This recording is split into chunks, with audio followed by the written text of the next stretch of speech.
honed in the Carolina area. Easily the most productive running back in the league last season. 2,392 yards from scrimmage. He's just so dangerous every time he gets the football. Whether you hand it to him, throw it to him out of the backfield, just imagine if they had the guts to let him return kicks as well. This guy is a true triple threat. And this is going to be a Panthers first down as he's got this up to the 45-yard line. Antoine Winfield. Well, there's plenty of real estate for him to maneuver on that run, and let's face it, it shouldn't be a surprise. He's one of the better backs in the league. Had to come into this game with the idea, slow him down, otherwise it's going to be a long afternoon.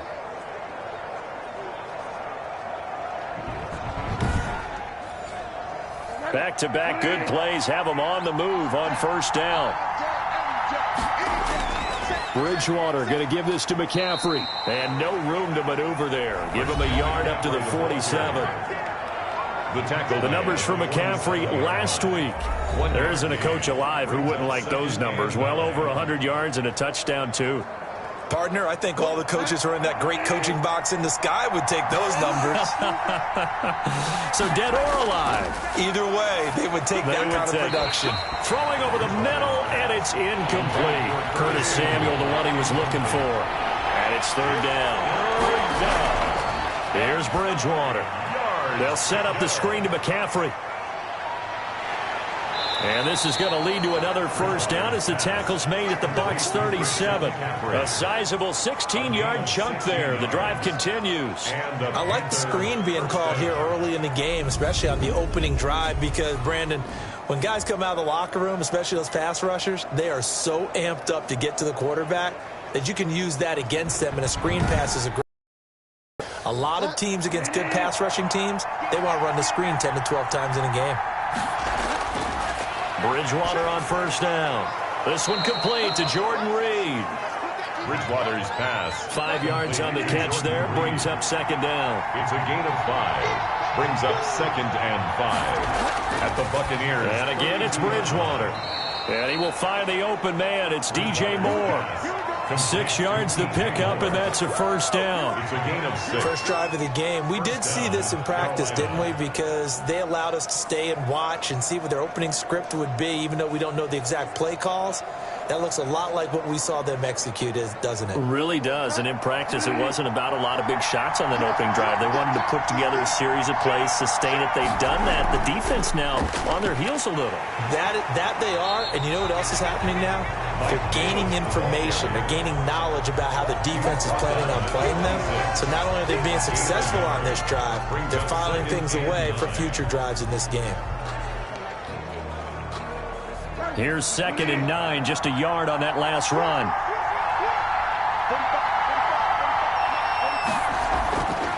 To throw, Bridgewater.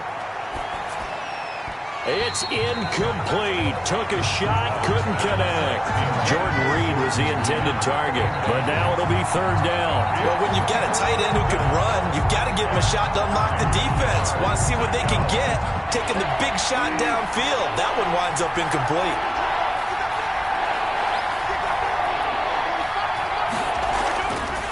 Third down, Bridgewater. That's to McCaffrey, complete. And they stop him short of the first as he can only get to the 20. 5 yards, not enough. And it'll be fourth down. And they're getting him involved early. You feel like they saw something on tape, or they just have a sense with him because he's had a good week of practice or something in that area that they want him involved. Just as you said, they want him to touch it either in the running game or the passing game, but they must like the matchups they're getting. Joey Sly on now for the Panthers. Right hash, 37-yard attempt. And his kick is good. And the Panthers stake claim to a 3-0 lead. Panthers 3. Buccaneers, nothing. They moved the ball pretty well there on the opening drive. You think they're okay settling for 3? I don't think they're happy about settling for 3, but I think you're exactly right with the word okay, because they threw it well, they ran it well. Excellent balance for the first drive of the game. TJ Logan on the return. So out come the Bucs now for their first drive. At a glance at the man under center at 6'5", he always demands attention. Would you say that last week's performance by him, workmanlike in terms of numbers? 1 touchdown, 1 pick, but obviously a loss. Yeah, and that's the bottom line for him. All he cares about is how do we find a way to win the game. Maybe leans on a few other parts of the offense, and hopefully springs a receiver or two free. On the ground, this is Leonard Fournette. And the reinforcements come in as they're going to stop him behind the line. That play could never get started thanks to the defensive effort of Shaq Thompson. Part of their struggles last week was getting these negative plays on 1st and 2nd down. That's something they have to be wary of as this game continues.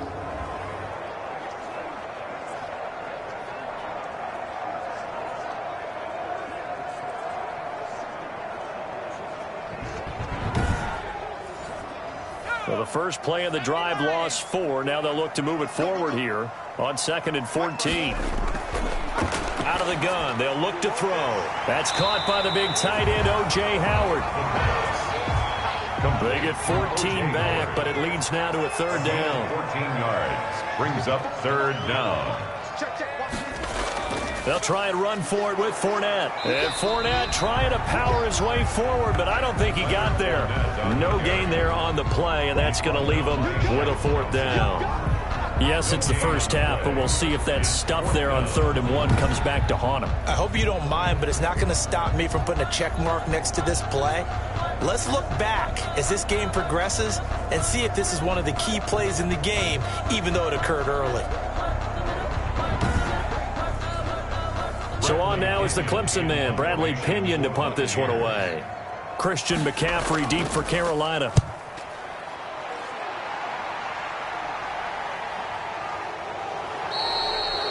That'll be a 43-yard punt, just a single yard on the return. And the Panthers will have a 1st and 10 from deep in their own territory.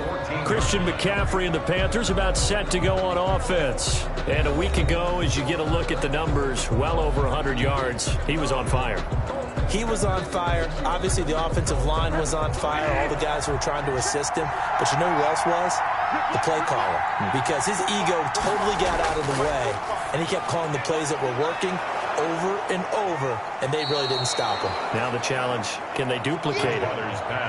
They get him to the ground right on the cusp of the red zone after a pickup of 5 or 6. Brings up 2nd and 4. They gave up the completion there, but this is what zone defenses count on. Catching the ball and not much run after the catch. Shotgun handoff now to McCaffrey. He'll get about 3 as he's taken down at the 23. The Bucs with an extra defender now in the secondary here on 3rd down. A 3-yard pickup. And it's 3rd down. They'll try and pick it up with McCaffrey. And he's going to run into a brick wall right in the middle of the field, and I don't think he got there. Devin White on the tackle. And that's called winning at the point of attack, isn't it? Right there at the line of scrimmage. I know he's a little bummed out now. He doesn't get credit for a tackle for a loss, but no gain, his guys will take that. And speaking of winning, to be as cheesy as we can, he was the winner of the NFC Defensive Player of the Week award from last week, so he's really stringing together some good football. So not only did he get a gold star, he might have gotten a gold watch too, huh?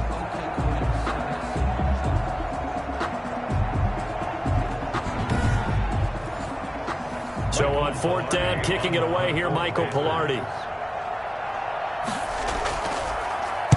And just a single punt for him in the loss last week as he sends this one away. 37 yards on the punt with no return.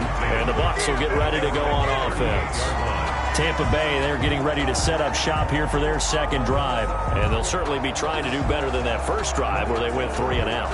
And sometimes the first drive is just simply to settle nerves. You know what it's like at the start of a game with the emotion. Guys a little bit jumpy. But you do. Oh, you understand the same way. Just like us calling one, right? Making sure we ease into the game, let it come to us. Well, you went 3 and now they have that opportunity. No, you didn't go 3 and out. I went 3 and out on that first drive. I'll try to do better here. At the 49-yard line. They'll look to throw now on 1st down. That's complete to his running back, Evans. The pass. Give him 9 there on the first down completion. That last catch short of the marker by just a yard leaves him with a very manageable 2nd and 1. Mike Evans has been so good downfield. I think that sometimes we end up taking him for granted. When you look back at what he's done each year in the league, he's been a 1,000-yard receiver each and every time. Now paired with the prolific Tom Brady, those numbers could really jump.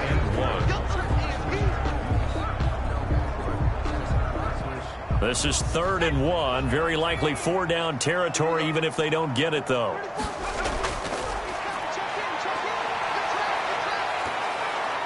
Strong coverage by Carolina. And on we go to 4th down. It's now. You absolutely have to have this early on, right? 3rd and short, they elect to throw for it. And that's normal NFL football. They're going to throw on 3rd and short, but you've got to hit it, don't you? Yeah, in the first quarter, like you said, to set the tone, can't connect there. So now on comes the field goal unit, and wow, this is no ordinary try here. They'll spot it at the 47, so call it a...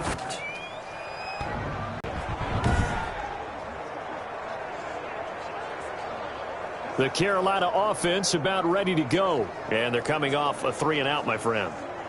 I think they've got to look at that play sheet and go to a spot that they haven't gone before. Time to shake things up a little bit to try and get this offense moving. Okay, so how do you do that? How do you shake things up?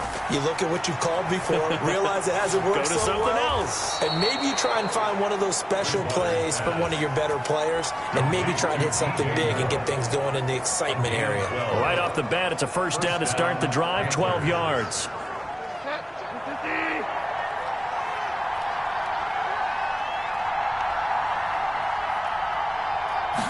And they'll let the quarterback keep it here on 1st and 10. They'll fight forward for a couple down inside the 40. McCaffrey, the ball carrier.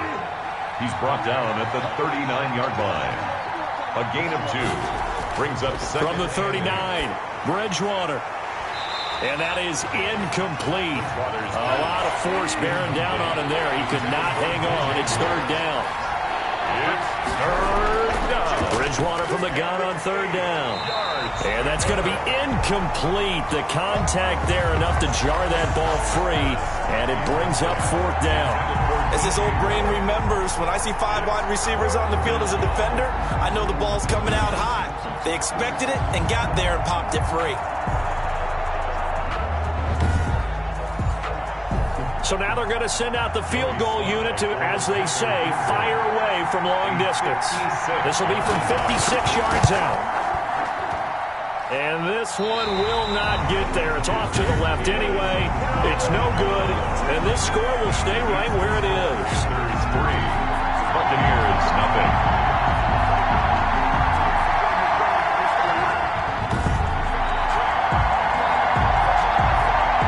Now the Buccaneer offense gets set to take over. Last time out, they had that long 50-plus yard field goal that they missed. And I'm sure on their sideline they're thinking to themselves, okay, do we still want to try one if we're in that position again? And I would dare say that the answer would be yes. They're going to have a lot of confidence in their kicker. But just to be on the safe side, I'm sure they told their offensive guys, can we get a little bit closer this time? Closer. Yeah. Pressure comes in. He's brought down. It's a Panther sack. Brian Burns. Credit him with a sack as he buries him for a loss of 10. This offensive line has struggled. In fact, when we sat down with the coach, he said it's been in tatters lately. They allowed 6 sacks in their last game.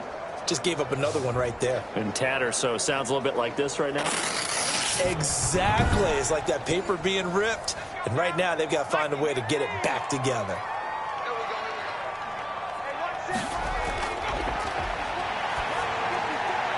Now a throw here on 2nd down, and that's complete. They get 11 back on that one. It leads to 3rd down. Well, whenever you talk about players that really broke out in the 2019 season, you better add Chris Godwin to that list. Over 1,300 yards receiving, 9 touchdowns. He was 2nd among receivers last season receiving yards per game at 95.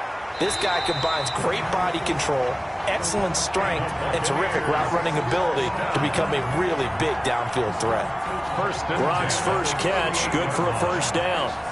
And there's a nice catch there by Rob Gronkowski. We all know the story. Came out of retirement, got himself traded to Tampa Bay from New England in order to reconnect with his favorite quarterback. and no one has caught more Tom Brady touchdowns than Gronk, and he expects to add to that total in Tampa Bay.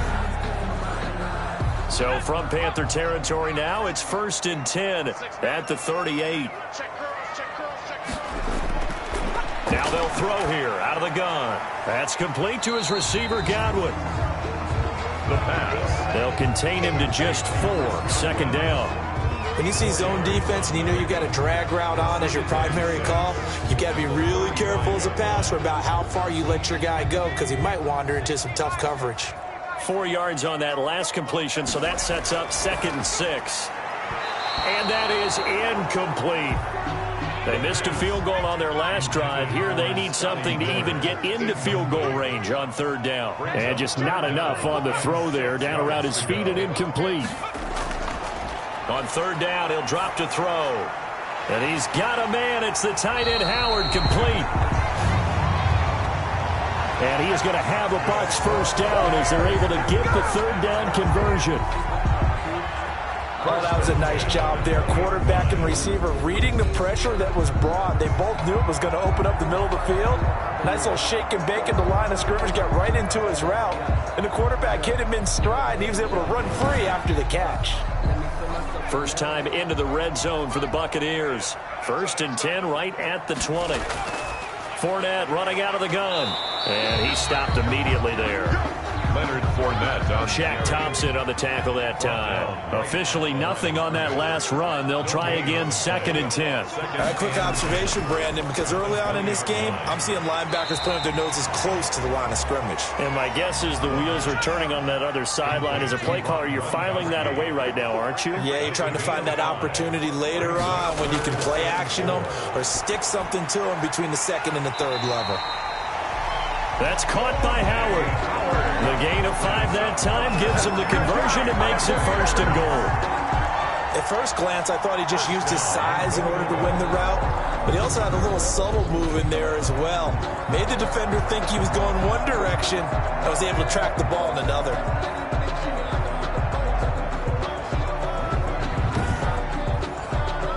So another 3rd down conversion, and now they've got a 1st and goal. Now a shotgun snap as they'll look to throw. And he's going to be taken down, sacked back around the 18-yard line. Brian Burns able to get in there for his 2nd sack of the afternoon. Well, there's still time to rectify this situation because the silver lining, they took a sack on 1st and goal. But that close to the goal line, that still definitely hurts.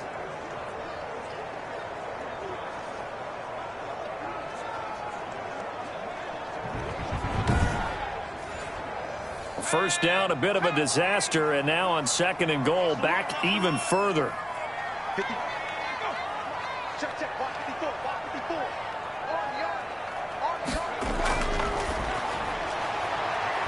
And this is incomplete. Evans once again the intended receiver, but now it's 3rd and goal. brings up 3rd and goal.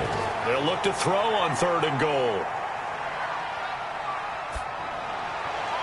Strong coverage by Carolina. And on we go to 4th down. 3-0 after 1 on EA Sports. 3. Buccaneers, nothing.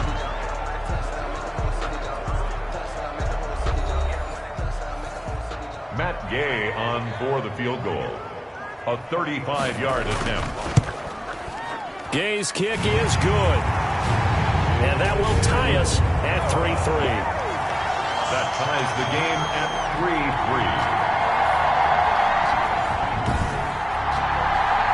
So 3 drives now for this offense, and that field goal gives them their first 3 points. So if you're an offensive coordinator and you're averaging a point a drive, you're in the wrong line of work, aren't you? You got to find a way to unlock the key to these defenses and put some big points on the board. Panthers take over 1st and 10 at their own 30-yard line. Reminder, still some good games coming up here in Week 2 of the NFL. Later tonight, a rematch from that Super Bowl a few years back. New England visits Seattle up in the Northwest. And then on Monday night, we'll be there. The first regular season NFL game ever played in the state of Nevada. The New Orleans Saints and the Las Vegas Raiders from Allegiant Stadium. That should be something. Into the hands of his receiver, Anderson. And they'll get him down after a pickup of 8, 2nd and 2. Brings up catch there by Robbie Anderson, and we all know he's got the speed to get behind any defense. What I think is underrated about his game is his toughness and his belief in self. Robbie Anderson was an undrafted free agent who's turned into a big-time player in the NFL, and now landing in Carolina reunites him with his college coach, Matt Rule, when they were together at Temple. Complete. 7 yards there and a first down. A gain of 7, and a Panther first down. Now a run with McCaffrey. He'll be taken down at the 48 for a pickup of 2 yards. Ndamukong Suh on the stop. 2 yards on the pickup. It's 2nd and 8. From just shy of midfield, Bridgewater. And he finds the tight end, Reed. Bridgewater's pass. This offense finding its legs now. Here's another 1st and 10. That was a route run not just with dexterity, but with intelligence. Found the hole in the zone, made sure the quarterback saw him, and was able to make the sure catch and put the down marker back to 1. It was JPP that time, Jason Pierre-Paul, who got in there to blow that play up. This defense is really flown around in the first half. They've gotten to the ball carrier before they can really get started. Offense got to come up with something else in order to try and get this running game going.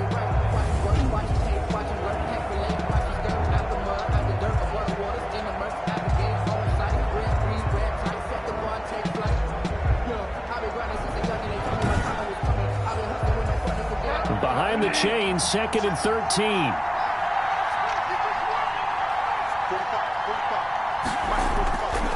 From the shotgun, it's Bridgewater. That'll be caught right side by Reed. Bridgewater's pass. That catch good for only a yard, and it'll be 3rd down. And it's 3rd down. From the gun, Bridgewater. And he's going to drop this down to McCaffrey. And he'll go down to the ground at the 39, and obviously that's well short of the first. They do get 7 out of that, but not enough to prevent a 4th down. How about that strategy there, Brandon? 3rd down. They just said, we've got faith in our tacklers. We'll give you the short stuff, and just decided to protect the sticks. So every time I hear fans telling me tackling's not a part of the game anymore, plays like that, I can clip and save and show them you have to tackle well if you want to be a good defense. So coming on now is the field goal unit. They're going to try for 3, and he'll need all the leg he's got here. This will be from 56 yards out. Online, but off the crossbar, no good. A long-range effort denied 3 points at the very end.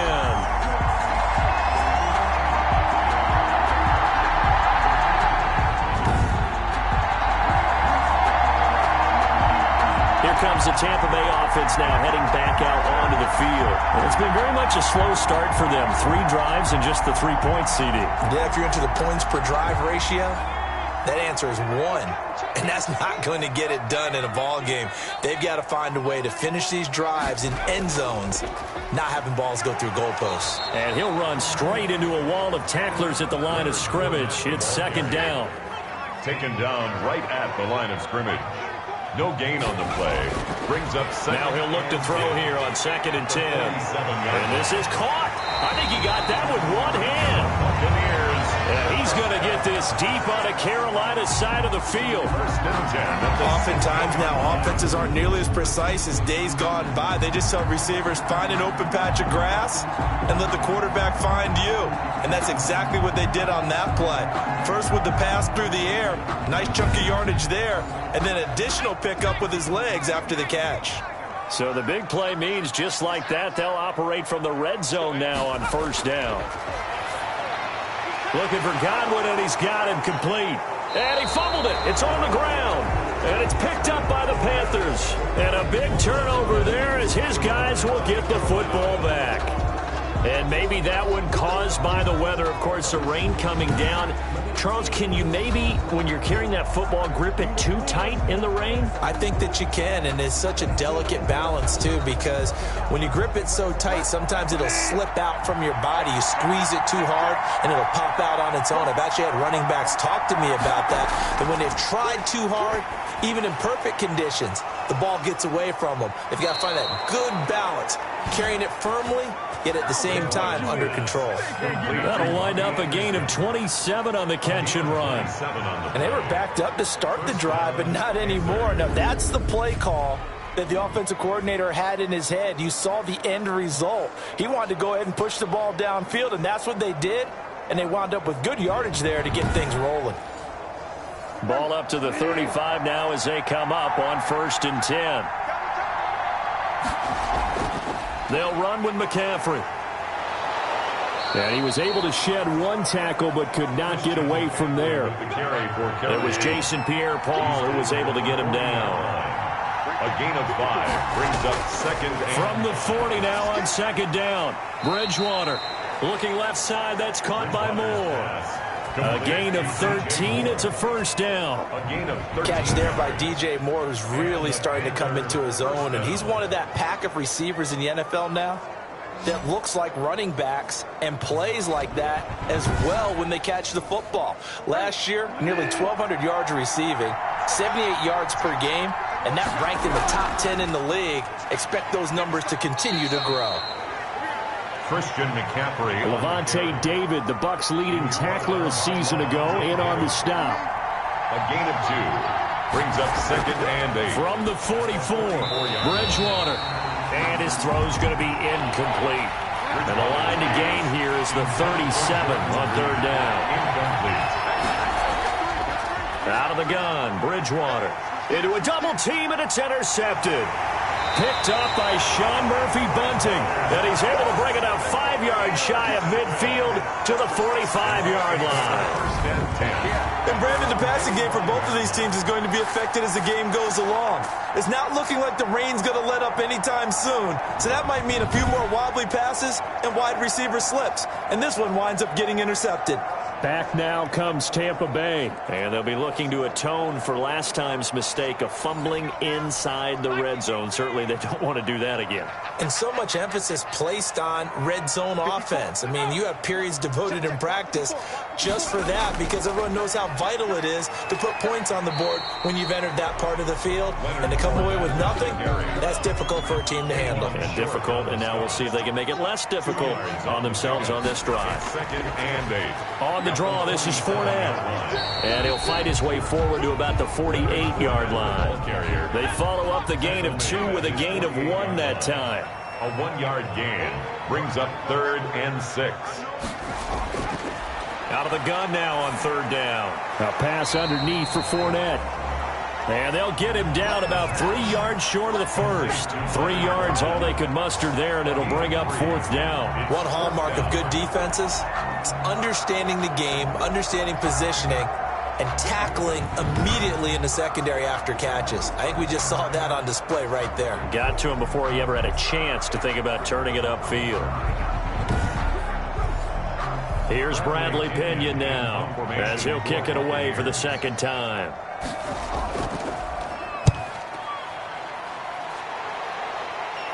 And they'll play keep away from the returner as this one will be marked out of bounds at the 13-yard line. Pretty good spot.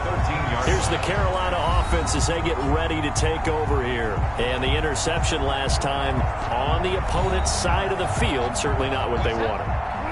Put it mildly, that is so frustrating because that signifies there's a drive going on. You're in a good spot, great place to run some of your best offense. Instead, they turn the ball over. They turned the ball over last time. See if they can avoid doing it here. 2 yards on the pickup there. It'll be 2nd and 8. Now an option play on 2nd down. That was a pretty good job defensively to hold them to a 2-yard run, but I've got to think this offensive line, they're asking their quarterback for a different type of a run, one that they rely on, one they have confidence in, one they feel like they can block. Jordan Reed has it. And he's got it past the 30 before he's hit and dropped. 14 yards, good for a Panther 1st down. A gain of 14. Well, sometimes our pregame meetings do pay off, don't they? What do the guys in the locker room call him? Well, they said it with a chuckle. They called him Old Reliable. Yeah, that means he doesn't move quite as fast as he used to, but he still knows all the tricks, doesn't he? Even that little gentle push-off in order to get open, he finds a way to pick up a 1st down. So they'll come up 1st and 10 now from the 33.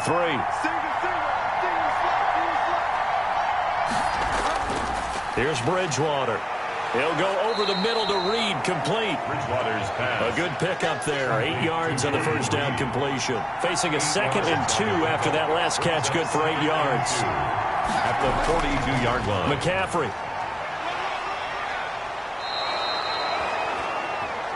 7 yards there and a first down. McCaffrey on the carry. Jordan Whitehead on the tackle. A gain of 7. First down. Bridgewater to throw it. Oh, there's that man again. It's complete. And this will be stopped at the 44. That one good for 7 yards. A 7-yard pickup. Able to get 7 on that first down pass play. 2nd and 3. Nice rhythm throw there on first down. He located his tight end, made it a nice easy pitch and catch. Hoping he can break a tackle or two. Wasn't able to do that there, but still good yardage. Anderson. A gain of 11 on the play. And a Panther first down. First down, Bridgewater.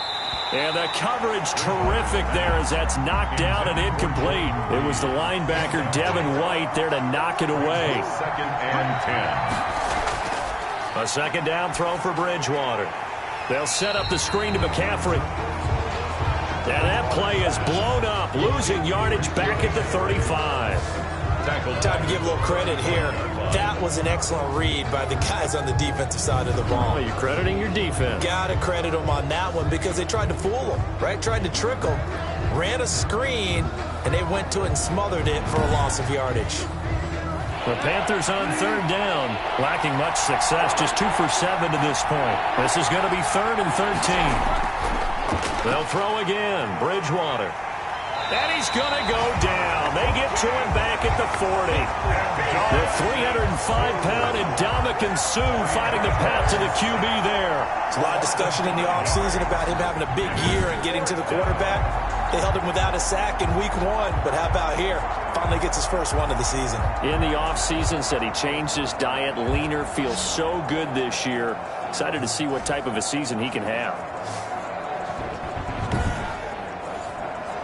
So now on comes the field goal unit, and wow, this is no ordinary try here. They'll spot it at the 47, so call it a 57-yard attempt. And this is off target to the left, didn't get there anyway. It's no good. 2nd quarter, 2 minutes to go. Tie ball game. The Bucs offense set to begin their next possession. They punted last time they had it. What steps, Charles, you think they have to take to make sure they don't do that again? Well, let's just go to the football 101, the trade expression 101. Win first down. Make 5, 6, 7 yards on first down and make it a 2nd and 3, 2nd and manageable. Keep accumulating first downs that way. Keep moving the football. Don't want to get behind the sticks because then the defense has the advantage. 7 yards there and a first down.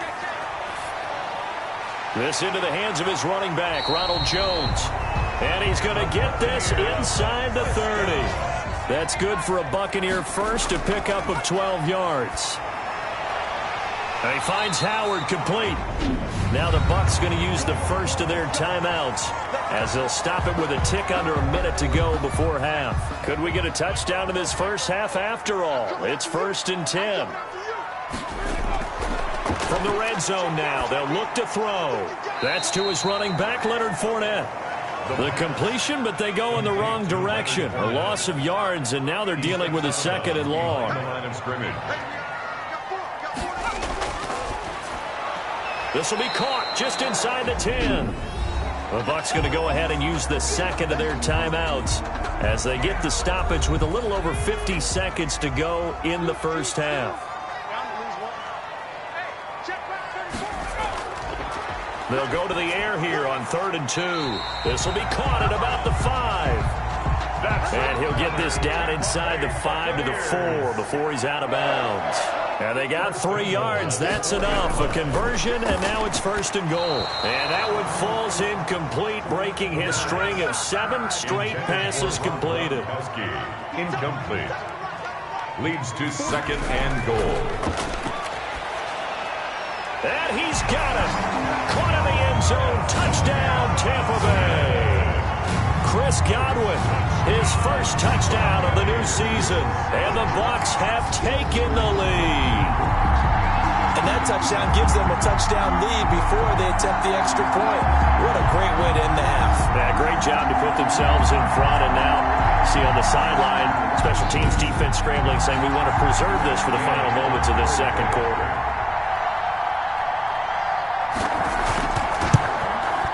And it is up. The kick is... And it's good. That'll make our score 10-3 now. So that drive consumes 9 plays all told. And it's all finished off with a touchdown by Tampa Bay. Following the touchdown now, it's Bradley Pinion on to kick this one away. Green to bring it back. And out a little across the 25 to the 27. Panthers take over 1st and 10 at their own 27-yard line. And onto the field, here come the Panthers. And what do you think goes on here in this situation? If you got the football, you're trailing, you're back in your own territory with just a little time. Do you try something? You're thinking about jump-starting your team, right? You just mentioned it. They're down. They're trying to get back into the game. But you got to figure, if something goes wrong, you may have put yourself in a spot where you may not be able to come back in the second half. Managing risk, this is a big decision here. 2nd and 10. Throwing again, Bridgewater on 2nd and 10. And he's got it complete to Anderson. Now the Panthers going to use the first of their timeouts as they'll stop him with a little over 30 seconds to go in the first half of play. A second down completion got him 7. Now here's 3rd and 3. Oh, the Buccaneer pressure too much. Down he goes. The Bucs forced to use their 3rd and final timeout as they'll stop the clock with 26 seconds to go until halftime. Pilardi now on to punt as he sends this one away. It's taken to the 26. 43 yards on the punt, 7-yard return, and control of the football switching hands with very little time remaining until the half. Now here's the signal caller getting ready to lead this offense again. He's played a pretty clean first half, a touchdown, no interceptions. Frankly, that's what they expect out of him. They want to see the ball thrown and thrown well, and he's able to do that and put it in the end zone. They'd love to see more of that before this game finishes. But right now, he's got his team in a good spot. A good spot, maybe looking for touchdown pass number 2 here in the second quarter. So we have reached halftime with a touchdown. That's the difference on the scoreboard. As we toss it an hour or so east of here to Orlando, it's Jonathan Coachman with our EA Sports Halftime Report. Okay, Brandon, we'll get you back to you and Charles in a bit, but first it's time for a trip around the NFL following an eventful opening weekend. Let's see what's happening in Week 2. We'll get our tour started out at venerable Soldier Field in Chicago, and they are seconds away from halftime, all tied in that one.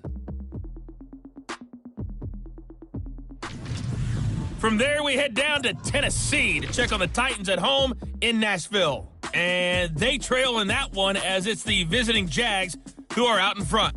Andy Dalton with 2 touchdown passes there.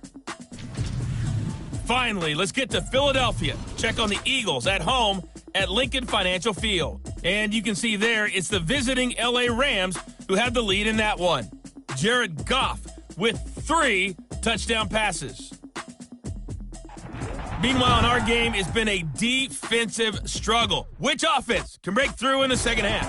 Find out. Let's hand it over to our broadcast team of Brandon Godden and Charles Davis. Okay, Coach. Appreciate it. A 1-touchdown game here as we get set to resume play in the second half. And we will not see a return to start the half as this will be a touchback. So here are the Bucs to take over on offense. They fell in their ball game last week. That was a loss to the Saints, but they're on top here as they begin this drive.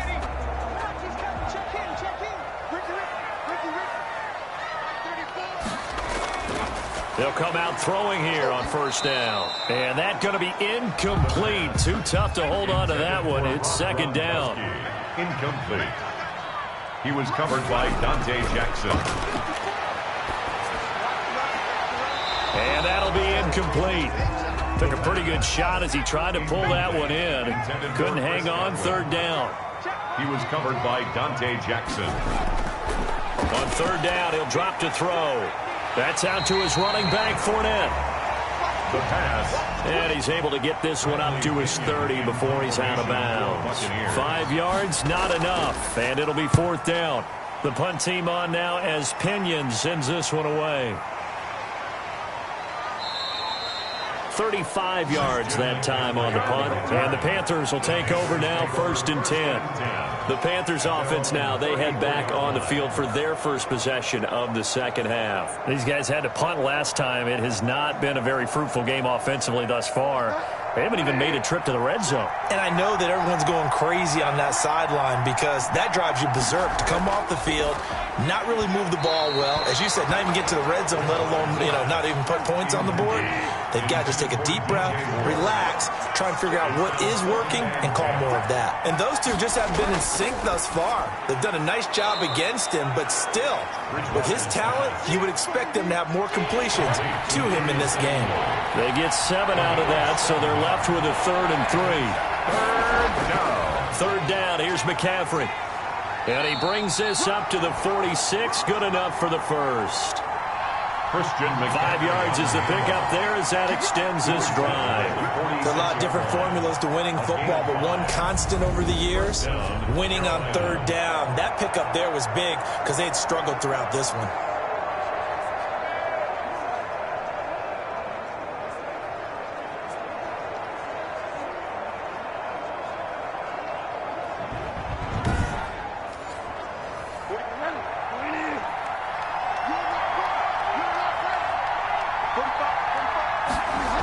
Back to the ground on 1st, it's McCaffrey. He'll be taken down at the 48 for a pickup of 2 yards. The last run got a couple. Here's 2nd and 8. Despite the scoreline, I think they've got to like where they are here. They're on the road and just one big play away from getting right back in this game. I'm going to follow right along with you because the spot they're in now is a credit to their defense. They've kept them in it by making the plays that they've made, and that just means you're one big score away from being right back there. Now the question is, can this offense step up and make that play? Because that's been an issue for them in this game.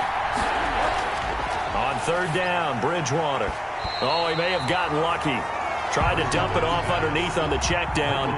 Nearly picked. Instead, it's incomplete. Has to be a little bit of frustration there. Back-to-back incompletions. Receivers blanketed on both attempts, this time on 3rd down. At their own 29-yard line. Here again comes the captain of this offense leading his crew back out there now. He's been pretty solid, pretty consistent, just the 1 touchdown pass, but I think he's managed the game well, no? I would agree with you, and that's what you're looking for out of your field leader, making sure that you're playing well and not making any big mistakes. Oftentimes, that's how you're judged. How big a mistake and when it occurs. No interception so far. They'll like that. I just want you to know that you agreeing with me, that's going to get me through this 3rd and 4th quarter. At the 38-yard line. Are you touched? He's patting his heart, boys and girls. He's touched. Respect. That last catch short of the marker by just a yard leaves him with a very manageable 2nd and 1.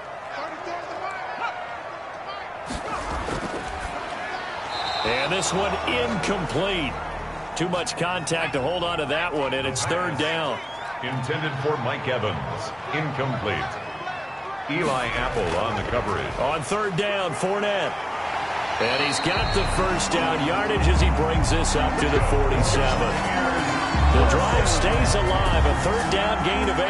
Running lanes were at a premium in the first half, but he's able to find some room there, and he's hoping that that's a precursor of a big second half.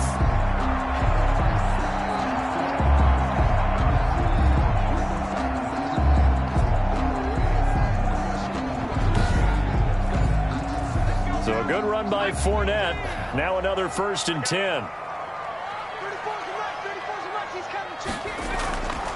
Out of the gun, they'll look to throw. And he finds Gronk.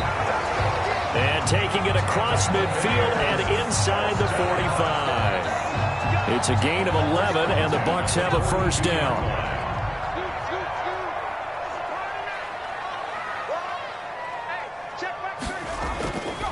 Now they'll throw here out of the gun. That's complete to his receiver, Godwin.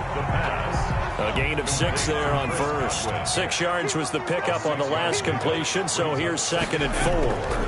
Good throw, good catch, but I really like the route. The drag and being able to run away from defenders, hard to stick with them for that long. Yeah, better against man than zone, or? Better against man, because now you're running away from someone and you're not running into a defensive player in another zone. 26-yard line.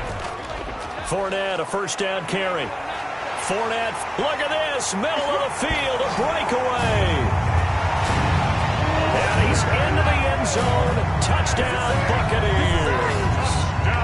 Leonard Fournette, 26 yards as the Buccaneers tack on to their lead.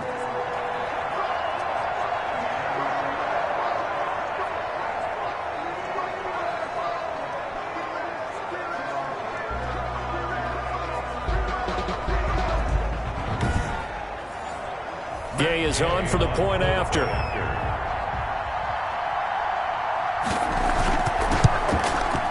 It's up and good, and that makes it 17-3. So that winds up a 7-play drive all told. And the man who finished it off for the run into the end zone, Leonard Fournette. Now Pinion with the kickoff honors following the touchdown. Green to bring it back. And a nice return sets him up pretty good here right at the 30-yard line. First and 10 at their own 30-yard line. Carolina getting set to take the field. And with this deficit, you can't have too many more drives like the last drive where you had to punt it away. You know what I would tell my offense right here? The punter doesn't exist, guys. He doesn't even exist. He's not a team anymore. I just cut him, all right? So you've got to go out and create some offense for us here and give us some points. No way does that guy get on the field on this drive. Poor punter. Yeah, it wasn't his fault. But, hey, listen, there's got to be casualties at times. We're trying to win a game. He'll wind up getting right about 4 there on the scramble, and it's second down. How about a tip of the cap to the defense? They're working against a very mobile quarterback, but all day long they've kept him under wraps. And on that play, they held him to a short gain. It's third down. Bridgewater from the gun on third down. Open man is Anderson. And he is going to have a Panthers first down as they're able to get the third down conversion. The Panthers have the first. It's a gain of 12.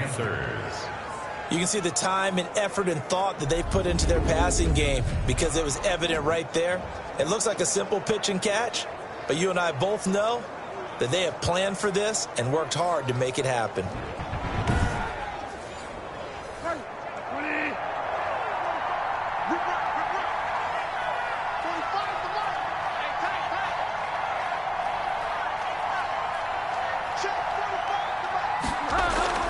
A first down throw for Bridgewater. And down he goes. A Buccaneer sack.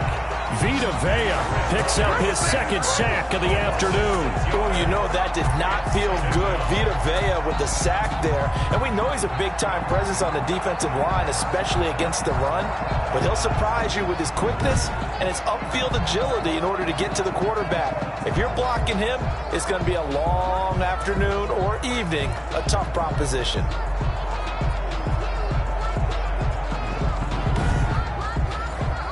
Protection certainly going to need to be a bit better here on 2nd and 16. Another try after the first down sack. Bridgewater. And he'll be taken down at the 46-yard line. A 7-yard gain from the gun. Bridgewater. Now he's hit, and Bridgewater loses the football. And it's picked up by the Buccaneers. And he returns it to the end zone. A fumble recovery touchdown for the Bucs. Touchdown. The offense, they've had some sloppy moments. Sloppy there again on that one, and it could be the backbreaker. From a defensive perspective, if the offense is going to be sloppy, you've got to take advantage of that. And that's what they've done all game long.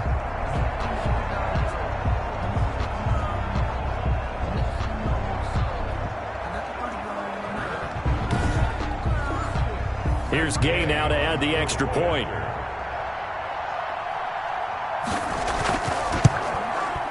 And the lead now to 3 touchdowns at 21 points. So not only the cough up, but then the pickup on the other side, the scoop, and the score the other way, the fumble return for a touchdown. And you can bet they're preaching 2 hands on the ball here as the kick's away following that fumble return. Green to bring it back.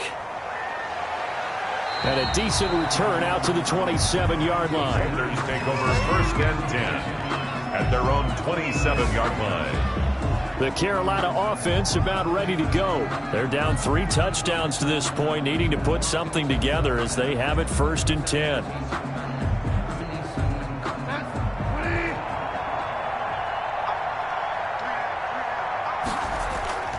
From the shotgun, it's Bridgewater. Looking right sideline, but it's incomplete. Curtis Samuel, the intended target, and it's 2nd down.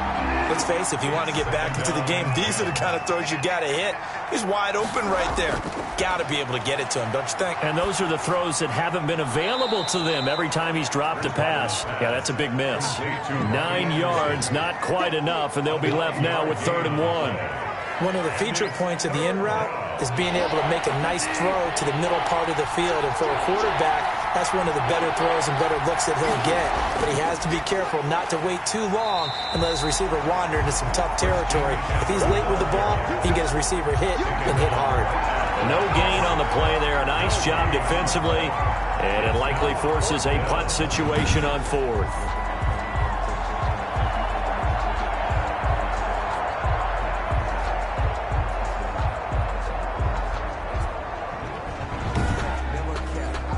Here's Michael Pilardi now, as he'll punt it away for the 4th time today.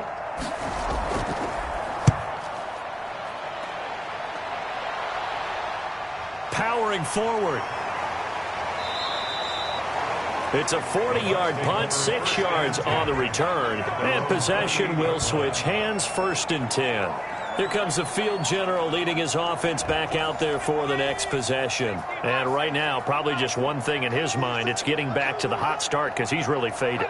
And ordinarily when that happens, the quarterback, as you know, is usually the leader of the squad. Now there's probably a silent camaraderie that comes around him saying, hey, guess what? We got you. Don't worry about it. Let's go, big fella. Because they know more times than not, he tends to pick things up, and they tend to play well. The last run got 3. Now here's 2nd and 7. Off the play fake, he'll look to throw. That's complete to his running back, Evans. And he'll get it out near the 40 to the 39. That one, a 1st down pickup of 8. 1st and 10 at the 39-yard line. Now Leonard Fournette. And not much room to operate as he'll get this up only to about the 41. Credit him with a 1-yard gain there to make it 2nd and 9. 1-yard gain brings up 2nd and 9. On play action, they'll throw. Looking downfield for Godwin. And that is going to be pulled in one-handed. Wow. A big play that time for Tampa Bay. 42 yards. Sometimes the one-handed catches are unnecessary, but he was trying to ward off the defender with the other, so maybe that was just a good play. So that tells you that not only do they imagine those types of catches, they actually work on them with defenders jostling them in order to keep their concentration and haul it in.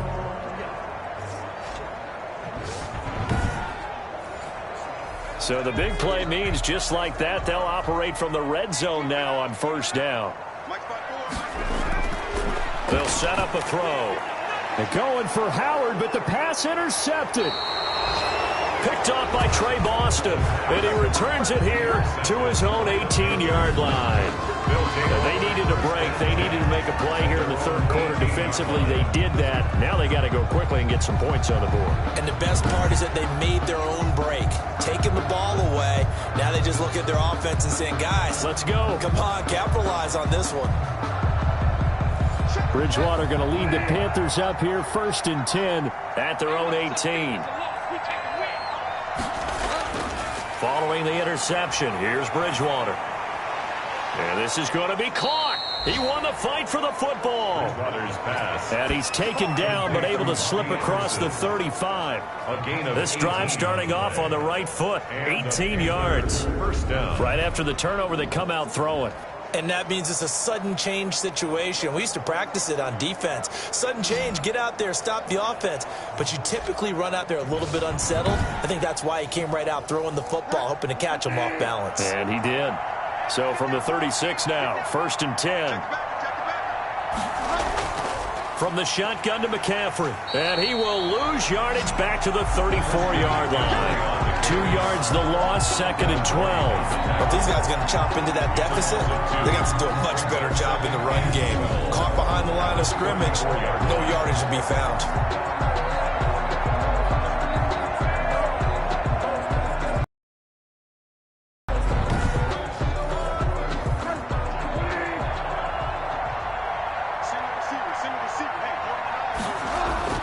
On 2nd and 12, Bridgewater, and he finds the tight end, Reed. Only 3 yards on the catch. It's 3rd down. A 3-yard gain on the play. Brings up 3rd down. Now a draw play to McCaffrey. It's a gain of just 3, and the offense likely going to yield to the punting unit here on 4th down. Well, they got off the field on 3rd down. An excellent job, an excellent defensive series. We always talk about adjustments, and usually only at halftime. But the best teams adjust series to series. And on that series, they adjusted so well that they got the job done in fine style. That is how you flip field position. That's an absolute bomb of a punt. Downs it inside the 5-yard line. Absolutely ideal. And from that position, you're hoping to get it down inside the 15, inside the 5. Superb.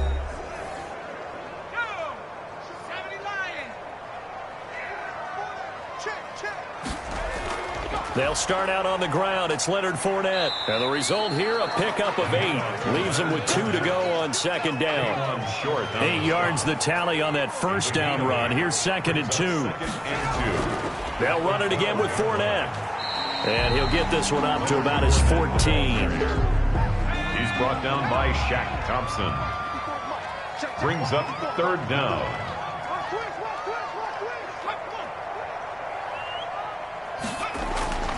On 3rd and short, they'll try and pick it up through the air. He gets it into the hands of Gronkowski, complete.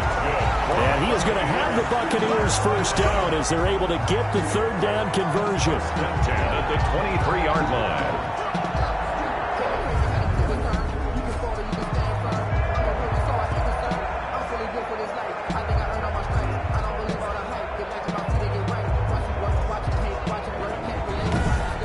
And they're not going to get to the line to run another play. So we will switch ends as the 3rd quarter has come to a close. We'll return with more after this. This is the NFL, and it's on EA Sports.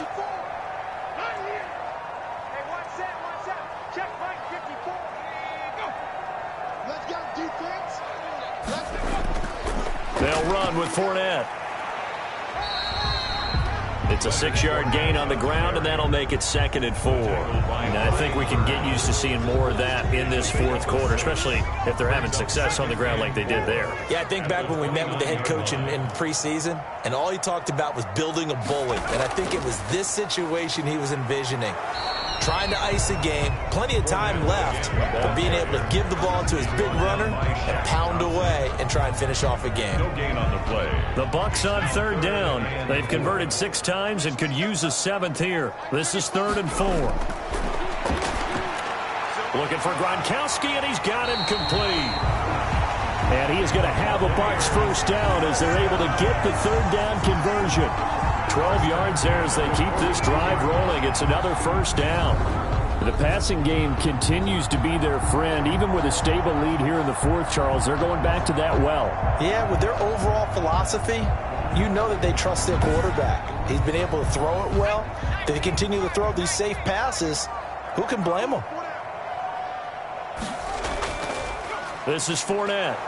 And he'll push this forward only to about the 42-yard line. The ball carrier. Just a yard on the 1st down carry, so it's 2nd and 9. That's it. That's what you want. Straight ahead positive gain. Just keep that clock ticking. The 42-yard line. 2nd and 9 now. To Evans on the slant. And he'll get it into enemy territory just across midfield at the 49. That was the 8th play of the drive, so a somewhat fitting pickup of 8 yards. Good catch there by Mike Evans, and his ability to get downfield and create big plays is something that Tom Brady hasn't had on the perimeter in the last few seasons. Mike Evans often fools defenders with his speed because he's so long. People think he can't be that fast, but he is, and combines it with terrific hands and makes big catches. They just keep marching right along. 1st down on a pickup of 8 there. That's now 4 completions in a row. A good bounce back following the interception last drive. Certainly not letting it affect him, that's for sure. And we all know interceptions are going to happen. So the big trick, don't let it affect you going forward. Most of the good quarterbacks, they just tell the ball boy, get that one out of the rotation, give me a fresh ball, and let's go. He's got his offense moving again. They go back to the ground now with Fournette. And this winds up a pickup of 2, maybe 2.5 to about the 39. Brought down at the 39-yard line. 2 yards on the pickup. It's 2nd and 8. Again, it's Fournette. And he'll get 4 here down to the 35-yard line. Again, the ball carrier. They're in a pretty good spot right now with a convincing lead. I think this is where they put on the boxing gloves and start to try and pound them into submission. And the offensive line, they've controlled this game. I don't see why that trend would change now. Open man is Godwin. It's complete. And he is going to have the Buccaneers first down as they're able to get the 3rd down conversion. 1st and 10. And that last reception puts him over 150 yards now on the game, Charles. And now it's not just execution. It's not just performance. It's a mental aspect that's going on. Because right now, he's got the defense so much on their heels. Got them looking at each other. Who's going to cover this guy? And what type of coverage can we put out there to try and slow him down? Fournette on the counter. And he will lose yardage here back at the 23-yard line. Officially, it's a 1-yard loss. That's going to bring up 2nd and 11. When you're lateral to the line of scrimmage, linebackers keep those shoulders square so they can go up and down. But when it's time to go, turn your shoulders just like a running back. Get through the line and hit the runner in the backfield.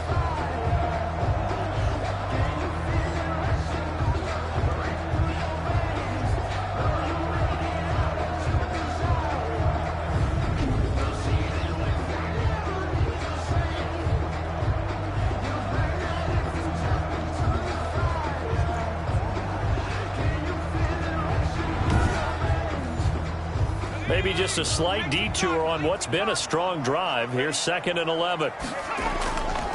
Fournette. And for a second straight play, just nowhere to go thanks to this Carolina defense. It'll go as a loss of a yard, so now they deal with 3rd and 11. Well, they set the power set out there, and their job is to be man-on-man and move people so they can run the football. But that time, too many men didn't get moved in the box defensively. They end up throwing him for a loss.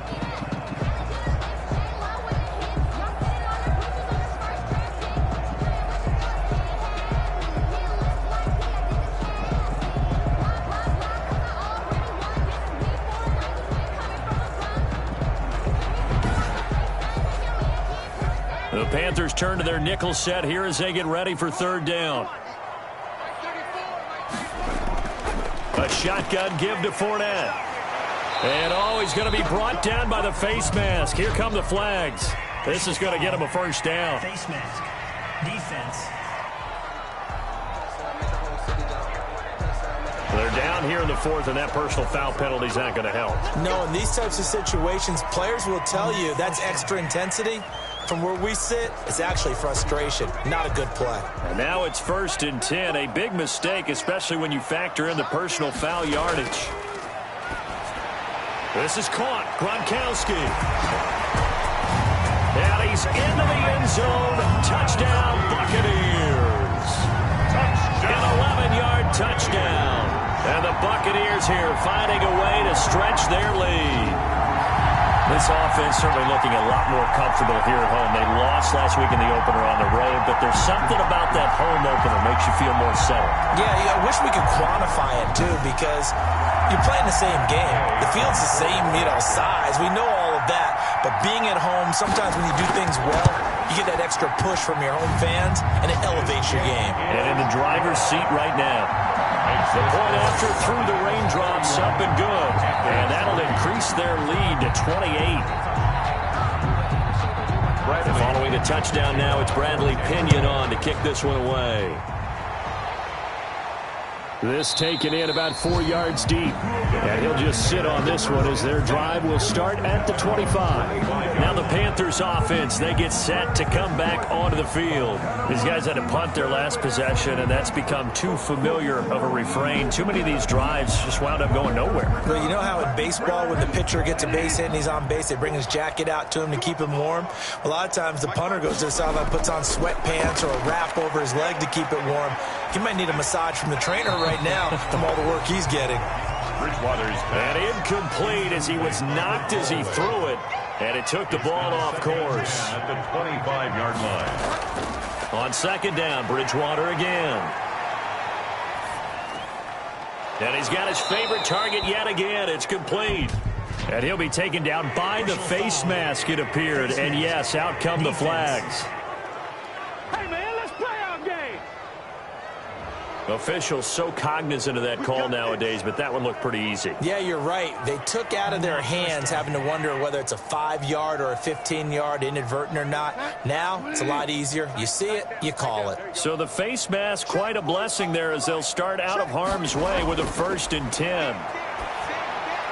Now the throw pulled in by Anderson, and they'll get him down as he's inside the 40. 13 yards, first down, Panthers. A gain of 13 yards. Out of the gun, Bridgewater. Into the hands of his receiver, Anderson. And he's going to get this down near the 20-yard line. Another first down as he went right back to the same well, this time for 17 yards. Well, this game is certainly pretty well over. They can go ahead and mark it in the win column. But as a defense, they don't want to get so soft now that everybody just throws the ball all over the place against them, gets big yardage, and puts points on the board. They have pride, too, on that side of the ball.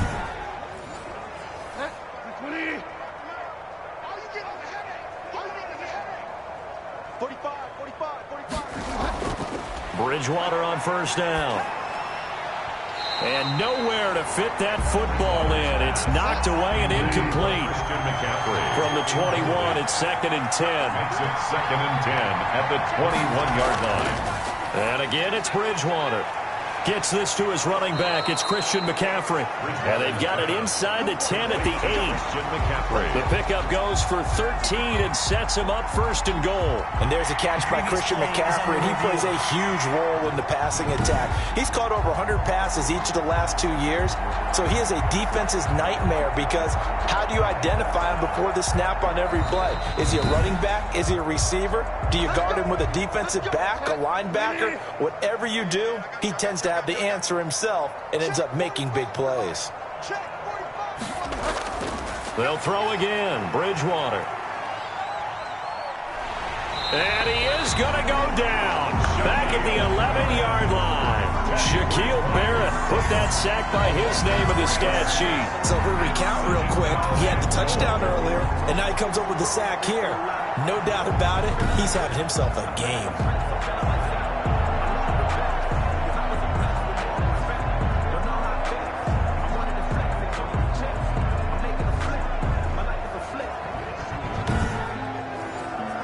So they get pushed back to the 11, and here's 2nd and goal.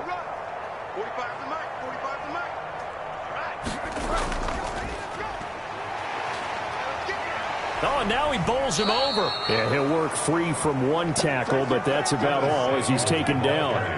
Only a couple yards there, and that's going to set up a long 3rd and goal. That's a nice job there defensively, being able to diagnose that little touch pass. They saw it coming, converged on him before he could get much out of it. Bridgewater. They'll set up the screen to McCaffrey. And the stiff arm made it a pretty little run. Not a huge gain, but a nice chunk of yardage. They wind up with 6 on the hook up there, but it's not enough. 4th and goal. Instead of throwing it downfield, Charles, they just tried to dump it underneath there. You like the call? I do. I think it's a high percentage play because you get the completion, and what you're counting on is your back to use his legs and his elusiveness to make people miss and pick up the first down. In this case, it didn't happen. The field goal doesn't help. They're going to go for the 6 here on 4th and goal. They'll run for it. McCaffrey. And he'll take this into the end zone. Touchdown, Carolina. Christian McCaffrey. His 2nd touchdown on the season. And the Panthers, they're able to draw a bit closer. Oh, this is what I love about calling these games. 4th and goal. This is all about leverage, who wants it more, and who's going to get it done at the point of attack, the line of scrimmage.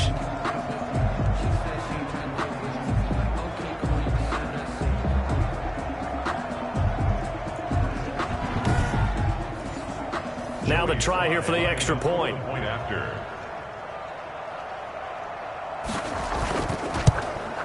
And he puts this one through. It makes our score 31-10. A good drive that time as they go 9 plays in all. And the last play on the drive, the touchdown run from Christian McCaffrey.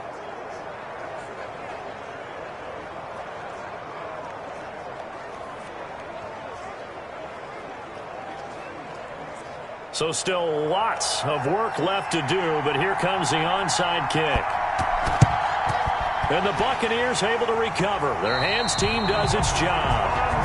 The fourth quarter, they felt like they needed the football back. Unfortunately, they couldn't get it. And I know we brought analytics into the game, and someone has said here that the data says that when a team's expecting an onside kick, 80% of the time, the team expecting it, they do actually recover the ball, which is what we saw here. I just wonder if that number is much more of a anecdotal type of a number. Kind of like when the coaches tell us, well, when you score on special teams, 93% of the time you win the game.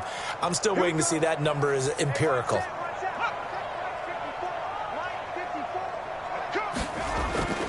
They'll try and run some clock here as they keep it on the ground. And he's able to break through one tackle, but it slowed him down enough that he could only manage getting back to the line of scrimmage. No gain on the play. 2nd and 10. At the Panthers. Now he'll look to throw here on 2nd and 10. Quickly to Gronkowski. That's caught. They face a 3rd and 4 after that last completion gets them 6. Well, that's always a good place to throw it just because he's one of the biggest targets not only on this team but in the National Football League. And you and I both know the quarterbacks love these large-bodied tight ends, and why not? Nowadays, they're really wide receivers who are just taller and have a little bit more weight. These guys catch the football, make big plays downfield. In the old days, we wanted them to block. Now coaches want them to catch the football first.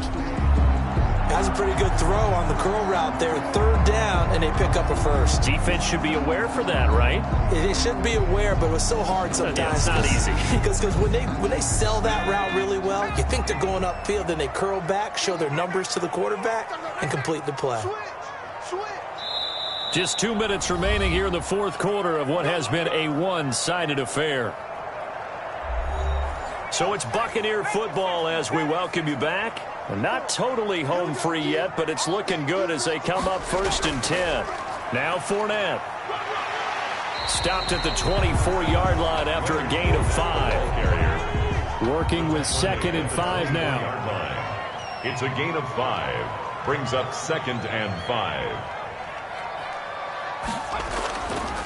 On the run, it's Fournette. And he gets it inside the 10 to the 9. That's good for a Buccaneers first down. No doubt those are the types of carries they're looking for here, Charles. The lead in the fourth quarter. This is when coaches that have a reliable running game, they breathe a little easier on the sideline. Yeah, they love the idea that they can take the air out of the football at this point of the game. That means they're really counting on that offensive line, counting on the runners, taking care of the football. Because you're going to tell your quarterback, hey, no time to be a hero. We're not going to throw it here. Just eat up that clock. And if you have the ball, they can't score. And the Bucs are going to have a 1st and goal as some good running there gets him down to about the 2-yard line, knocking on the door. A good pickup there, 7 yards, and it's going to be 2nd and goal now.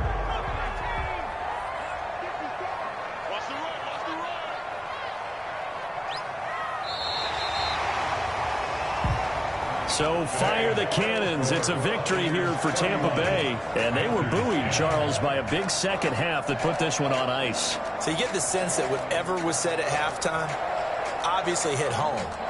I think it's a little bit more than that, though. Obviously, there are words that are said, and, hey, come on, guys, we have to play better. But sometimes it's just sharpening your execution, sharpening your focus, and maybe doing the things you practiced all week without major adjustments, just doing them better. And that got it done in this one. So for the Bucs, they make amends for their Week 1 loss by winning their home opener. And they'll hit the road next week to take on the Denver Broncos. Meanwhile, for the Panthers, they'll drop to 0-2. And they will try to get back in the swing of things next week on the road. So for Charles Davis and our entire crew, I'm Brandon Gaudin. Next game, guess what? Charles and I will be here again. It's the NFL on EA Sports.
They don't know my name, I get through the pain. Taste sweet on my face like it's lemonade. Tie me up in chains, I get through the pain. Taste sweet on my face like it's lemonade. They say fall and you let go, but I know I got an antidote to retain some kind of self-control. Look inside my head through a telescope. You erase all the calls from a telephone. No sense of smile, maybe tell a joke. Holding back your tears, singing minimal syllables. Yo, look at me, at the asylum.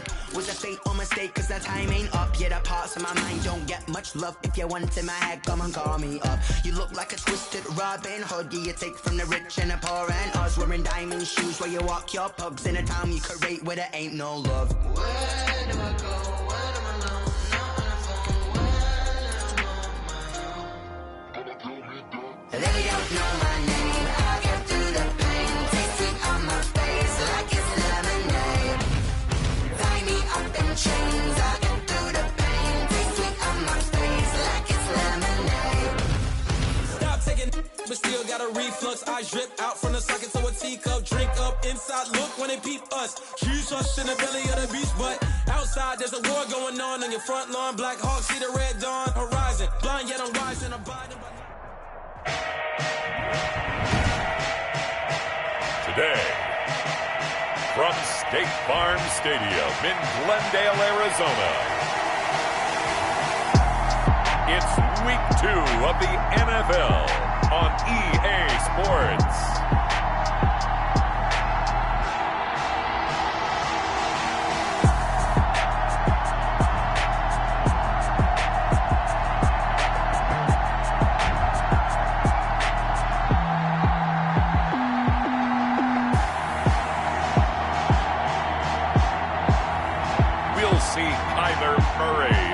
Arizona Cardinals taking on Dwayne Haskins and the Washington football team. EA Sports coverage of the NFL takes us to the Valley of the Sun at State Farm Stadium here in Glendale. It's certainly hot outside here in the desert, but somehow this Cardinal crowd turned up the heat a moment ago. They were in a frenzy as their team emerged from the tunnel, and the Cardinals, they're set to do battle with the Washington football team.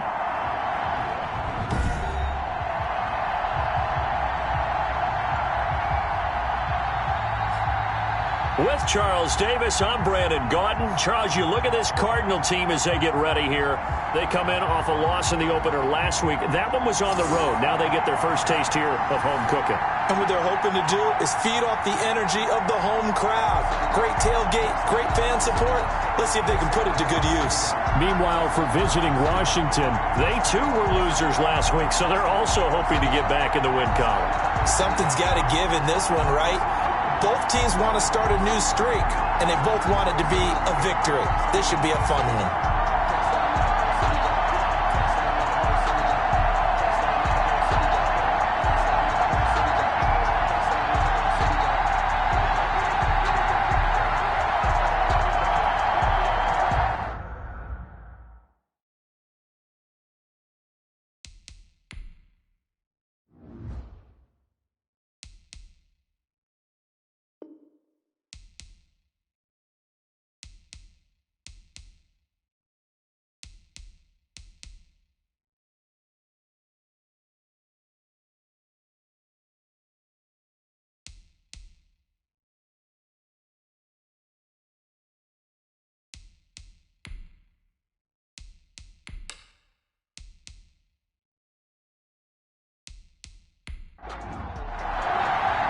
Two clubs here, each looking to rebound from a Week 1 loss as we're underway on EA Sports. Fielded just outside the goal line. And makes it across the 20 as his guys will set up shop at the 23-yard line. And now we see Dwayne Haskins, the Ohio State Buckeye, in his second year in the National Football League, ready to lead this Washington offense. Coming off of a loss their last time out, I think he's just seeking to make a bigger impact on the game. He threw a touchdown pass, didn't throw an interception. I think he just wants to jump those numbers up in terms of flinging it around and letting his receivers get into the end zone. Now Haskins on first down. He'll drop this one down to Freeman. And he'll be corralled right around the 34. Haskins pass A gain of 11 to kick off the drive, and it's a quick first down. A gain of 11 on the play. And the Washington first down. Here's Haskins out of the gun. Here's Moss with a catch out of the backfield. This will be stopped about 2 yards shy of the marker. 8-yard gain, 2nd and 2. 8 yards on the pickup. The numbers on Moss from last week's game. 10 catches, 116 yards, and a trip to the end zone. And in the preseason, I thought he was primed for a big, big year.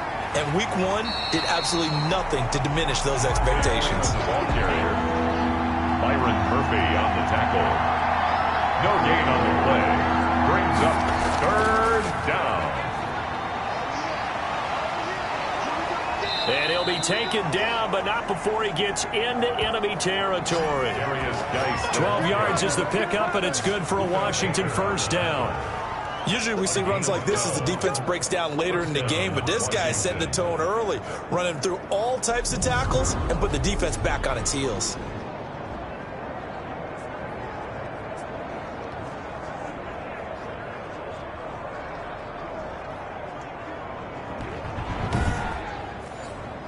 So into Cardinal territory now. It's 1st and 10 at the 46.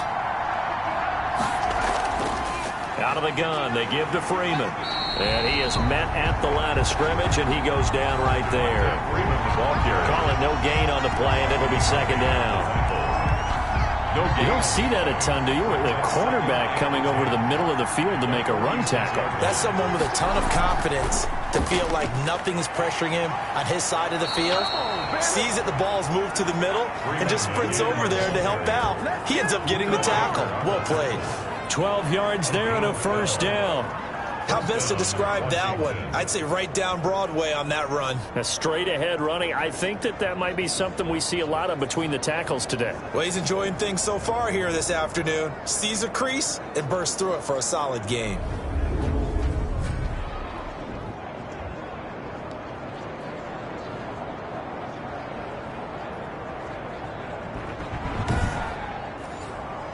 On the heels of that good carry by Devontae Freeman, here's 1st and 10. And he'll give it here to his running back. And a short gain down to about the 33. Freeman, the ball carrier. The Falcons' leading tackler a season ago, Devondre Campbell, gets another one there. Brings up 2nd and 8. Throwing on 2nd and 8. Haskins. And this throw will be intercepted. Devondre Campbell, the linebacker, picks him.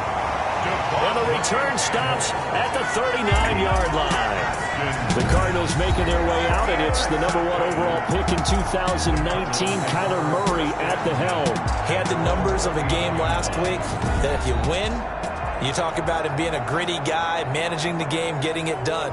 But they lost. So obviously 2 interceptions, 1 touchdown pass, that's not going to be good enough. Got to get that changed around. They'll start by running the option to the right. And he'll lose yardage on the play back at the 37-yard line. 2 yards the loss, 2nd and 12. So add that tackle for a loss to the 2 that he had a week ago. And you know what he's doing right now?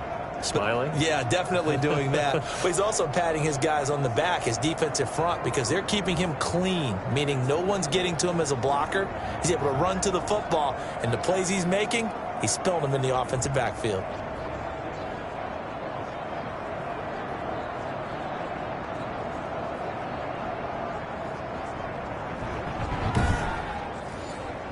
First play of the drive goes the wrong way. Here's 2nd and 12. Shotgun now from Murray. Fitzgerald on the slant. And this will be good for a pickup of 9 to the 46. Fitzgerald. A gain of 9. Brings up 3rd and 3. Murray going to try to throw on 3rd down. Rolling to his right. He can run for it, and he will. And there's the beauty of Kyler Murray, because we all know he can get it done through the air. Terrific right arm, and nowadays we don't even talk about his height anymore. He's shown that he can see downfield and make throws, but he also possesses wide receiver speed. He can call his own number or scramble and turn it into a big play as well. Kyler Murray, a dual threat at the quarterback position. Outside handoff to the right side. If you're a running back, you love getting the ball early so you have vision to see what's happening in front of you. Right tackle likes that call. Big play for him. But don't forget about the guys you always tell me on the backside sealing off. Well, they talk about cutoff blocks, making sure no one can leak from the backside that can run a play down. And nobody leaked. Big play. Now on first down, Drake again. And he'll take it down here just shy of the 15 at the 16-yard line. Calling a gain of 4 on first, and that'll make it second down. At the 16-yard line. And now Murray's going to set up the throw. He'll get this to his running back, Edmonds. And he's able to break out of one tackle, but then quickly brought down. Calling a gain of 5, and that'll make it 3rd and 1. Brings up 3rd and 1. Out of the gun, here's Murray. He's got a man, it's Williams. And he'll take this one in for the Arizona touchdown. Max Williams, his first touchdown here of the new campaign. And the Cardinals have taken the early lead. Good throw there, and I don't want to blow it too out of proportion, but he looks a lot more comfortable in his second season. You can tell he put the work in the offseason, and what I mean by that is understanding the playbook, not just the plays and how to execute them, but how to do it against a variety of defenses. Also understands his team better, what they can and cannot do. You can see the confidence rising in him as he plays. Gonzalez able to tack on the PAT, and that makes the score 7-0.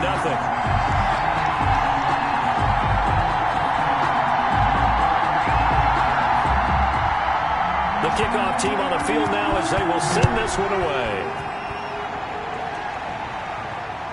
Fielded just outside the goal line. And he'll be stopped up at the 25. Washington takes over 1st and 10 at their own 25-yard line. Now Washington going to retake the field for drive number 2. They had the interception last time. It led to the opening touchdown. So now 7-0 the score as they start 1st and 10.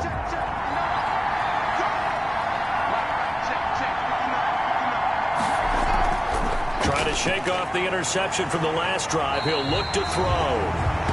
And the pressure will bring him down here. The Cardinals get home for the sack. Credit the sack there to Chandler Jones. They just gave up a sack there, and if I'm not mistaken, they gave up 4 last week, didn't they? Yes. And just looking really porous, aren't they? They really are, and I'm wondering if they're going to have to start thinking about keeping the tight end in, maybe a back, someone to help assist, because right now, their quarterback's been getting hit a lot in the last couple of games. So now 20 yards to go on 2nd down after the sack. Work to be done. They run. Devontae Freeman. And they only get a yard back there. They'll be left with a 3rd down and long. I do know from experience that when you slow down someone's running game, you're now doing the dictating on defense, and guess what? Now you're getting ready to tee off on their quarterback because they have to throw it all the time. But you still have to be alert for the draws and other plays of that nature to make sure you don't get hurt. And they'll take him down at the 31-yard line. 14 yards is the pickup there, but it'll still lead to a 4th down. A lot of tight ends just use their size and their strength, try to occupy some space and kind of body people away and catch the football. But not this guy. He's a refined route runner. Makes me wonder if he took some dance classes in his background with his footwork.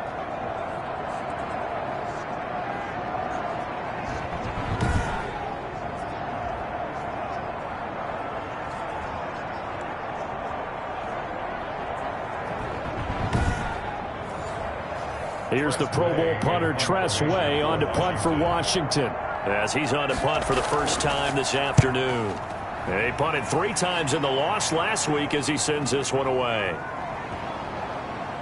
And a nice special teams job here. This is going to be down inside the 10 at the 7-yard line. I absolutely love the flexibility of these punters. Their leg drive, able to get it way up in the air, and that allows their punt team to get down there and down it inside the 10 because they've had some time. So the Cardinals offense back onto the field here for their 2nd drive of the game. And that last touchdown drive they had very balanced. How key is that balance? It's huge because most of the time when we talk about balance is run, pass, almost 50-50. But most of the times when you talk to offensive coaches, they say balance is we do what we want when we want to. And that means that they're ahead of the defense, keeping them on their heels. Yeah, they imposed their will on that last drive. A gain of right around 30 yards on a play that started back inside their 10. So that one just a little touch pass, but it paid off quite handsomely. Yeah, and let's face it, the quarterback loves it because it pads his stats as a completed pass for nice yardage downfield. But I like the way they get the receiver in motion. It's almost like he's running a route before he gets the football because he's got a full head of steam when the ball is popped in his direction. And he'll work it across midfield inside the 45. 16 more on that one and another first down. Boy, an effective play there, getting their wideouts involved in the run game. And they're always hoping on that type of a play that they can get to the end of the line and have a chance to turn it upfield as he did there. That means they controlled the blocking and took care of the defensive end or the outside linebacker to give him that lane. And I guess I need to clarify, I said getting their wideouts involved in the run game, but of course that was actually a pass as he popped it forward. So second down, still 10 yards to go, ball on the 43. Brings up second and to throw again.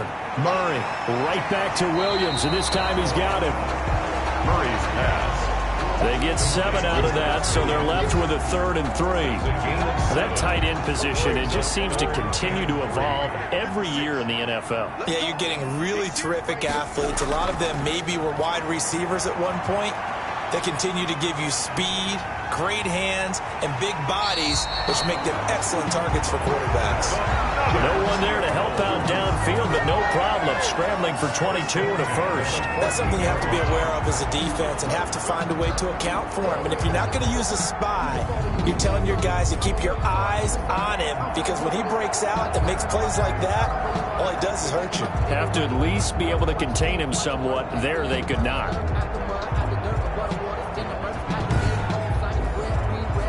Here's a 1st and 10 at the 14-yard line. From the red zone, here's the Heisman Trophy winner, Murray. He's going to find his running back. It's complete.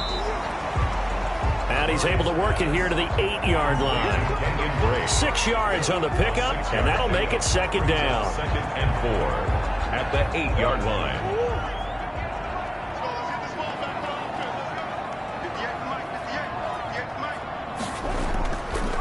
Murray's going to keep this himself on the RPO.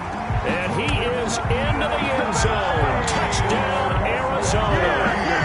Kyler Murray, his 2nd touchdown of the game, his 3rd on the year. And the Cardinals will extend their lead. I'd have to say that for him, that was an all-encompassing drive because it was his arm that got his team down to that point, but his legs that finished the deal. Give him credit for making it happen. Gonzalez to add the PAT.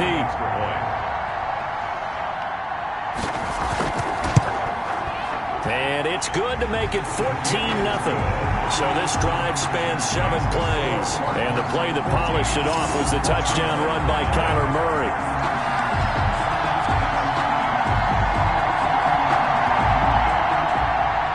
Set now to kick this one away, and off it goes.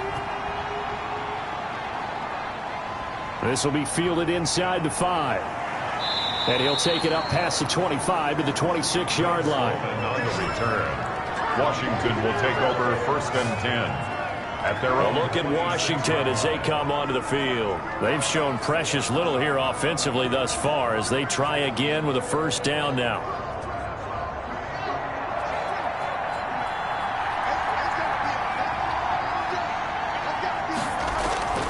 From the gun, it's Haskins. And this will be incomplete. Physical play on the football there, and it's 2nd down. Incomplete. He was defended by Patrick Peterson. 2nd and 10 now. Haskins looking for McLaurin, and he's got him. And they'll take him down at the 31-yard line. 5 yards. Now it's 3rd and 5. Picked up on the play. And it's 3rd down. Here's Haskins to throw. They'll set up the screen for Freeman. And they get him down, but not before he takes it across the 40-yard line. 12 yards is the pickup, and it's good for a Washington 1st down. Gain of 12. Let's give a little credit there. The offensive play caller sensed that the screen pass was available. Whenever you're getting a lot of heavy pressure towards your quarterback, that's when you're thinking about running the screen and using that pressure against the defense. And it worked very well there for a 1st down.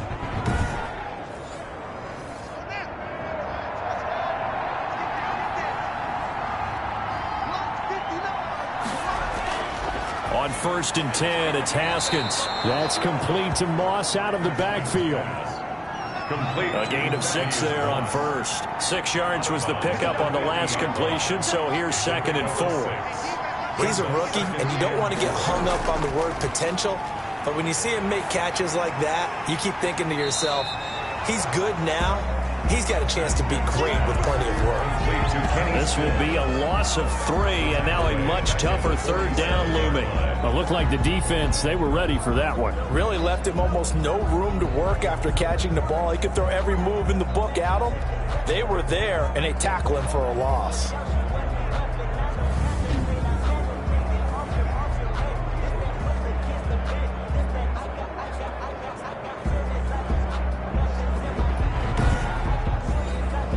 So negative yardage, a loss of 3 on 2nd down, and that leads to a tough 3rd down call. Again, it's Haskins. And he finds McLaurin. And they're going to have another 1st down as the tackle's made here at the Cardinals' 40.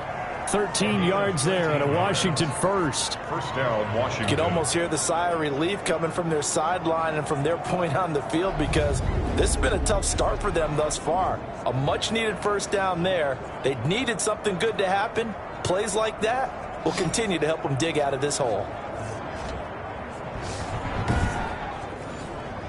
So into Cardinal territory now. It's 1st and 10, right at the 40.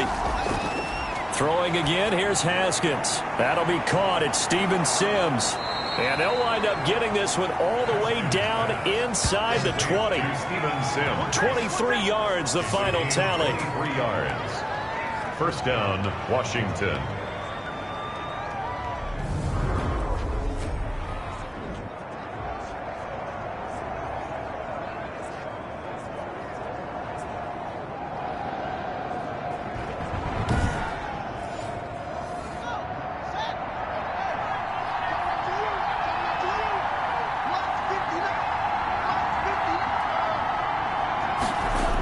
Try the jet sweep here. And he'll get him inside the 15 down to the 14-yard line. The wide receiver. Jordan Phillips is the one on the stop. Let's just make this one succinct. Nice job there. All 11 guys on defense diagnosing the jet sweep and putting it down. On 2nd down, Freeman. And a nice job to break free of 1 tackle, but it slowed his momentum somewhat, and he's taken down right after. It's a 5-yard gain, but they'll still be a yard short here with 3rd down now looming. 14-0 the score. This is the NFL on EA Sports. Washington on 3rd down. They've been good. 3 for 4 thus far. They're up against a 3rd and 1 situation. And he's going to be taken down, sacked back around the 18-yard line. Chandler Jones able to get in there for his 2nd sack of the afternoon. Well, that's a pretty darn good start to his season, huh? A sack in the opener, adds a 2nd one here. That tells you about his offseason. He came in determined to have a big year, and it's paying off.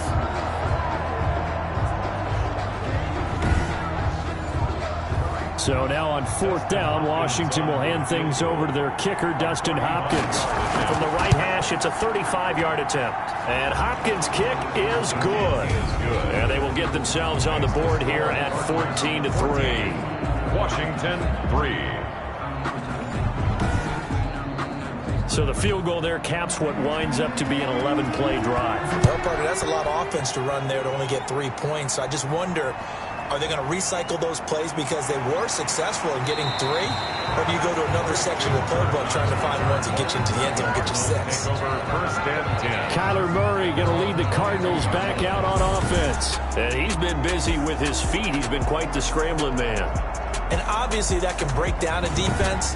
But a lot of it is just that they just get trapped with worrying about it so much that other things break down as well. You know, you break the huddle, and you're not just playing what comes out at you. You're like, oh, God, don't let him outside of the pocket. Don't let him beat us with his legs. And then he starts to beat you other ways. And they're able to get this one across the 35. They They may want to go back to that one. First play of the drive, good for 15 and a first down. For the last few seasons, it's almost been sport for us in the media to see if Larry Fitzgerald was going to call it quits and cap off what I believe is a Hall of Fame career. But now he's entered season number 17, second on the all-time receptions list, just 171 catches behind Jerry Rice, and maybe he's found new life as he continues to pile up the big numbers. And this winds up a pickup of 2, maybe 2.5 to about the 39. Ryan Kerrigan in on the stop. From the 39, Murray. Wide open receiver, complete. And he takes this one down almost all the way to the 30. This play started with the protection. You have to have it to give your quarterback time to let routes develop downfield. And then it's on him to locate an open man, and he does just that. Play callers love 4 vertical routes because receivers can be open at any time downfield, often for big gains. So the big play changes the complexion of things. Here's 1st and 10 just outside the 30. Now a draw play with Drake. And room there to work it inside the 25. Solid run on first down. Gain of 7 leaves him with a 2nd and 3. And there we saw one of the downsides of blitzing during a rundown, because sometimes you get out of your gaps. You don't fit the run quite as well because you're headed towards the ball carrier with abandon. Fitzgerald hauling it in from Murray. And he lost the football. And it's Washington that scoops it up. And his guys are going to get the football at the 23-yard line.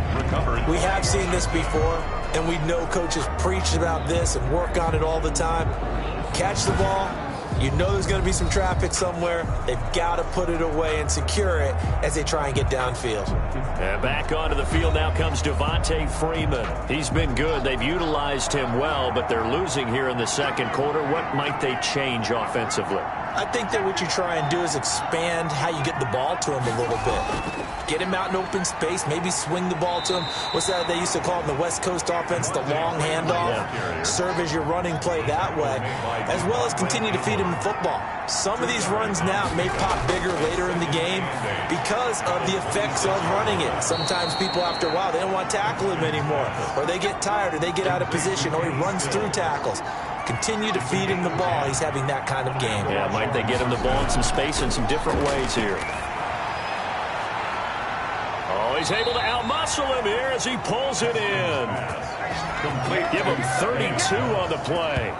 Obviously, they're not where they want to be right now on the scoreboard. Big plays like that, though, that'll trend them in the right direction. Yeah, a few more like that, they'll be right back in the game. And if they can continue to do that, maybe they'll inspire their defense as well. They'll get a few stops.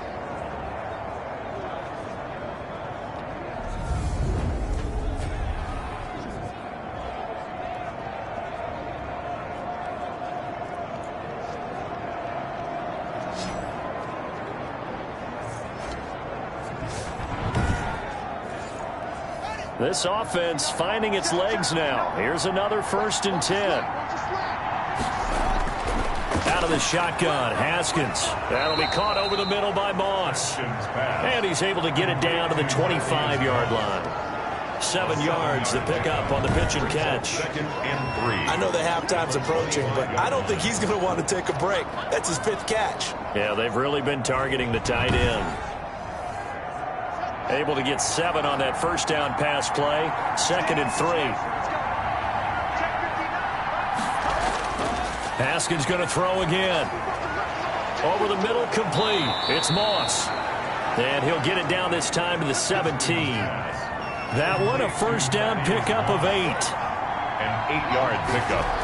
First down. From the red zone now, they'll look to throw. And Stills over the middle.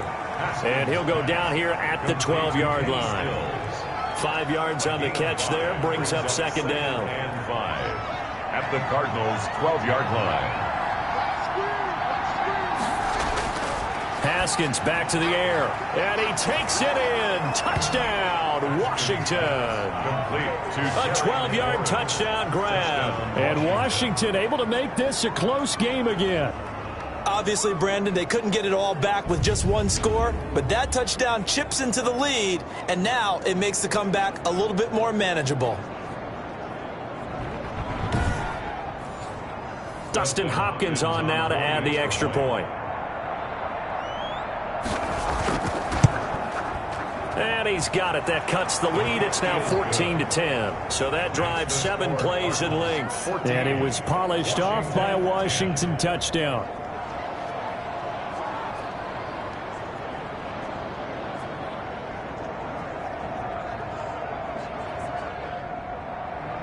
The lead cut to just 4 as they kick it away and turn things over to their D. Fielded right around the 8. And they will wrangle it down a couple yards shy of the 30. The Cardinals take over 1st and 10 at their own 20. Now Kyler Murray ready to get back under center. He's thrown for a touchdown pass, and he's run for one so far. When you're able to watch a guy perform at a high level and do it in multiple ways, arm, legs, he really helps his team in a big way. You've got to think that they feel great about where they are in this ball game, and they feel even better about him leading their team. Now he's hoping to put them into a better spot after this drive. They'll lose a yard there, and it's 2nd and 11. And that's what I'd like to see out of this defense, a little fire, a little toughness. It hasn't been the best first half for them, but they did do a nice job there, forcing a loss on that play.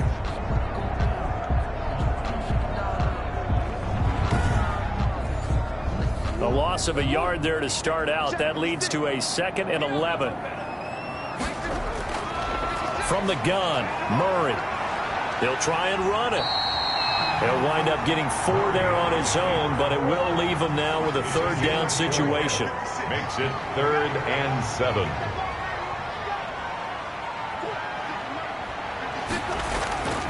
Operating from the gun, Murray. And he's going to have to eat this one as down he goes. The DN, Jonathan Allen, making sure his presence is felt. He was trying to keep his eyes downfield. Nobody came open. He's trying to do everything that he had been taught, right? Every bit of the technique. But if no one's open, there is no technique except make sure you hold on to the ball as you go to the ground when you're getting sacked.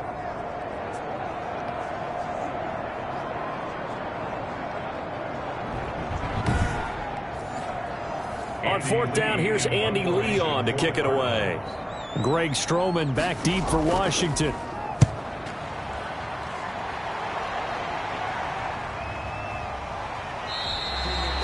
It's a 46-yard punt, 2 on the return. And it will be Washington football now with a 1st and 10. Here again comes Dwayne Haskins and company. He's had a solid start to this game, but bottom line is they're losing, so he doesn't care about his stats. He just wants to right the ship on the scoreboard. He wants to actually increase his stats because he feels like if he does, that means things will get better for his team, maybe get him back into the ball game or into the lead. In these situations, I remember playing with a quarterback once where he actually ran out onto the field first ahead of everyone else just to say, guys, let's go. Try and create that energy, create that spark. Well, so far he has 1 touchdown, 1 interception. He'll be looking for that 2nd touchdown now. The intended receiver was Thaddeus Moss. And it's 3rd and 5. Isaiah Simmons there defensive. Here's Haskins out of the gun. He'll drop this one down to Freeman. And he's going to have the 1st down at about the 38. Able to get what they need to keep the drive going with a 6-yard pickup on 3rd down.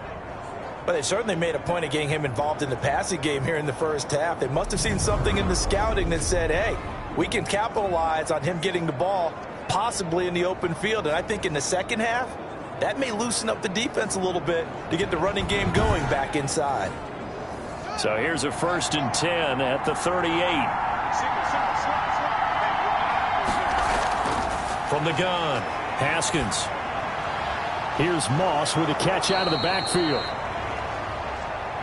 And he'll be taken down, but not before he gets into enemy territory.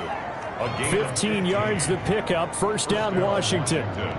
One of the advantages of zone defense, as I remember it, is being able to see the play develop in front of you. One of the disadvantages, when they find those levels where they can hit you with it, sometimes behind the corner and in front of the safety, it makes it tough to defend. So into Cardinal territory now. It's 1st and 10 at the 47. Looking to throw, Haskins. Got his man complete over the middle. That's Moss. And he's going to get this inside the 30. It's another first down as they look his way again, this time 19 yards. So in the second quarter, he's already up over 100 yards receiving now. And isn't 100 the magic number for a really good game for a receiver? So he got a chance to really shatter that and have a profound effect on this game.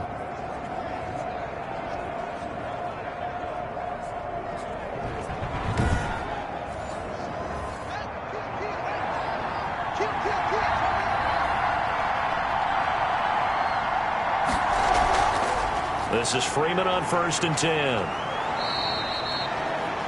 It's a 7-yard carry to set them up with a 2nd and 3. Well, no matter how they phrase it, staying on schedule, staying ahead of the sticks, whatever you want to call it, 7 yards on 1st down, that fits the bill. So they'll come up after the gain of 7 on a 2nd and 3.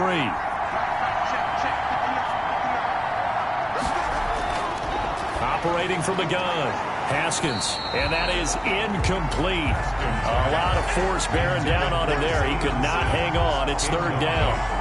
Well, that one was all about the defender making life difficult for the receiver. Very tough for a guy to hold on to the football through all that contact. He ends up forcing the incompletion. 7th play of the drive now as they come up on a 3rd and 3. Now it's Haskins. Off to Geis on the screen. And he's going to lose yardage and be backed up to the 25. They'll wind up losing 4 yards on the play.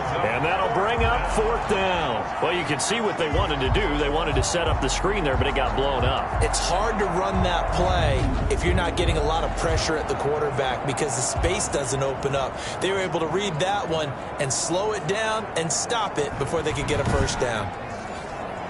So out comes a field goal team now for the 2nd time here today. Made his first, this now from 42 yards out. Hopkins' kick is good. And the lead is down to 1 now at 14-13. 14, Washington 13. No problems in the field goal department so far. He's 2 for 2. Pretty reliable here in this game, isn't he? And to me, that bodes well for them. If they need him late in the game, his confidence should be sky high. And they'll get him down inside the 30 at the 27. The Cardinals take over 1st and 10. Out comes Kenyon Drake in the Arizona offense to take over. He's been good. His guys are winning. So far, the recipe working here in the second quarter. And he doesn't like to just tote the rock. He wants to carry his team on his back. And that's what he's done throughout this game. Yeah, he's done that. He'll be hoping to continue that trend. Drake will start the drive on the ground. And nothing doing. He's immediately taken down at the line of scrimmage. Thomas Davis. No gain on the play. It'll be 2nd down. No gain on the play. 2nd and 10. Looking to throw on 2nd down. Murray. It's a short one here, complete to his tight end. Murray. 4 yards the gain, and it'll bring up a 3rd down. It's a gain of 4. Brings up 3rd and... Shotgun now from Murray. And the Washington pressure gets to him, and he will go down. It's Ryan Kerrigan getting the sack. Great job defensively. I think he was trying to go through his progressions, find someone to get rid of the football. Before he knew it, he was on his back. So that just brings us right back to what you said in the beginning. A great job defensively. Nowhere to go with the football. That led to the sack.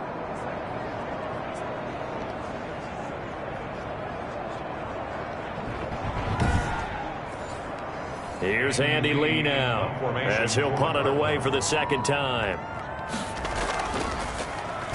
His first punt, 48 yards. This one looks equally as good. So possession goes over here on the punt. And out will come the offense as they take over. Out comes Washington's offense as they get set to take over here. And last time able to get 3. It's not what they wanted. They wanted 6, but they got at least something. They mustered something out of the drive. They'll take it.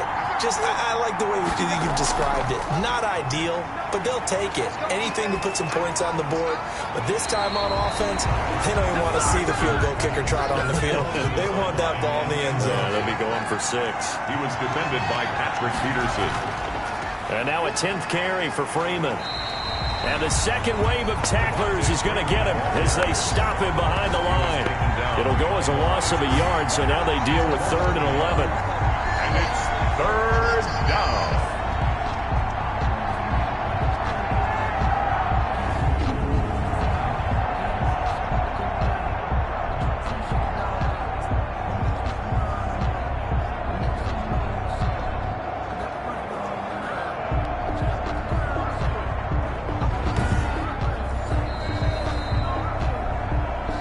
And we've hit the 2-minute mark in this first half of action.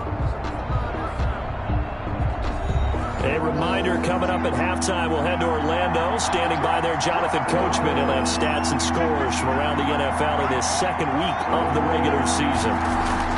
On 3rd down, Devontae Freeman.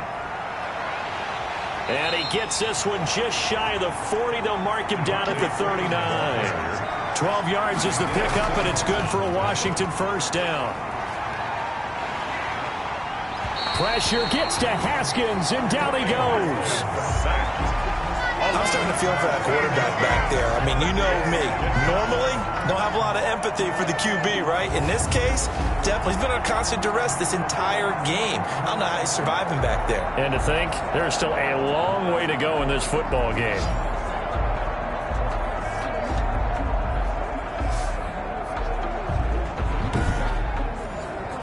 Sacks, a growing theme in this first half. This is 2nd and long. Another try after the first down sack. Haskins. And he's got him. Got his man on the end route. Complete.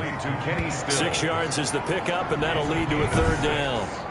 One of the selling points of the end route is it gives the quarterback a really nice sight line to his receiver and almost on a direct shot able to throw the ball into the middle of the field and have a great chance of success as they did on that play. On 3rd down, it's Freeman, and he'll get this only up to about the 35. The Cardinals going to use the first of their timeouts as the stoppage will come with a little under a minute to go in this first half. Here's Tressway now as he's on to punt for Washington. Uses the stiff arm. It's a 40-yard punt, 4 yards on the return. And the Cards will take over 1st and 10. Here's the Arizona offense now as they get set to take over. And we'll see how this is played. Offensively, they've got the lead. Not a whole lot of time left. What do you think, Charles? Well, it's tempting to try and add to your lead. But a mistake there, that can change things in a big way. I say go ahead, take the knee, get on out for the half. Now the Cards going to call another timeout, their second, as the clock's going to stop with 47 seconds to go in half number 1.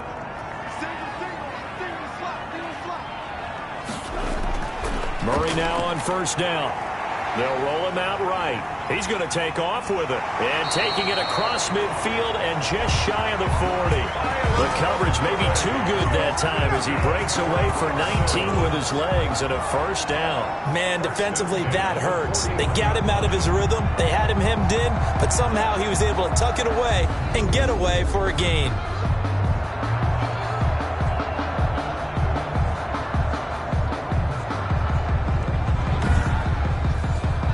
Back-to-back good plays have him on the move on 1st down. Out of the gun, here's Murray, sliding out of the pocket. Now he'll pull it down, and he's going to get this inside the 30. Nothing open downfield. He keeps it himself for 11 and a 1st down. That's another Cardinals 1st down. 1st and 10 at the 29-yard line.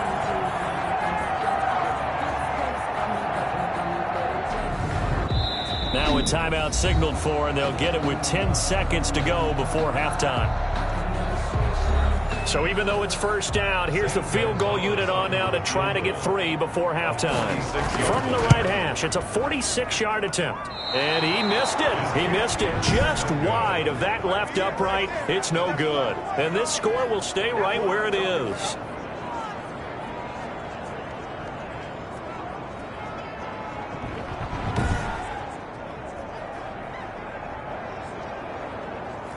Everything looked good. Good snap, good hold. Sometimes, though, the ball just doesn't want to go where you want it. And this one winds up no good.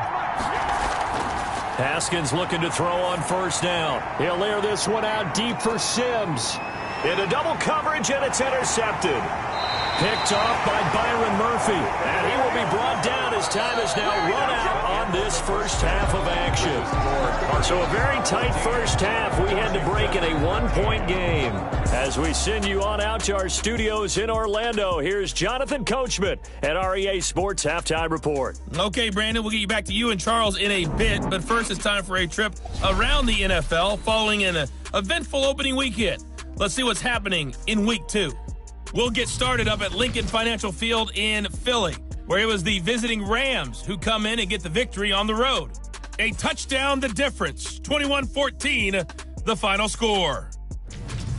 From there, we head on over to Wisconsin to check on the Packers at home at Lambeau Field. And they were winners in that game over the visiting Detroit Lions. Aaron Rodgers, 4 touchdown passes in the victory. Finally, we finish at MetLife Stadium to see what's going on with the Jets. And it was the visiting San Francisco 49ers that come in and get the victory. 23-17, the final score. In the game you're watching, it was the former number 1 overall selection, Kyler Murray, who put on an absolute show. His guys have the lead, as we'll hand it back over to our commentators, Brandon Godden and Charles Davis. All right, Coach, thank you, and we welcome everyone back for quarter number 3. This will be fielded inside the 5. And a good return as he'll be stopped just shy of the 30-yard line. The Cardinals take over first and 10. At their own 20. So here are the Cardinals to take over. They were losers last time out to the 49ers, but right now they're on the right side of the scoreboard as they start out first and 10.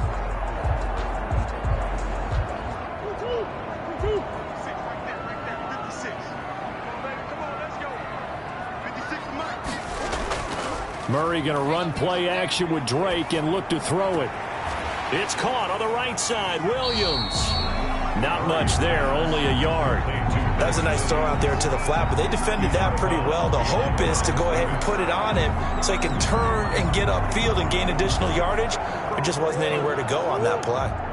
They only got a yard out of that last completion, and that makes this 2nd and 9. From the gun, Murray. The catch made by DeAndre Hopkins. And they nearly get this all the way to midfield. Mark him down at the 49. He was held without a catch in the first half, but he's got one here, and he also picks up a first down. And DeAndre Hopkins with another catch. And let's face it, when Arizona made this trade, there had to be no one happier than quarterback Kyler Murray, who had been pushing his management to draft his college teammate C.D. Lamb out of Oklahoma. But when they made the trade for DeAndre Hopkins, they didn't need to do that anymore. This guy's an all-pro receiver. He's been the top 3 in receptions the last 2 seasons. And now with Larry Fitzgerald already there, and you add DeAndre Hopkins, the possibilities endless for the Arizona Cardinals in the passing game.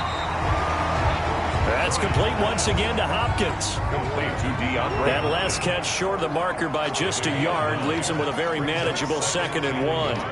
Well, even I can figure out that DeAndre Hopkins is clearly one of the best receivers in the game. Over the last 3 seasons, over 1,100 yards in each season. And don't forget, defenses have been keying on him each and every snap. This guy produces no matter what the situation, no matter what the coverage. Just find him and get him the football. A gain of 3 last play. This time they double it and pick up 6. A 6-yard pickup brings up 2nd and 4. On 2nd down and 4. Murray, and he can't find anywhere to go with it, and he goes down. Ryan Kerrigan picks up his 2nd sack of the afternoon. And that's his 2nd sack of the game, but this player, disruptive in all phases, whether he's going upfield, coming underneath, you name it. He's a big-time guy you have to block.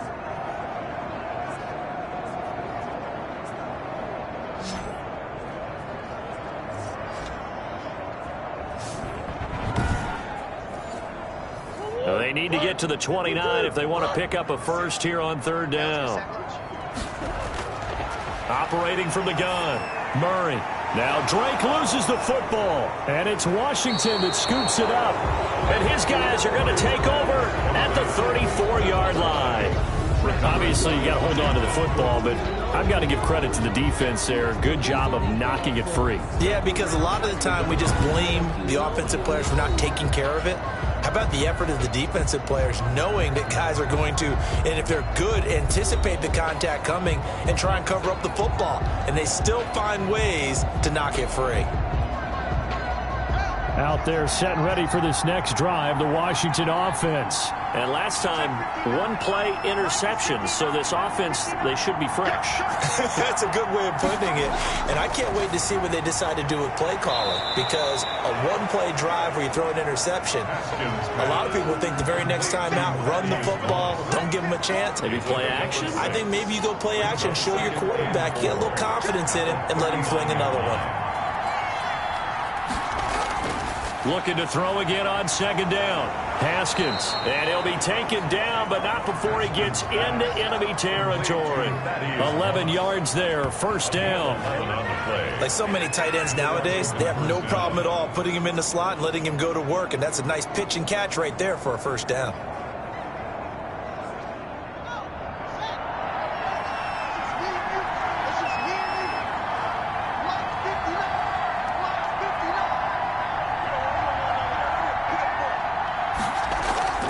Now Haskins on first down. And his throw's going to be incomplete. He's trying to get it to Terry McLaurin. And now it's second down. It leads to 2nd and 10. Throwing again. Haskins. The Cards get to him here. He's brought down for a sack. Chandler Jones able to disrupt yet another pass play. That is his 3rd sack of the afternoon. That's number 4. Sack number 4. They had 4 last week, so he's been down on the ground a lot. Partner, they say the eye in the sky does not lie. And that's indeed the case because they watched the game tape from the previous week, incorporated it into their own defensive scheme, and continued to get after this quarterback. And now this defense will be searching for sack number 5. Now Haskins, 3rd and long. The throw taken in by Sims. And he'll be out of bounds, but able to get it up past the 45. They do get 10 back, but still a ways to go on 4th. This is away, but boy, headed straight for the sidelines. And the punt over the side in the air, and the spot will be inside the 35. Arizona getting ready to go as they take the field. And last drive, obviously not what you're looking for. You've got the lead. You got to protect the football. So in other words, someone got lucky because they've been moving the ball really well and wearing them down. In this case, though, giving up the football doesn't make them very happy. They can't wait to get back out there and atone for it. Yeah, try to atone for it here on this drive. He'll get a nice chunk there on the first down run, and it's 2nd and 4. Brought down at the 39-yard line. A 6-yard pickup brings up 2nd and 4. From the gun, Murray. And that'll be incomplete. Took a pretty good shot as he tried to pull that one in. Couldn't hang on, 3rd down. Brings up 3rd down and 4. From the gun on 3rd down, Murray. Then he's got the completion to Hopkins. And he is going to have a Cardinals first down as they're able to get the 3rd down conversion. A Cardinal first down, Murray to Hopkins. But we're used to seeing the guy that you consider the number 1 receiver double covered. But how about this guy? He's double covered and finds a way to make the play for a first down. That's how you increase your Madden rating, right? No doubt about that at all. And you know something? I think we'll hear about that from him soon.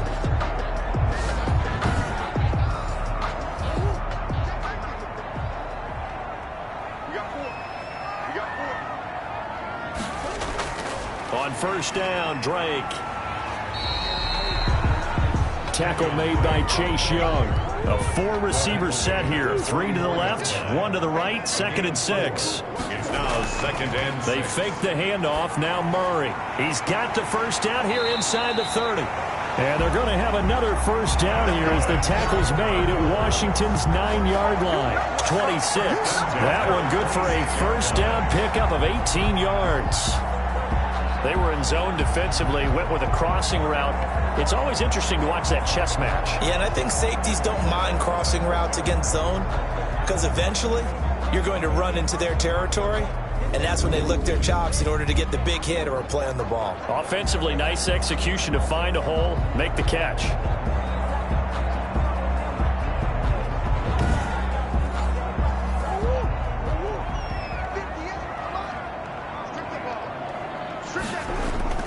First down, Murray steps away. Under pressure, and down he goes. They sack him back at the 36. Chase Young in there to drop him, and that will go in the books as the first sack of his young NFL career. Congratulations, young man. One thing that I liked about this guy during the draft process was his motor. Of course, I loved his skills, but he plays hard on every down. And that motor on full display there as he gets his first NFL sack. So second and long, and got to be careful not to fall out of field goal range.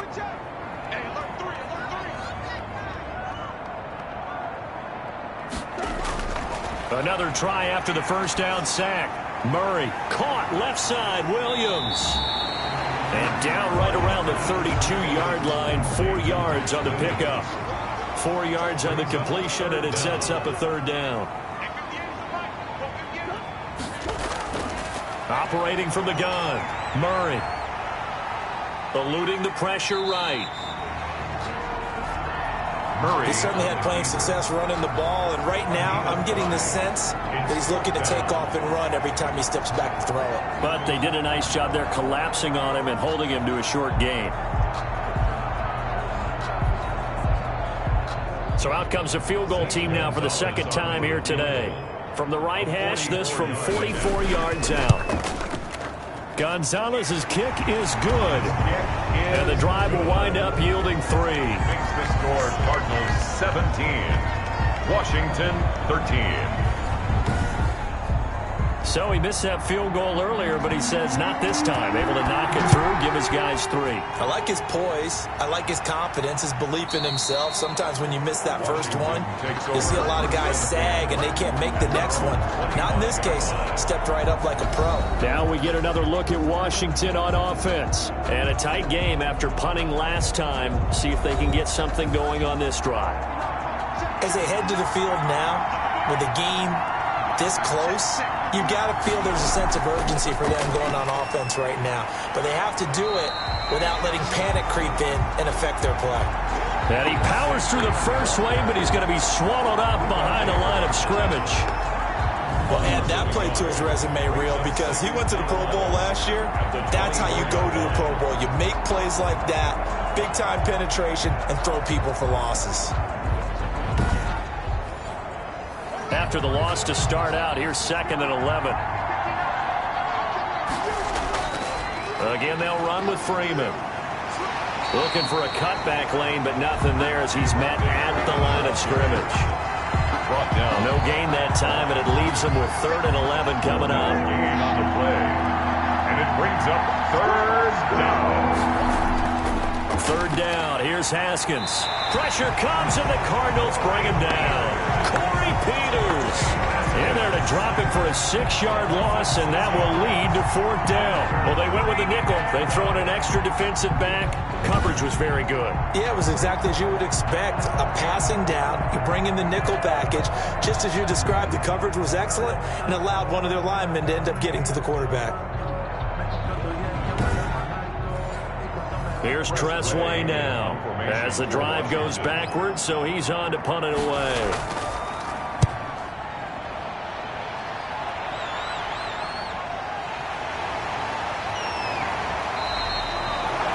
So a change of possession here on the punt, and the offense will take over with a new set of downs.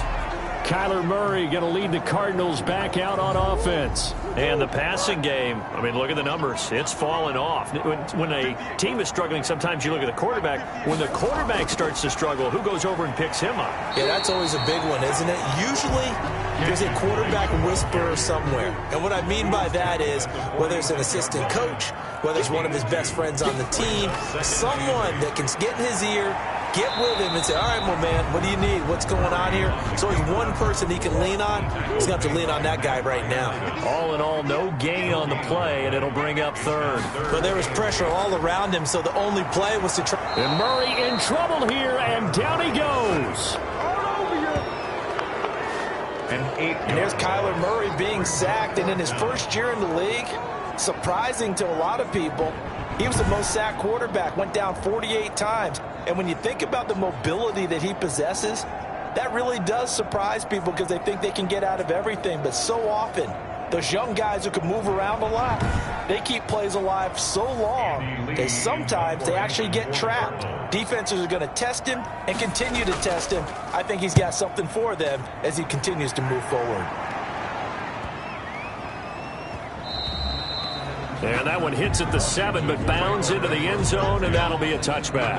20-yard line. A look at Washington as they come onto the field. The crowd may be losing just a little bit of the edge after back-to-back punts. They want some big plays. They want to see some offense. They want to see somebody break away, whether it's through the air or on the ground. Now it'll be interesting to see where the patience is on both sides. Each head coach, can you hang in there and not try and force something that could put your team in some jeopardy? 5 yards on the catch there, brings up second down. Here's a 2nd and 5 now from the 25. Let's just make this one simple. Could he be any more open than he was on that play? And they lost him going to the outside. Hard to believe because you go through your accounting on each and every defensive snap. Who's got who, what defense you're in. That was totally a blown coverage. First down. So from the 36 now, 1st and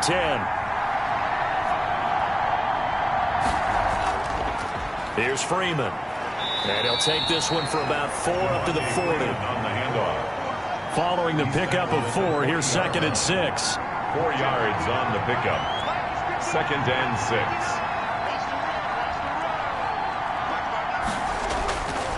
From the gun, it's Haskins. That's complete to Moss out of the backfield. And he'll be taken down, but not before he works it past the 50. So into Cardinal territory now. It's 1st and 10 at the 46. Now Freeman, he's been busy today. It's a pickup of 4, and it'll bring up 2nd down. He's brought down at the 42-yard line. A gain of 4. It's now Freeman again. And he's got some space here. And he works it past the 30, almost to the 25.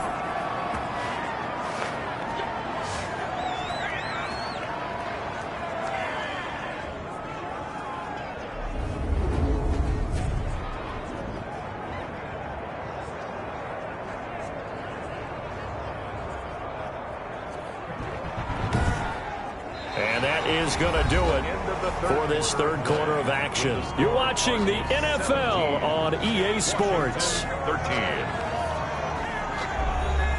So signs of life in what's been a dormant offense in this 2nd half. Here's 1st and 10. Out of the shotgun, Haskins. Yet again, Haskins is intercepted. 3rd time. Picked off inside the 10. Boy, so another interception, CD, and it feels like he's starting to unravel a little bit. And as you would expect, still a work in progress here in his 2nd season. He has to start ironing out some of these mistakes, though, because now his head coach, his offensive coaches, they have to evaluate whether you keep playing him and let him work through it, or you start thinking about going to his backup.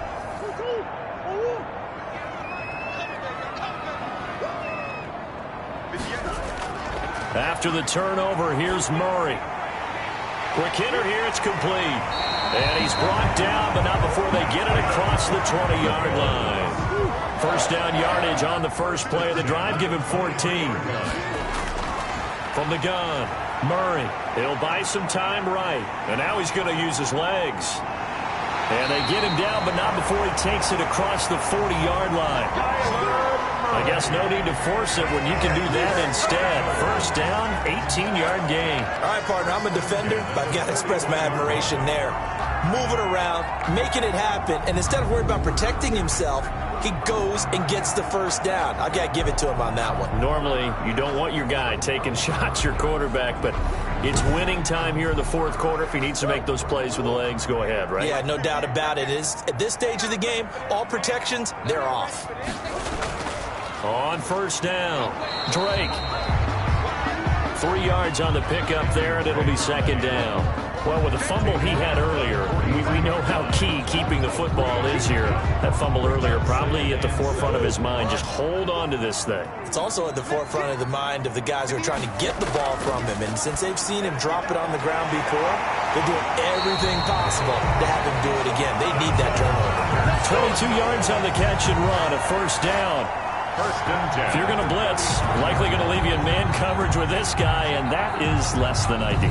It is, because just about any offense that has an elite receiver, if you blitz and have him in man coverage, you're going to him, even if he has an elite defender on him, because he usually knows where the ball is before the defender does. In Washington territory now. Here's first and 10 at the 35-yard line. Jet sweep. Here's Fitzgerald. And that play went nowhere. Losing yardage. It'll be back at the 36. Officially, it's a 1-yard loss. That's going to bring up second and 11. Well, as a wideout, when you take that handoff and you're coming around the edge, you're expecting to see nothing but empty space in front of you. But if not... Well, things can go south in a hurry, and that's exactly what we saw on that play with a loss.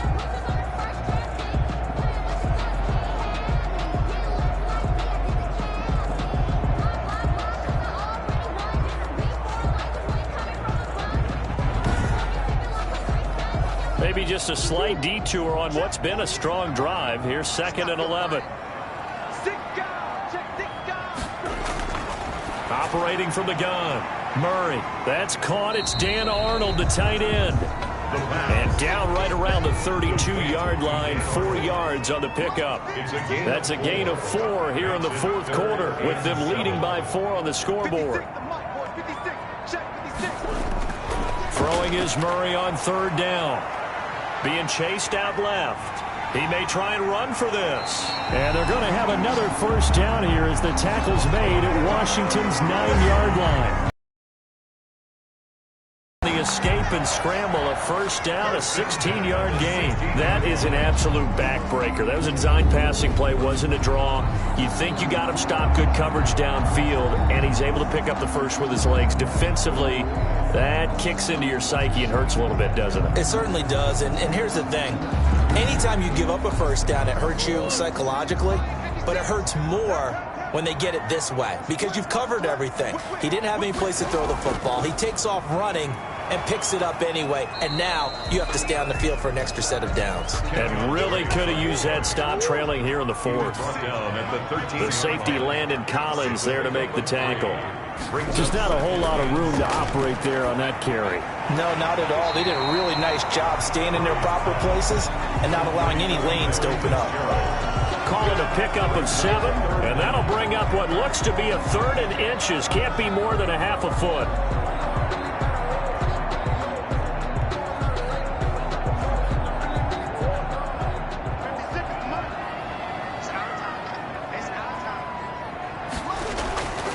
From the gun, Murray. He's got it. And he will have the first down before he's brought down at the 3. First and goal. It's a 3-yard pickup, and that sets up a first and goal. Couldn't just sit on it here, could they? Had to throw the ball on third down. Got the big completion in the pickup. Fresh set of downs now. They've got to feel great. And defensively, a backbreaker. So first and goal, 6 points here would go a long way toward wrapping this one up.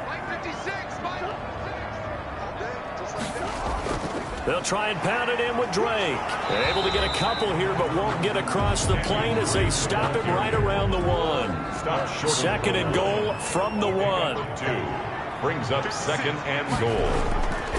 Operating from the gun, Murray feeling the pressure here and taken down. A sack back at the 7. Montez Sweat. A 6-yard loss. When you're this close to the goal line, you've got to expect pressure from the defense, so the ball's got to come out fast. Got to get out of his hands quicker.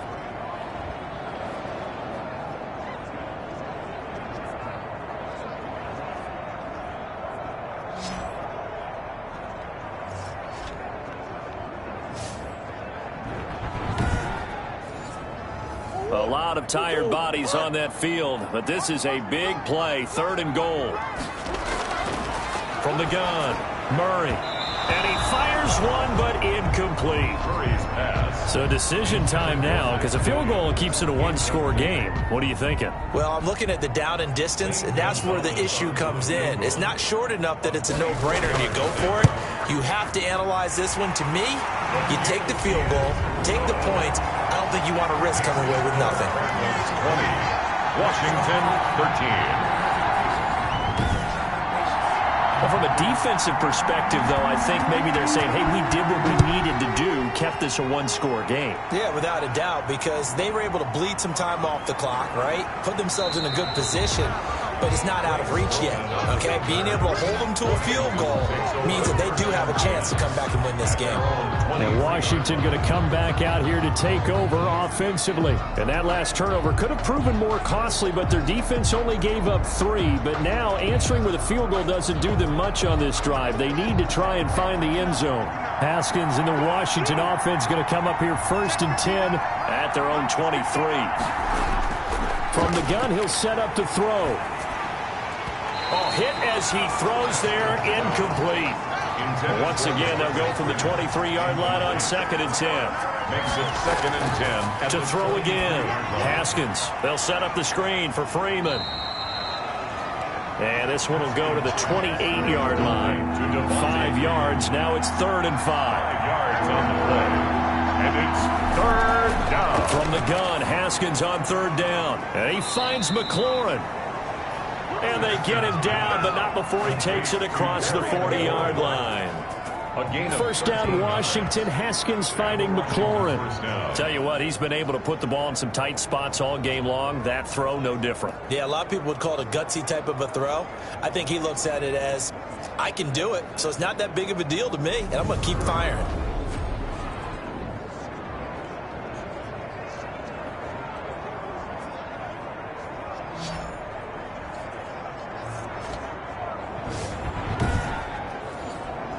So signs of life in what's been a dormant offense in this second half. Here's 1st and 10. He's going to launch this thing way downfield. And his pass is intercepted for the 4th time today. Picked off near the 26.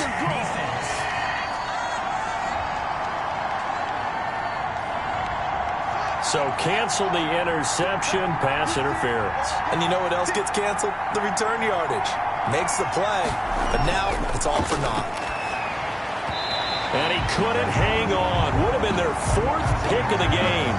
Instead, 2nd down. They don't get the hook up there, but you really have to marvel at how precise he's been throwing the football these last couple weeks. Oh, that's the perfect word for it, precise. Because if you're at 70% or better 2 weeks in a row, you have a job as long as you want one in this league, won't you? I mean, let's face it, it's not just West Coast offense either. He's putting the ball downfield as well. Throw left side complete. That's Freeman. Haskins pass. They do get a couple, but they'll be left staring at a 3rd and 8 coming up. It's a gain of 2 yards. To throw on 3rd down.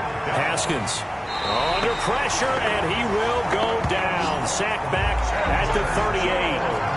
Chandler Jones in there for the sack, and it's an important one from a personal standpoint, as that is sack number 100 and what has certainly been a terrific career to this point.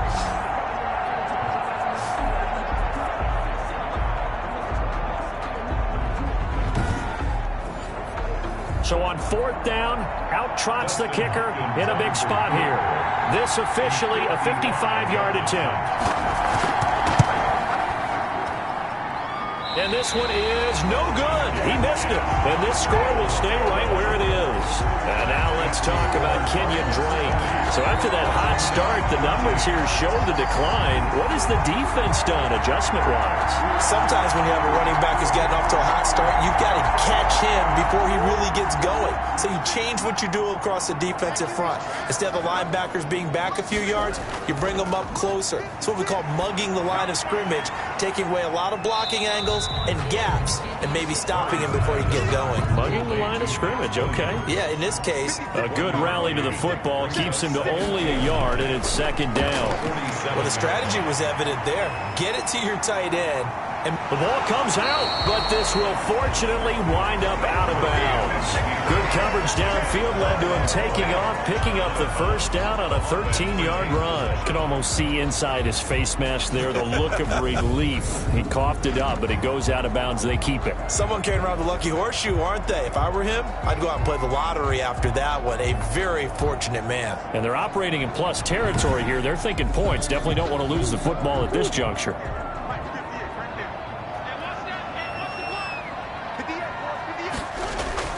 On 1st and 10, here's Murray. And that is incomplete. He couldn't hold on through the contact. Brings up second down. Andre Hopkins, incomplete.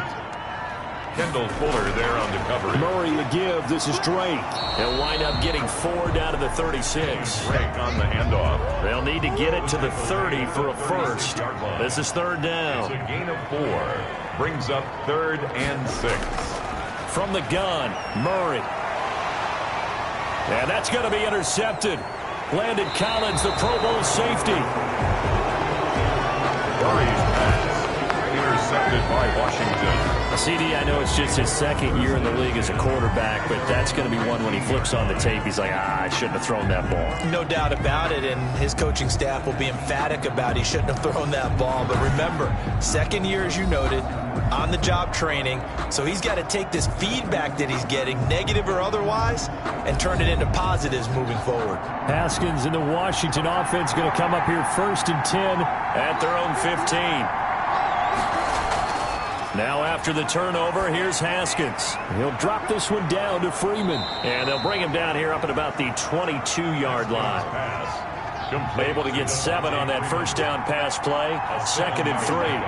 Brings up 2nd and 3 at the 22-yard line.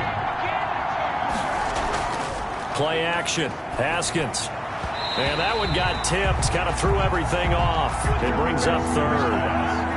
As big of a play as we've had in this one so far. This is 3rd and 3. Here's Haskins out of the gun. Looking for McLaurin, and he's got him.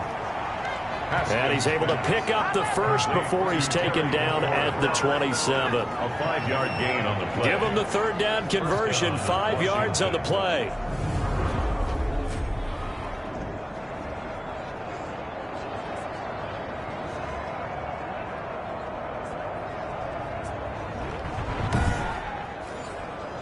So signs of life in what's been a dormant offense in this second half. Here's 1st and 10. Throwing again, here's Haskins. That's complete to his receiver, McLaurin. And they get him down, but not before he takes it across the 40-yard line. Back-to-back receptions for him, and it's another 1st down. Well, that was a fun one to watch right there. A nice in-breaking route and plenty of room in the middle of the field. And he was able to get behind the linebackers and grab the completion for a really good pickup. The drive continues as they search for a tying touchdown. Here's 1st and 10. Haskins going to throw again. And that's going to be incomplete. Too tough to hold on to that one. It's 2nd down. So 2nd down, still 10 yards to go. Ball on the 43. 2nd and 10. Throwing again. Haskins over the middle, complete. It's Freeman. They get 6. That'll leave them with 3rd and 4. A gain of 6 yards. Looked like a pretty good, safe play right there. No, he's had trouble with the interceptions in this game there. Hits his guy out in the flat. Yeah, so many times we hear quarterbacks and offensive coordinators talk about in your progressions, you're either throwing the touchdown or you're throwing the check down. But earlier in the game, it was touchdown or interception. Now he got to the check down, a nice safe throw and a good one. And he will have 1st down yardage as he's brought down at the 41. A gain of 9 4th yards. quarter, down to the final 2 minutes, and we've got a 1-score game. So it's Washington with the football here as we welcome you back. And let's see what they've come up with offensively after having time to talk it over. Again, it's Haskins. Here's Moss with a catch out of the backfield. And brought down, but not before they're inside the 25. Haskins to throw. 17 yards that time and a Washington 1st. Open man here, Sims complete. They'll contain him to just 4. 2nd down. This will be caught inside the 10. Haskins pass. And he gets it inside the 10 to the 9. It's a good gain of 11. Sets him up 1st and goal. And it's caught. It's a touchdown. So they rally here in the final minute, and they're an extra point away from tying this game. And while it appears the heavy lifting was accomplished by scoring the touchdown, they're still down 1. That extra point is not a gimme.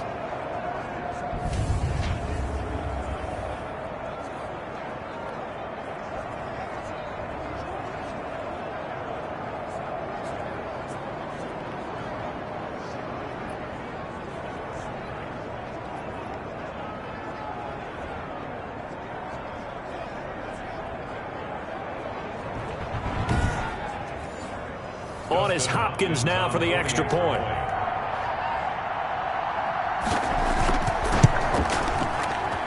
And we are tied here in the fourth quarter. So that one a long 11-play drive. And the touchdown and PAT mean we are tied here in the final minute of play.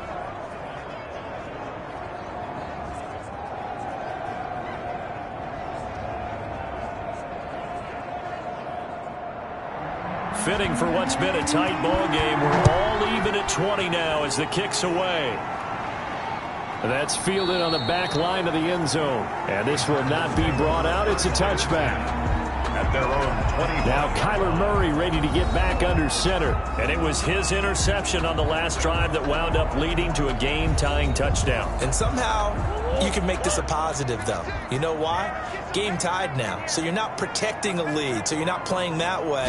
You've got to go get the lead again. So maybe it loosens him up a little bit. And he can't get a throw off. He's taken down. What a huge play at this point in the game.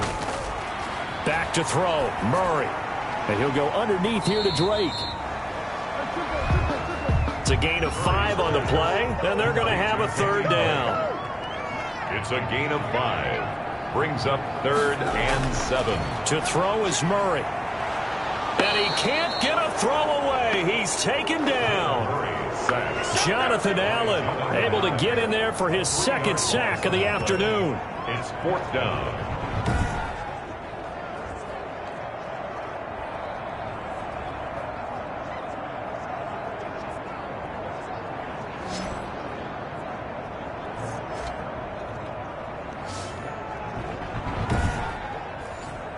Here's Andy Lee now. He's been terrific so far. So 4 quarters wasn't enough, and we are off to overtime. Don't change that dial. And here in overtime, if the team that receives the ball scores a touchdown, it's over. If they don't, we can still have some more football. That's exactly right. If they go down and kick a field goal, the other team gets a possession to either match it or score a touchdown to win the ball game. If both teams kick field goals, the next team to score wins. But if the receiving team throws a pick 6 or fumbles the ball and it gets picked up by the defense and they score, the game is over at that point. So a tie ball game here as the kick's away. Fielded near the back of the end zone. And they will play it safe here and bring this one out to the 25. Out comes Washington's offense as they get set to take over here. They're set for their first drive here in overtime, and this is where the crowd can really become a factor. They've had to battle it all day, but I know what you're saying. In overtime, that gets doubled, doesn't it? At least, because now the crowd really wants to be involved and help their team, and that first drive can dictate the whole thing because they know if this team takes it downfield and scores a touchdown, it's game over. It's been loud in here so far. 2 yards on the pickup. It's 2nd and 8. On 2nd down, it's Freeman, and he'll get about 4 across the 30 to the 32. So a big play in this opening drive of overtime. Now looking at a 3rd and 3. First throw of overtime for Haskins. And he finds Stills, complete. Haskins pass, complete to Kenny Stills. A gain of 13 yards. Well, we always hear about the connections some quarterbacks have with certain receivers. I think this guy has a connection with just about everyone. Didn't mind throwing it in there against double coverage to him. Shows some confidence, supreme confidence. Big-time confidence that he would make the play for him, and he did.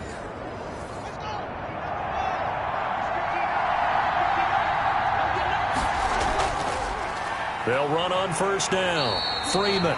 And he's going to be stacked up right at the line of scrimmage. Nothing there for him. 2nd down.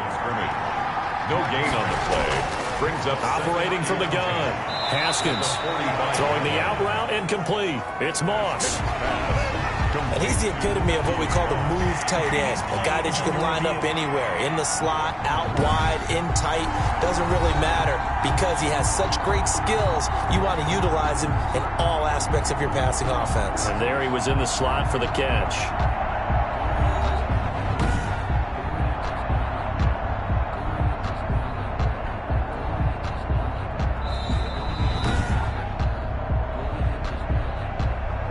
Cards going nickel. An extra defensive back out there now on 3rd down. from the gun. Haskins, and that's going to be incomplete. The coverage too good there. The contact popped the ball free, and it's 4th down. And that's one of those plays where it's hard to keep 2 eyes on the football when you know the contact's coming, let alone getting 2 hands around it, hugging it to your body, and absorbing the hit.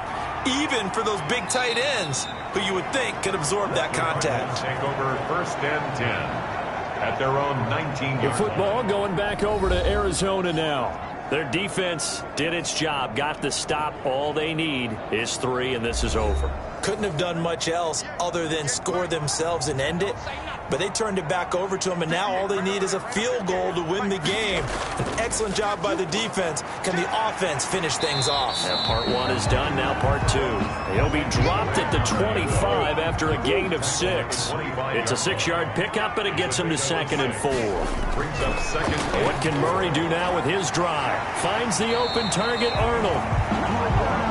And he gets this one just shy of the 40, down at the 39. 1st and 10 at the 39-yard. 1st down, Murray rolling to his, and he can't get rid of it. He's taken down. Ryan Kerrigan getting him once again, his 3rd sack of the afternoon. And on that one, the protection just broke down. You've got to have that leverage, don't you? We always talk about low man wins in the running game for an offensive lineman versus a defensive lineman. It's essentially the same thing in pass protection. Get lower than that defensive lineman so that you can keep your balance and keep him away from your guy trying to throw the football.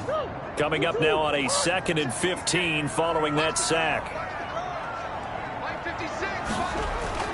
Another try after the 1st down sack. Murray, they'll roll him out right. He'll run it. That one a broken play, but it ends up being a good play. The scramble goes for 20. Sack that 1st down, took him out of a traditional running play and put him in a passing situation, but didn't stop him from running anyway, did it? No, I was surprised when he took off. I thought, oh, he's got some space. He might pick up 5, 6, 7 yards. He goes all the way and picks up the 1st. In Washington territory now. Here's 1st and 10 at the 46. Shotgun now for Murray. And this will be incomplete. Physical play on the football there, and it's 2nd down. So after the incompletion on 1st, now 2nd and 10. He did a fine job there of not hitting him before the ball arrived, and I've got to tell you, you can often mistime that play because of the angles of approach. When you're going to get him, sometimes you panic as well and think, I've got to be there right now. Instead, in this case, timed it perfectly and knocked it free. Containing him is becoming a big problem. We've already seen this once earlier in this drive. Yeah, and so now 2 times this has happened. Do you adjust something? Yeah, I think you do. I think you got to start thinking about your rush lanes. Try not to either get too wide or too narrow. Make sure someone is there waiting for him to take off.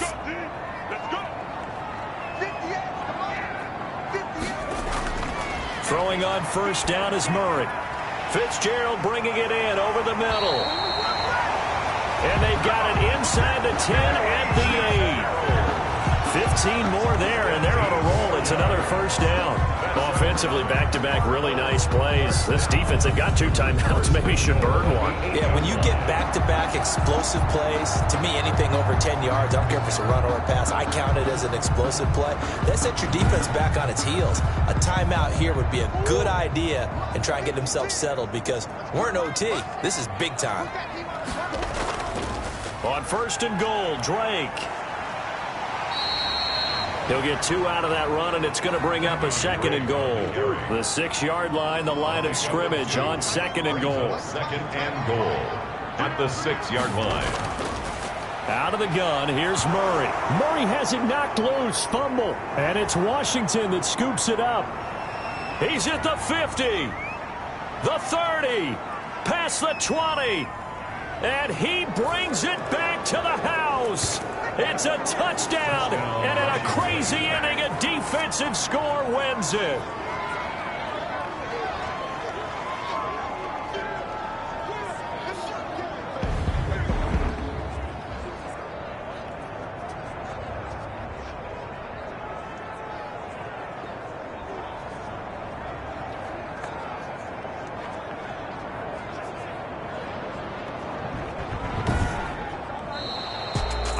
final score. Still catching our breaths from that electric finish. You get into overtime, that's one thing. It was a great 4 quarters.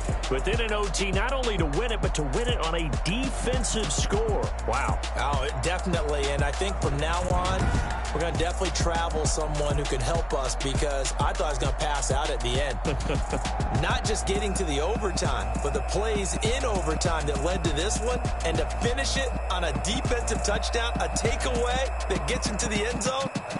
I'm not rooting for anyone, but boy, I love to see games finish that way. So for Washington, it was a great all-around performance as they come out of this one with the victory. And they'll get another road test next week as they head to Cleveland to take on the Browns. Meanwhile, for the Cardinals, they'll drop to 0-2, and they'll get a home date next week against the Detroit Lions. Thanks for tuning in, everybody. Alongside Charles Davis, we thank our entire crew. I'm Brandon Gaudin. This is the NFL on EA Sports.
That's a lot of it. 4 coops, 4 seasons, drop the top a bit. Bust down, but my wrist, time to talk a lot of. I got both my girls head to toe designer. Drill, little bit. Let me feel myself a little bit. Little bit. You ain't talking big. Get out my way, little bit. I can't hear the hate, got a lot of it. Take these bands to the bank, let them rot in it. So much ice on me, I wish I had 2 necks.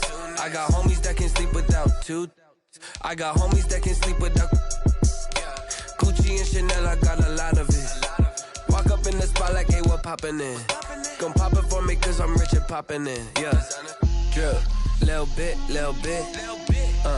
Let me feel myself a little bit. Little bit. You ain't talking big. Get out my way, little bit. She gon' put it on me, that's a lot of it. 4 coops, 4 seasons, drop the top a bit. Bust down, but my wrist, time to talk a lot of. I got both my girls head to toe designer. Drill, little bit.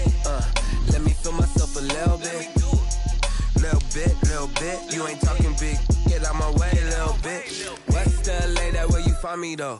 Cha-cha macha with a rockin' black clothes. Whippin' around that Batmobile, duckin' 5-0. If you step to me, then be prepared for smoke, lil' bro. Let me feel myself a little bit. Let me blow this down a little bit. Drip, little bit, little bit. Let me feel myself a little bit. Little bit, little bit. You ain't talking big. Get out my way, little bit.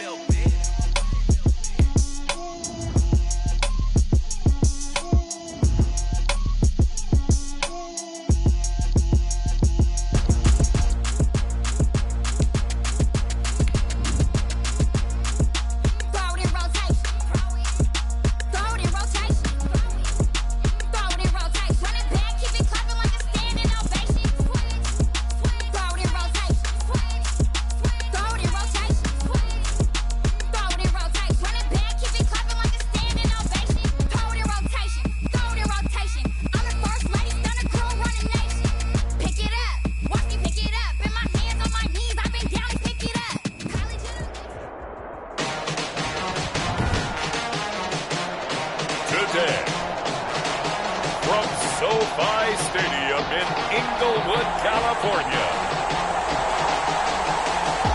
it's Week 2 of the NFL on EA Sports.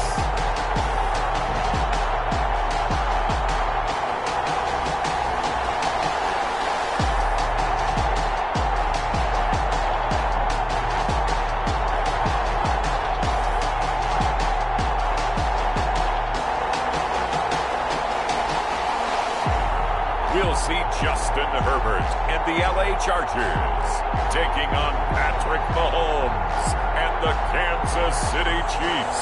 Well, the Rams had their opportunity to break in this new stadium last Sunday night against the Cowboys. Now it's the Chargers' turn as you get a look at the brand new SoFi Stadium here in Inglewood. Today, it's a matchup in the AFC West between the Kansas City Chiefs and the Los Angeles Chargers.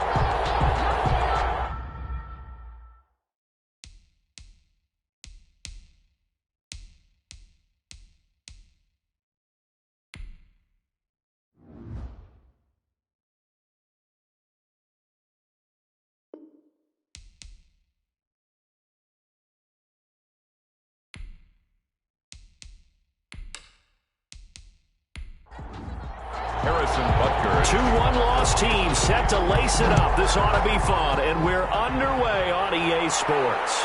This will make it into the end zone. And they will elect to not bring this one out as our first drive will begin at the 25. Chargers offense set to go to work. Leading that offense, the rookie from Oregon who was drafted number 6 overall, Justin Herbert. And no excitement unless you're on the defensive team of last week in his numbers, because the only excitement he really generated was the one interception he threw. Yeah, no touchdown passes. Yeah, and his team wasn't real thrilled about that. And they lost the game. So I know this week has been tough on him because he's been working hard. Fundamentals, footwork, finding the right targets. But bottom line, how do they get a win? A 3-yard pickup. The numbers for him from a week ago: 12 carries, 57 yards. And to me, the goal is the exact same thing as last week. Get him the ball early and often. I think he's got another big game in him in this one. Double team, and it's intercepted. And his guys are going to get the football at the 28-yard line. Here comes Patrick Mahomes leading out the defending champions. And Patrick Mahomes, of course, the Pro Bowl quarterback in his 4th season now. Well, partner, normally if a guy's touchdown passes fall in half, the first thing you'd say is, he really didn't have a very good season, did he? Well, it's true. Mahomes dropped from 50 touchdown passes the year before to just 26 last year. But remember, he had a knee injury and missed a few ball games, and he still remained in the conversation as the best quarterback in the NFL. And he was hit as he threw it there, and it forces it incomplete. So now they'll come up on 2nd and 10, once again from the 28. I think we can all understand what they're thinking right now. They take over the ball in field goal range after the turnover, so they've got that in their hip pocket. But they've got to go for the end zone and turn this into bigger points. Their thinking is a touchdown is really what they should get from starting here. Getting 3 points at the end of this drive, that would feel disappointing.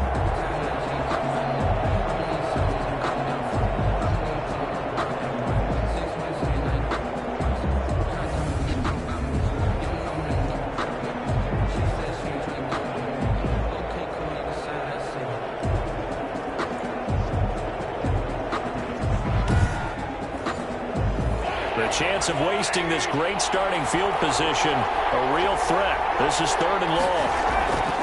Working from the gun, Mahomes. And that is incomplete. Oh, he had a defender right there with him to force that to the ground. And 4th down now coming up. They certainly had good starting field position on that drive, but couldn't do anything with it after 3 plays. Have to admit that that's a disappointing end to excellent field position. When that drive started, they had 6 points that they were thinking about. Makes the score Chiefs 3, Chargers nothing.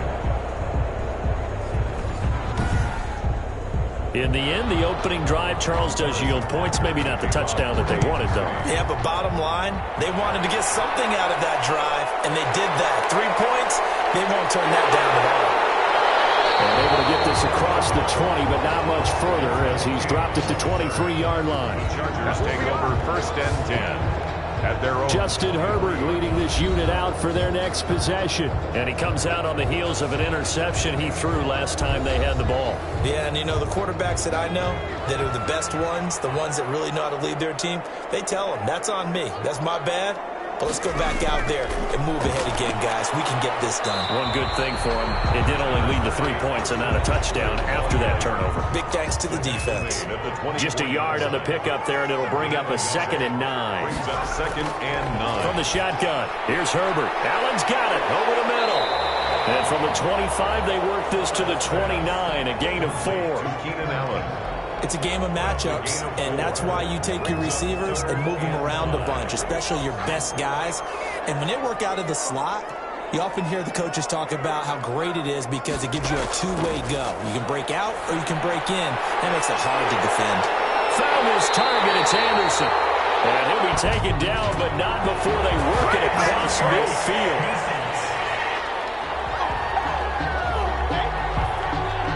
So even with the pass interference, it's a completed pass. They'll go ahead and just take the play instead. How about the effort? Making the catch despite the pass interference. Nothing else to be gained on the play. No need to take the penalty. The play stands. And not able to break away this time as they're going to stop him right around the line of scrimmage. 2 yards the loss, 2nd and 12. I like the strategy. Extra tight ends, extra beef. They want to run the football, but that means they probably want to run it inside. If you get strung out on the perimeter, you're in peril. Yeah, we saw the result, negative yardage.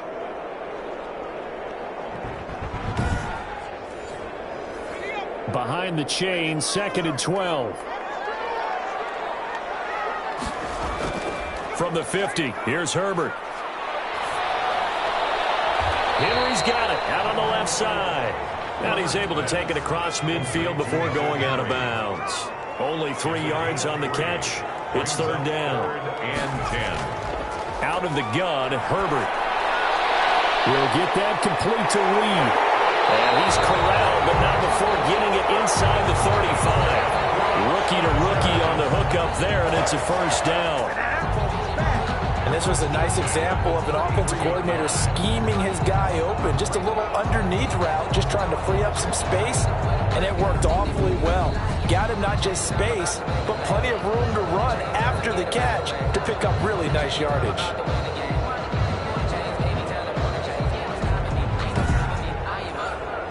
So they'll come up 1st and 10 now from the 33.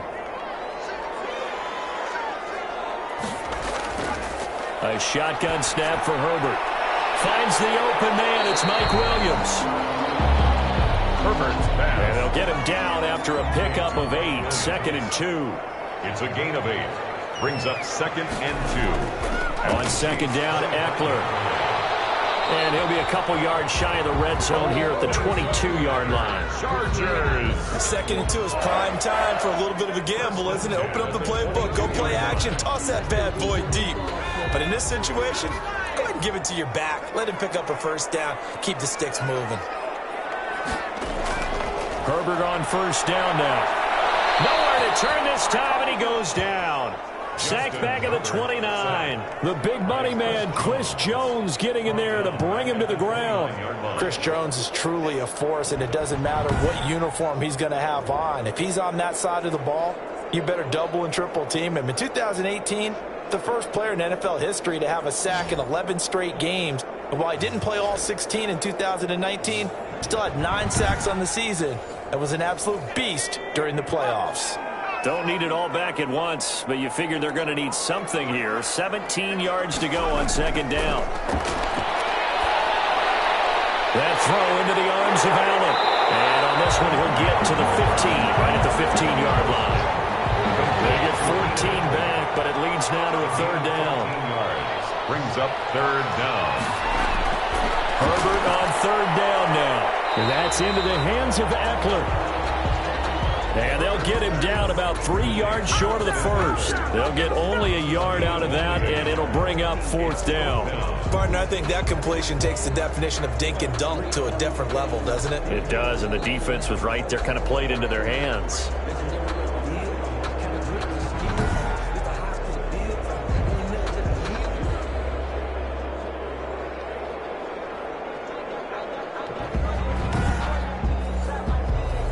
Now Gostkowski will come on to try a field goal. With a field goal, a 32-yard attempt. And the 14-year trusty veteran able to knock it through, and that will tie us at 3-3. So a dozen plays on that drive, CD, but in the end, it yields just the 3 points. Well, they were able to keep the defense on the field for a long time, but let's be honest about it. That's about as unsatisfying a drive as you're going to get. 12 plays and you only get 3 points out of it. Not quite the ending they were looking for. 10 at their own 27-yard. Kansas City taking the field for their second drive. And after the field goal last time, see what they can get here. At least they got points out of the last drive, Charles. I've never met an offensive coach that didn't want to drive to end with a kick. Most of them wanted to end with a PAT, right? In this case, a field goal, they'll take it way better than the alternative, which is a punt. Yeah, but you've met fan bases that weren't happy with that field goal. I haven't met a fan base yet that wants to drive to end with a kick, other than the extra point. That's it. And incomplete as he was knocked as he threw it, and it took the ball off course. Now a pass that's taken in by Hill. And they work this well upfield across the 45. That one good for 20 on the catch and run. He missed on his first 3 passes, was 0 for 3. Now gets a connection. Maybe that'll get him going. Yeah, it wasn't a time for panic, but there was some concern because once you start in a certain pattern, you're wondering, can you get out of it? And that flips the other way, too, when you're throwing it really well. In this case, now he's got his first completion. They think he might be off to the races.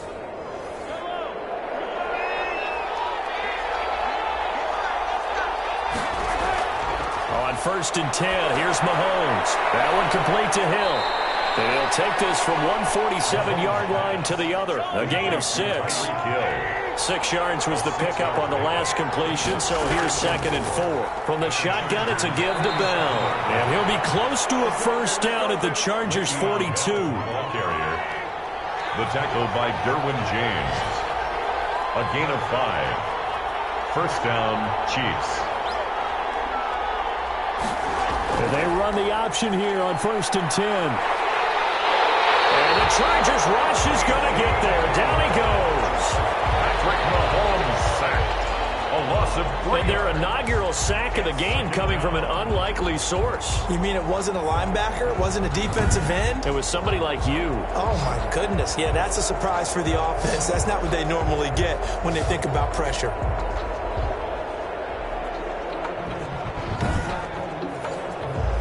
Following the sack, they'll try to change their fortune here on 2nd and 13.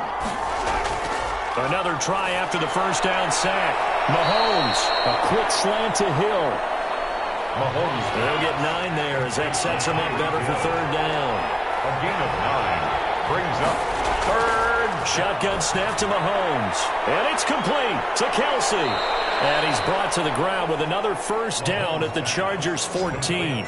Give him 22 there on the 3rd down conversion. Well, I know it's a little bit of a cliche to talk about all the tight ends who are really wide receivers in the NFL, but Travis Kelce fits that perfectly. He led all tight ends last season with over 1,200 yards receiving, 4th in the NFL. I think he's one of the gold standards in the league for the tight end position, and I don't know if anyone has any more fun playing the game than Travis Kelce.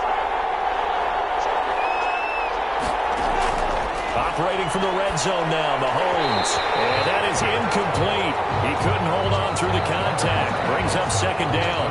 Well, they've got man coverage on the outside, and my scouting report on these DBs tells me that they love to take matters in their own hands. They want man coverage, not zone. And there was good coverage there. Now that'll be tipped and intercepted. Derwin James with a pick. And he'll be stopped shy of the 15 at the 14-yard line on the return. Well, they thought they were going to break the tie. The defense had other plans. They were already in field goal range, but boom, an interception. I don't know if this was a case of being a little bit too greedy with the opportunity to put points on the board, but give credit to the guys on the defensive side. Hung in there, battled, and made a key play. L.A. set to take over again on offense. And a methodical drive last time, but they couldn't get that knockout blow. They had to settle for 3. But you got to like what they've been doing along the way, right? It's almost like the body blows, the setup punch. As you said, they didn't get the knockout blow here, but that doesn't mean it can't come later in the game on another possession. And the defense on the other side, maybe a little gas, yeah, right? A little tired. And if nothing else, they just feel relieved getting off field and giving up 3. They don't exactly feel like they've handled the offense. They get him to the ground right on the cusp of the red zone after a pickup of 5 or 6. When I watched Mike Williams play receiver in Clemson, one of the things I was drawn to is toughness. This is a guy who took some big-time hits out in the field as the #1 receiver and kept finding ways to make plays. And finally it's paid off for him because in 2019, had his first 1,000-yard season in the NFL and averaged over 20 yards per catch. He dumps it to Eckler underneath. And he is going to have the Chargers first down as they're able to get the 3rd down conversion. They get 9 out of that one, and as a result, the drive continues. Another catch for him there on this drive, Brandon, and it looks like they're going to utilize him out of the backfield any way they can. At that time, they pick up a first down. So now on defense, do you assign a man to him and try and cover him before he gets going? On 1st and 10, Herbert. And he's got it complete to Anderson. And this will leave him a yard short. Nice pickup of 9 yards on first down. Give him 9 there on the first down completion. Herbert throwing again. Nowhere to go for Herbert, and he's going to go down. You never want to give up a sack. From the O-line's perspective, they hate it for several reasons, especially because they felt like they let little brother down back there in the pocket. Oh, no doubt. They have a ton of pride, and they go into every job wanting to keep that guy clean. They want that uniform with no grass stains, no dirt, nothing on it, but it's really, really difficult. You're talking about some terrific athletes who are trying to put him on the ground. Now on 3rd down, an extra DB out there for the Chiefs. Operating from the gun, Herbert. He's got his man. It's Williams. And he goes out right around the 39. Well, it wasn't a big strike, but that completion put them in really great range. What do we have now, 4th and inches? Yeah, it's not more than a half a foot. You know what I would do here? You would always go for it. I'm one of those guys. 16-yard line. Set to take over, Patrick Mahomes and the Chiefs. And he had to be pleased at the start of the last drive. The offense was moving, but certainly not pleased at the end result, an interception. And every team we ever talk to, at some point in the conversation, the coach, player, someone talks about, you know, we've got to finish. We've got to finish off drives, finish off the game. There's an example there of not finishing, doing everything right, but not getting the result that you need. It'll be a 2-yard gain, and it'll make it 2nd down. A gain of 2. Brings up 2nd and 8.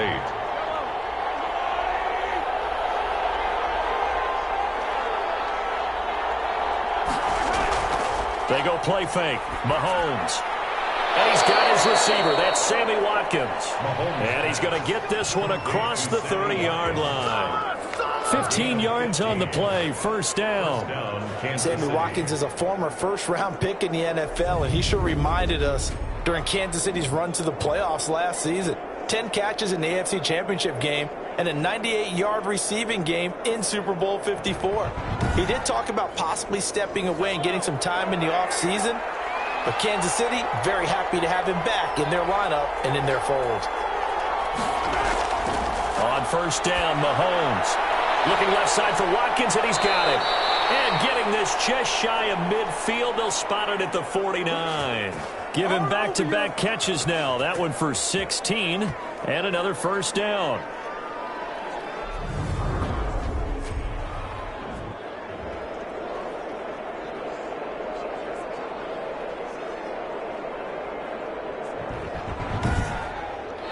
Three, a tight one after one on EA Sports. 3-3.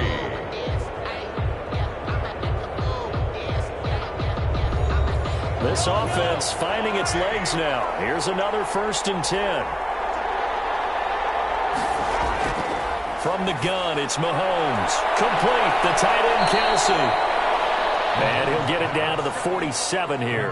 They'll contain him to just 4. 2nd down. On the pickup.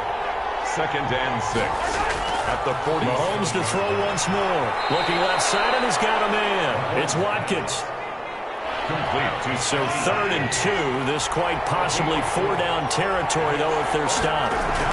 They'll try and run for it with Bell. And, boy, he is very close to a 1st down, but from where they're spotting that football, he's going to be a foot or so short. Give him a yard on the play, and he's definitely short. It'll be 4th down and a few inches. I'll bet they thought they had picked that one up because it was a 3rd and 2 call, and they got awfully close. Now we're at 4th and inches. I wonder if they think they're feeling lucky here and maybe want to go pick it up.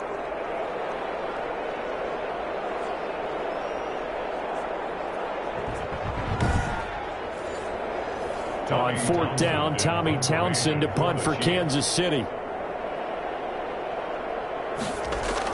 And it's a fake here on 4th and inches. And this is incomplete. A huge gamble, and it does not pay off. They fake the punt. It doesn't work out. And the Charger defense stands tall, and they get the football back. Here's the Los Angeles offense as they get set to take possession and hoping to do better than they did their last possession when they punted the football. Appeal to the vanity of your offensive line. Tell them that they control your fate.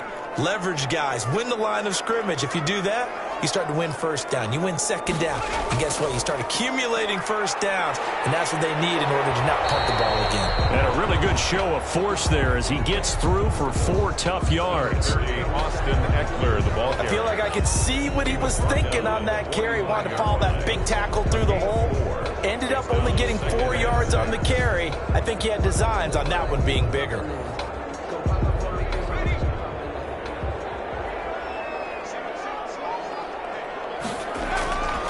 On 2nd down, here's Herbert. Throws left side, complete to Keenan Allen.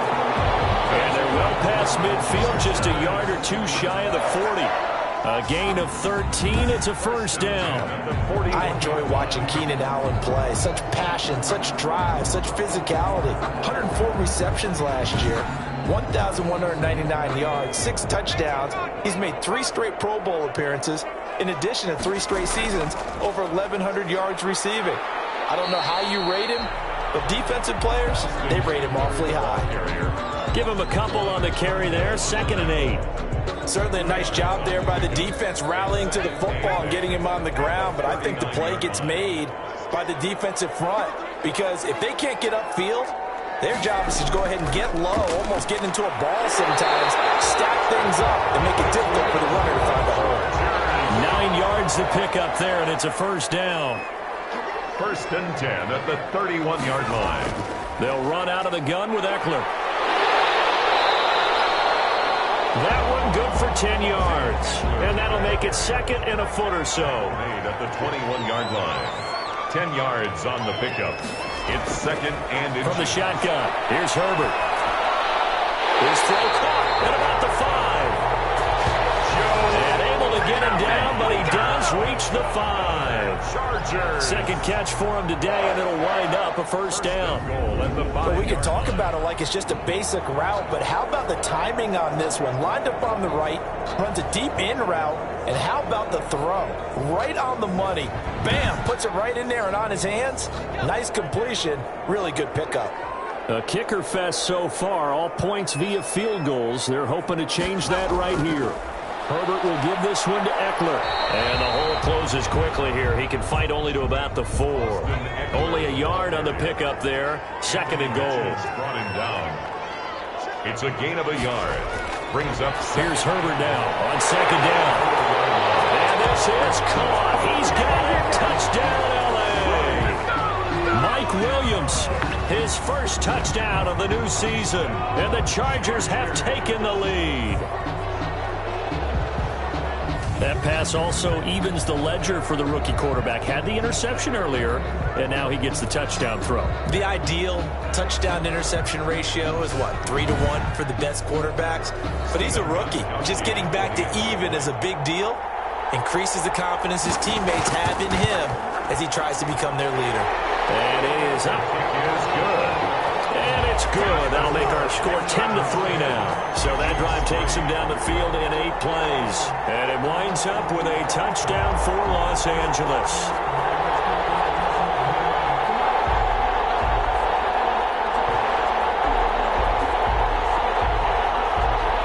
Out is the kickoff unit as they run up and send this one away.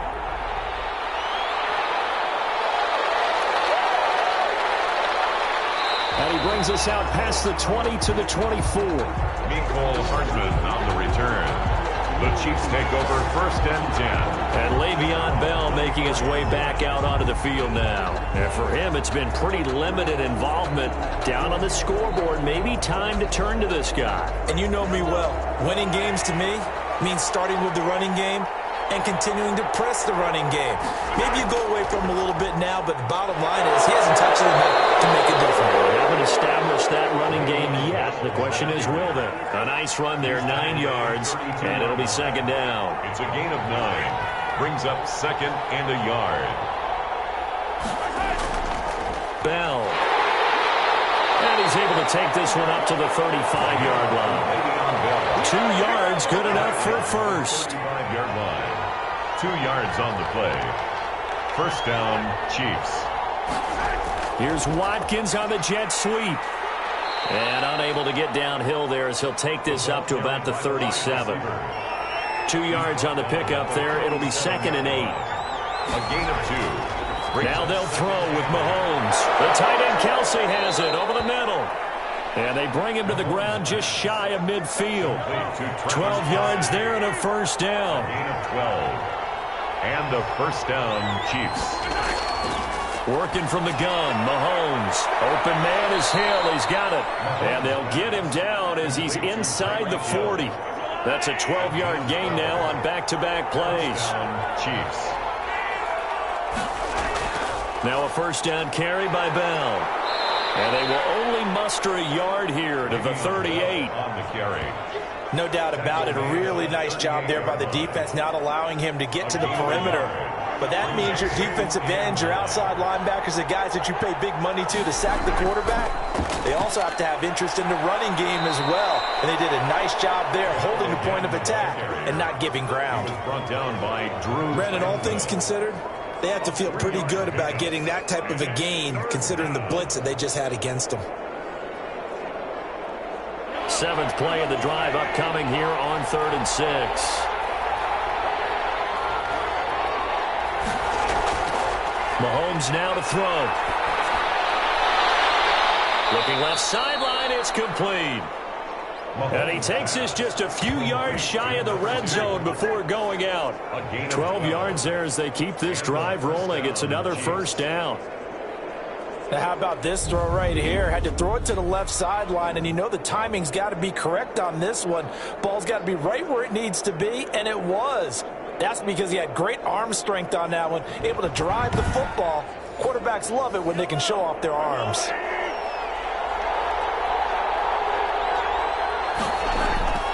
Throwing on 1st down is Mahomes. Looking for Watkins, and it's intercepted.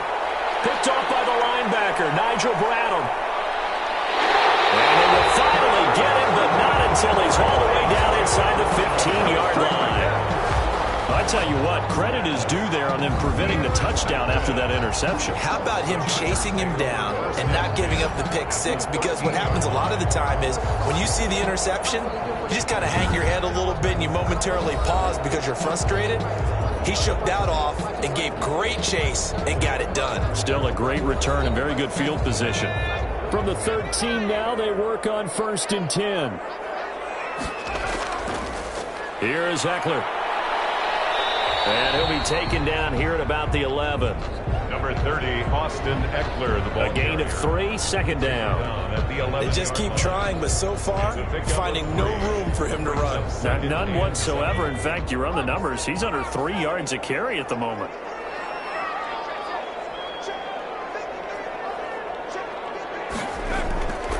Justin Herbert looking to throw on second down. And this will be caught in the end zone for a Chargers touchdown. Hunter Henry there to make the grab. The Chargers, they're able to widen their lead. There was a lot of zip on that pass, and baseball might have called that a frozen rope. I like it when you bring the diamond into the game. I'm going back to the gridiron. Had some heat on that bad boy. Sometimes you throw a touchdown pass, and sometimes you throw, what, a touchdown strike? There you go. That's my man, in concert. The previous play is under review. And a pause in the action because the booth, they see something that they want to take another peek at to find out if this was a touchdown or not.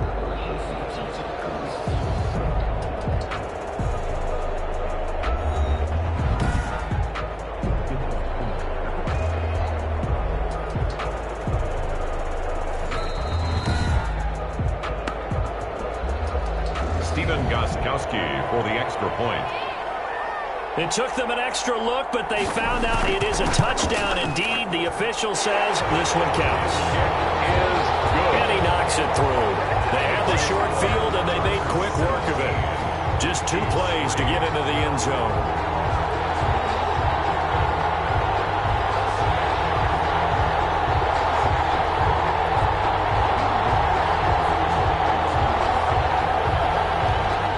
Kickoff unit is out on the field, and they will send this one away. Here's Mecole Hardman. And able to get this out to the 25. Take over first and 10 at their own 25-yard line. Here's the Kansas City offense now as they get set to take over. And in enemy territory last time through the interception. We'll see what they do on this drive. Can't wait to see how it alters what they decide to do in play calling. Do they continue to throw the ball? Do they want to lean more on the running game? It'll be an interesting sequence of plays that they've got coming up. Does it often affect the play calling with the interception? How much does that change what you do? I think it does depending on why the interception was thrown. Sometimes it's just a matter of the defense made a great play, so you continue to come back. But if it's on you, if the offense just doesn't have the confidence, if they're a little bit Chargers able to get the pressure and bring him down. Credit the sack to Joey Bosa.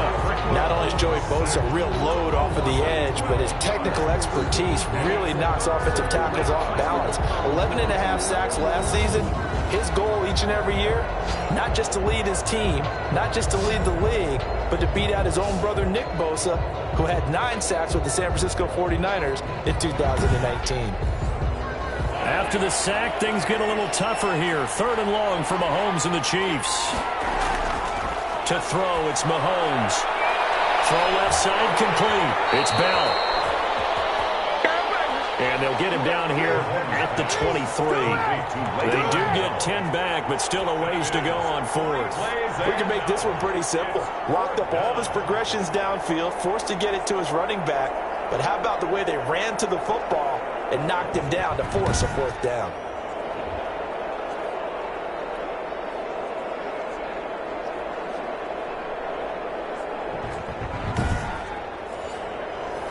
Here's Tommy Townsend on to punt.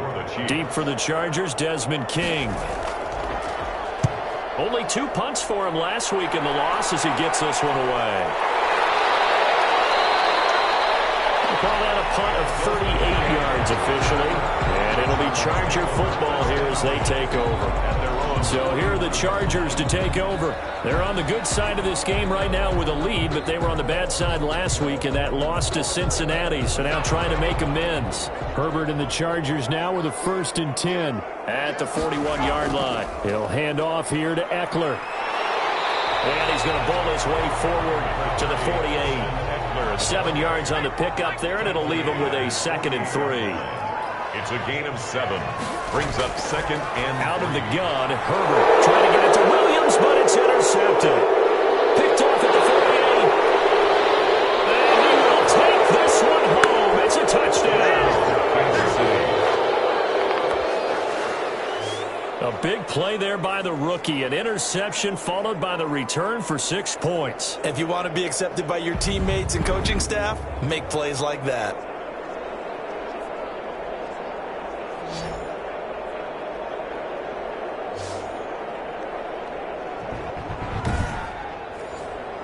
Harrison Butker is on for the extra point. And it's up through the goalposts. It's 17-10. A heck of a play there defensively, getting the interception, navigating his way into the end zone for the touchdown. Harrison Butker. So they throw the pick six. They'll get another shot at it now as this one's in the air. Desmond King now to return it. And he'll be tackled just shy of the 25. Desmond King on the return. The Chargers take over 1st and 10. A reminder, still some good games coming up here in Week 2 of the NFL. Later tonight, a rematch from that Super Bowl a few years back. New England visits Seattle up in the Northwest. And then on Monday night, we'll be there. The first regular season NFL game ever played in the state of Nevada. The New Orleans Saints and the Las Vegas Raiders from Allegiant Stadium. That should be something. Now a pass here caught by Hunter Henry. And he's going to get a solid gain of 9 before being brought down. Second and right at a yard. Give him 9 there on the first down completion. When Hunter Henry entered the league, people were really looking for him to establish himself as one of the best tight ends in the NFL. Ability to run and catch and make plays in open space. But the biggest obstacle he's had is just staying on the field. Ended up missing all of 2018 due to injury. When he's right, he is one of the better tight ends and better targets in the AFC West. 12 yards there and a first down. At the 45-yard line.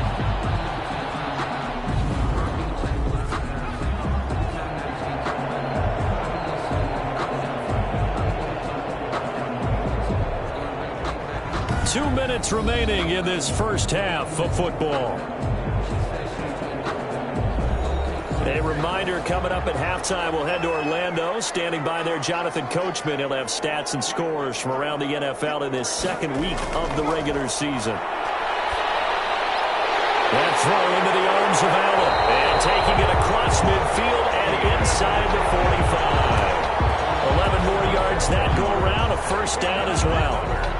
Well, coaches always talk about finding balance on offense. I don't think you get much more balance than this. Big-time run, big-time pass. A 1-2 combination. Looked pretty good. How about that? Let's see if they can continue to take that kind of a punch, though. Give him 7 on the play, and that'll bring up second down. 3 at the Chiefs' 37-yard line. A shotgun snap for Herbert. He'll get that complete to Reed. And it's a fumble. It's picked up by the Chiefs. And his guys are going to get the football at the 28-yard line. A lot of talk this week about ball security. In fact, they added an extra period in practice to be more secure with the ball. It didn't work out there. Well, sometimes you just get overexcited during the game. You may all of a sudden make your catch, see some open field, and decide you're going for it, and not realizing the danger lurks while you're doing so. And there's your end result right there. Now after the fumble recovery, it's Mahomes. Caught, Kelsey, left side. The Chiefs now going to use the first of their timeouts as they'll stop it with just over a minute to go before halftime. Throwing again on second down. Mahomes. And an incomplete pass. For Travis Kelsey. That'll stop the clock here with just under a minute to play in half number 1. So after the second down incompletion, they'll come up now against a 3rd and 6. Shotgun snap to Mahomes. And he's got his man in stride, complete. There he goes left side. Mahomes. And all the way in for a Kansas City touchdown. Kansas City.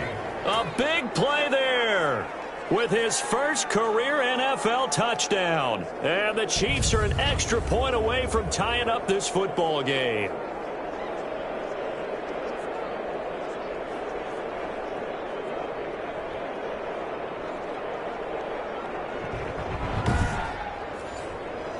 Butker on for the PAT.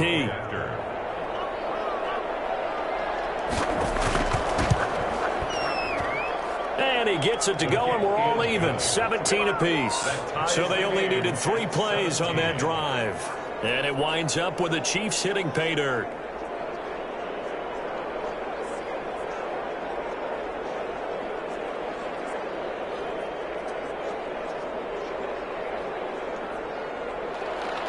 (17-17) the score. All even to this point as the kick's away.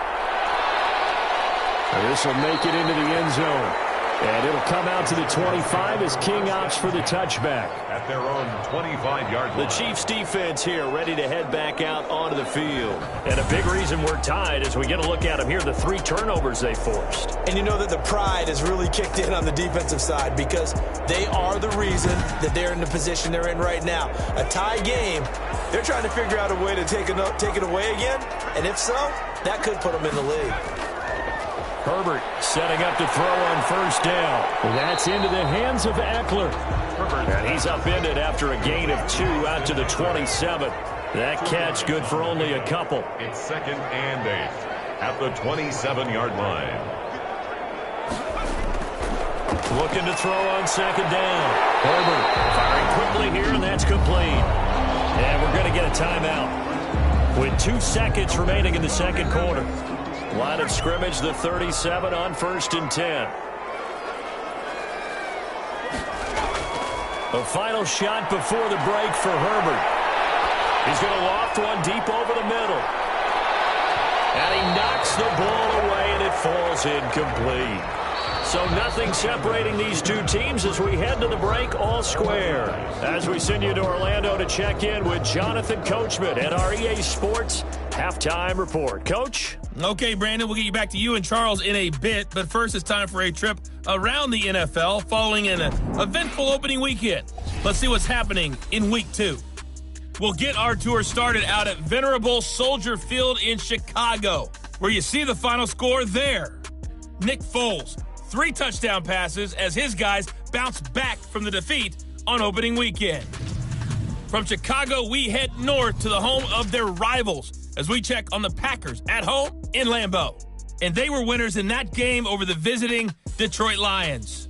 Aaron Rodgers, 4 touchdown passes in the victory.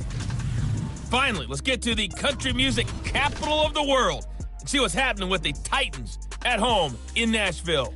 And they were victorious in that one over the visiting Jacksonville Jaguars.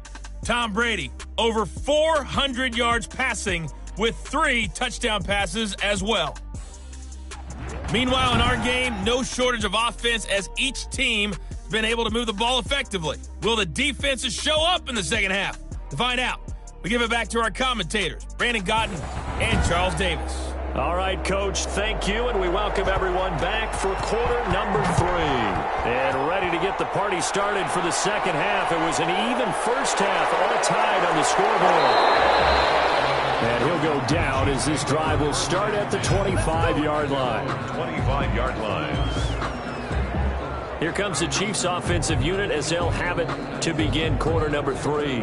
And we have seen a lot on the scoreboard here in this quarter. So sometimes you talk to me about tendency breakers on offense. These defenses struggling. Are there tendency breakers on defense? All defensive coordinators keep something in their hip pocket for these types of situations. What can we do to slow down the onslaught? But the biggest thing is making sure these guys encourage each other, pick themselves up, because right now it's been a really tough ball game trying to stop these offenses. Oh, it really has, especially as of late. When you execute a drag or a crossing route really well and give them a chance to let it develop a little bit, you can gain some significant yardage hitting your tight end on that one. To throw again on second down. Mahomes looking for his running back, and he's got him. And he went backwards. He'll be down at the 30. Call that a loss of a yard, and things get a little more difficult here. 3rd and 5. Really good defensive effort. They were all over that little swing pass out to the right side before lost yardage. Terrific read, better execution, and done with a lot of enthusiasm, wasn't it? Absolutely. They saw it all the way, ran to the football, and caused a nice play for lost yardage.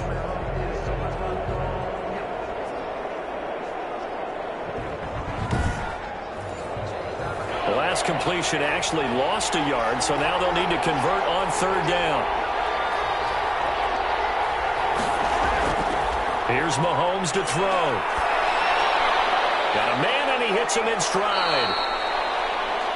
And he will have a Chiefs first down as they're able to get the third down conversion. Great way to convert on third down there. 21 yards the play. With the kind of game he's had so far, you had to know that on third down that they would be looking his way, and they did, for big yardage and a first down. I think the defense fell asleep at the switch on that one. I would have doubled him, tripled him, anything to keep the ball out of his hands. So from Charger territory now, here's a 1st and 10 at the 48-yard line. Now it's Mahomes again. Gets this one to Hill. A good pickup there. 8 yards on the first down completion. Tyreek Hill certainly makes a front office look good when they spend a 5th-round pick on a guy. Then in his first 4 seasons, 4 Pro Bowl nominations. Anytime he touches the football, he's a threat to take it the distance. Hard to get on the ground one-on-one in the open field. If you miss, in the blink of an eye, he's putting 6 on the board. He got maybe a half yard at most, but officially they'll be left with a 3rd and 2. He is going to find Hill here. And he takes this into the end zone for a Chiefs touchdown. Complete to number 10. Tyreek Hill, 40 yards. And the Chiefs have broken our tie as they take the lead. And a nice job by him to catch the slant and then navigate and break free. And receivers love slant routes because it gets the ball in their hands so quickly and oftentimes on the move. And when they're on the move like that, then they get to use their best asset, which is usually their speed. And their speed sometimes, like this instance, can take them into the end zone. And they will take a 7-point lead now. So the drive there took 6 plays. And it's capped off with a Kansas City touchdown. 17.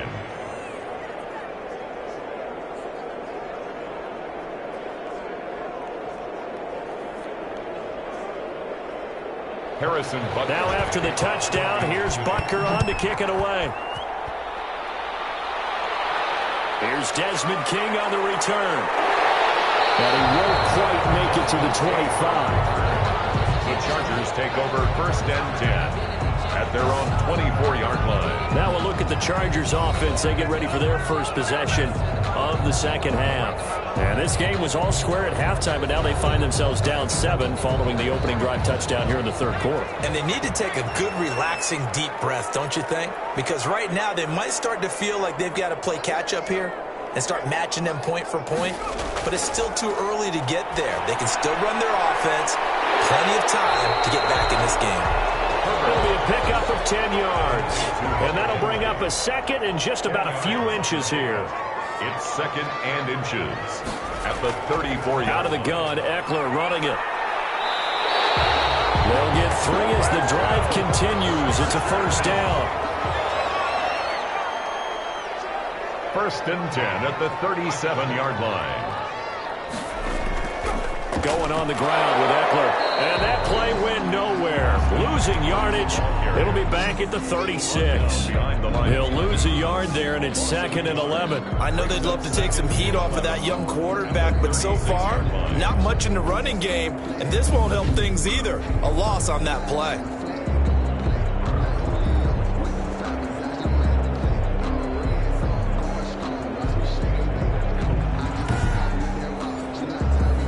Second and 11.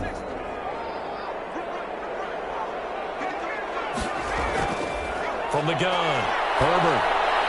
He'll get this to Eckler. Give him 3 on the play, and just like that, it's 3rd down. It's a gain of 3. Brings up 3rd and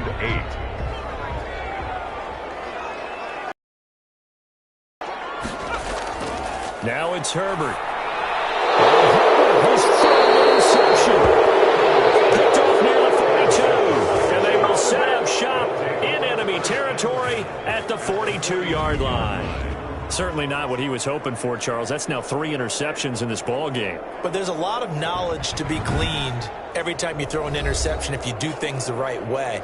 And Hasn't there been a pretty darn good quarterback along the way who threw a lot of interceptions early, learned from them, and became great later? Who would that be? That'd be one Peyton Manning. Threw 28 his rookie year. That's the NFL record. How'd things turn out for him? I think okay. He's a guy in all the commercials now, right? Yeah, I think he's doing okay. So after the INT, here's Mahomes. And he's got his man on the out route. Mahomes pass. A gain of 6 there on first. From the 35, back to work on 2nd and 4. At the Chargers. From the gun, it's Mahomes. That one complete to Hill. And brought down, but not before they're inside the 25. 12 yards there and a first down. Chiefs. I always laugh when people say, what's the toughest route to defend? And I'm like, any of them, especially if it's a good receiver. That makes things very difficult. But when you're running a drag route, something short, shallow, going through defenders, using guys almost as screens in order to get open, that makes things tough for guys trying to get to the football. And they'll let the quarterback keep it here on 1st and 10. And down inside the 15 he goes. 10 more there and another first down. Seemed like a couple sets of eyes were on the quarterback, so he decided, hey, I'm going to hand this off. Got a good gain out of it. And you know you need good blocking up front in order to gain yardage, but every one of these RPOs, if you do it right and they look the same, whether it's handed off inside or the quarterback keeps it, that allows you to fool the defense so often. And in this case, fooled them with the inside run. From the 13 now, they work on 1st and 10. And they'll keep it on the ground with Bell. And he's going to get about 4 down inside the 10 to the 9. Le'Veon Bell, the ball carrier. 9-yard line, 2nd and 6. 9-yard line. 4 yards on the pickup. 2nd and 6. Throwing now is Mahomes. And it'll be intercepted. Picked up by Casey Hayward. And a big turnover there as his guys will get the football back. Brandon, these quarterbacks had their hands full all afternoon long, but they finally get a measure of revenge as he gets himself in a nice spot. He's able to get 2 hands on the football and pick it off. So out come the Chargers. And following the interception, just any interception, are you a little bit more cautious when you start that next drive, or no, you just throw that out the window? I think you are. I don't think that there's any way you can run back out there and go, totally didn't affect me. Let's just go ahead and be loose with the football again. You're going to take care of it, but you have to be careful about being too cautious because now you can't run any offense at all. Still want to attack. We'll see how they attack them here.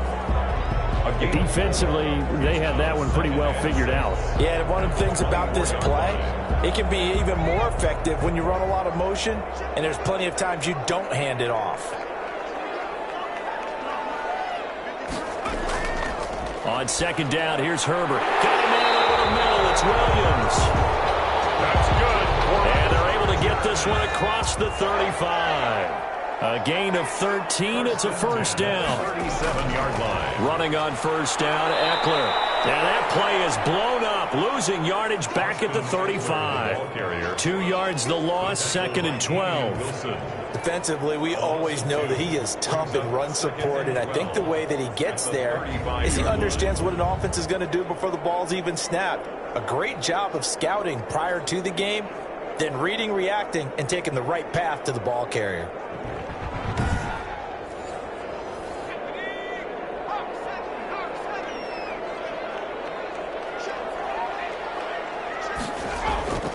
It's Eckler again. The 2nd down play, not much better than the first, just a gain of 1 there. The tackle made at the 36-yard line. A gain of 1 yard makes it. Going to throw on 3rd down with Herbert. And it's complete. Henry. And he takes this one down almost all the way to the 30. An excellent pickup of 34 yards. There's the arm strength that we saw in college and during the scouting process. And really, it's not just the arm strength there, but the placement as well.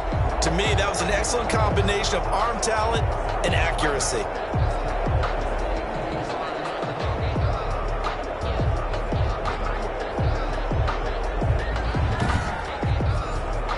So the big play changes the complexion of things. Here's 1st and 10 just outside the 30. From the shotgun, here's Herbert. And he couldn't hang on. Would have been their 4th pick of the game. Instead, second down.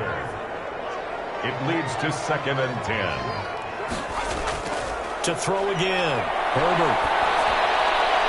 And he's got his man out of the backfield. That's complete. And he'll be a little shy of the 25 here at the 26-yard line. It's 5 yards. Now it's 3rd and 5. 3rd and 5. Again, Herbert. He's going to find his running back. It's complete. Well, this is going to depend on the spot, but it's not a very generous one. He looks to be about a yard or so short. Always important as a defender on 3rd down to keep the play in front of you and make sure you don't give up enough space that they can make a move on you in the open field. Try as he might, he wasn't able to get to the 1st down marker. Excellent defense, good tackling.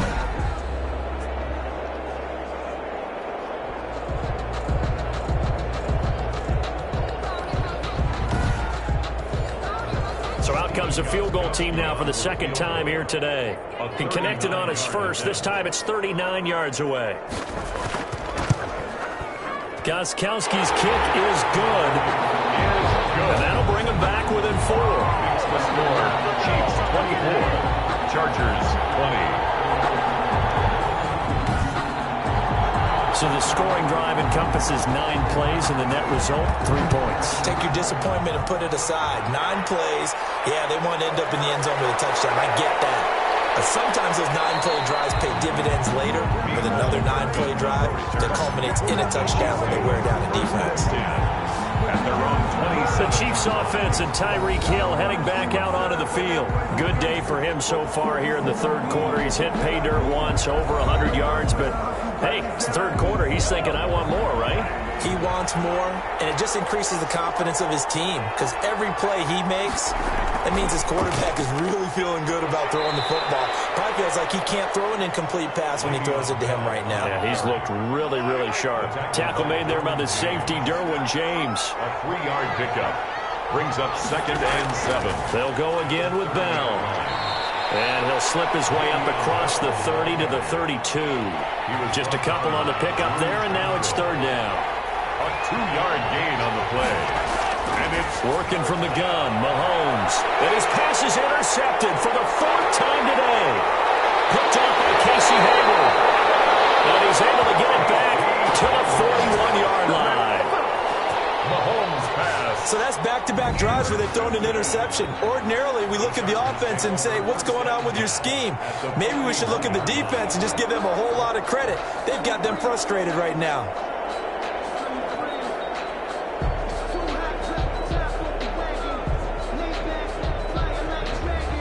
The attention shifts back to Justin Herbert and the Chargers offense. And the stats on the screen tell the story. A great start. This defense, they've made some good adjustments, so he's fallen off since. Have to like what they did at the half, but you also have to like the fact that they hung in there. Despite the fact they had a tough first half, he was locked in, right? And rocking and rolling. They came out, made their adjustments, got their confidence back. Now they're causing them all sorts of trouble. Officially, it's a 1-yard loss. That's going to bring up 2nd and 11. That's the danger, Charles, of running plays like this for your wide receiver. They can hit big or they can be duds. Yeah, you're exactly right about that, because if they're forced to try and go around defenders behind the line of scrimmage, sometimes you can give yardage in order to gain it. But in this case, they gave yardage and didn't get it back. A loss of a yard there to start out. That leads to a 2nd and 11. On the ground, it's Eckler. And running with power here. And they'll wind up getting this one all the way down inside the 20. That one covers 24 yards. It's a 1st down. With Melvin Gordon moving on to Denver, Austin Eckler is officially the Chargers' #1 option at the running back position. Gordon spent a lot of time holding out last year. Eckler took full advantage with a breakout season. 92 receptions, 993 yards, and 8 touchdowns. He was in the top 10 in the league in receptions, receiving touchdowns, and all-purpose yards. So from inside the 20, here's 1st and 10 at the 18. Operating from the gun. Herbert, he dumps it to Eckler underneath. And he'll take it from the 18 to the 15. A gain of 3. 3 yards the gain there, 2nd down. 3 brings up 2nd and 7 at the 15-yard line.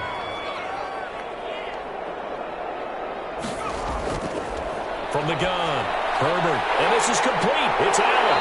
And he couldn't quite get there. Tackled down at the 1. Herbert with a connection to Allen for a Charger first down. First and goal at the 1-yard line. Trying to punch it in with Eckler. Hammering for the goal line. He loses the football. It's picked up by the Chiefs. And they get the football, but not much on the return here as he stopped at the 7-yard line.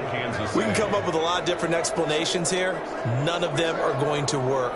At the 1-yard line and coughing it up, no way. You got to protect that thing like it's your firstborn. Your firstborn, your secondborn, your anyone. It doesn't matter. Take care of the football. You're in a position to go in and score. At worst, you've given up a chance to get 3 points.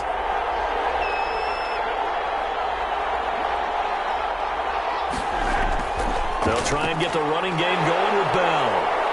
And he will take this up to about the 8-yard line. Credit him with a 1-yard gain there to make it 2nd and 9. I don't think any of us were surprised that they decided to start this drive on the ground after the last 2 drives ended in interceptions. Unfortunately, though, not a lot going on that first play. Yeah, I think the anticipation was felt also by the defense. On 2nd and 9, Mahomes. That's complete to his tight end, Seals Jones. 4 yards on the completion, and it sets up a 3rd down. We have played 3 quarters. You are watching the NFL on EA Sports. Chargers 20. The Chiefs on 3rd down. 5 out of 9 thus far. This is 3rd and 4. Now here's Mahomes. And that throw intercepted. It's Chris Harris, the Pro Bowl corner. And he's going to get this on down to the 13-yard line. That interception sets them up beautifully already in the red zone. And you can hear it all the way up here. Oski, everyone turned to block, find a spot, and now they're set up inside the red zone for their offense. L.A. readies for its next possession. The interception sets them up with an opportunity to erase this 4th quarter deficit. And this series could very well determine our outcome. From the 13 now, they work on 1st and 10. After the turnover, here's Herbert.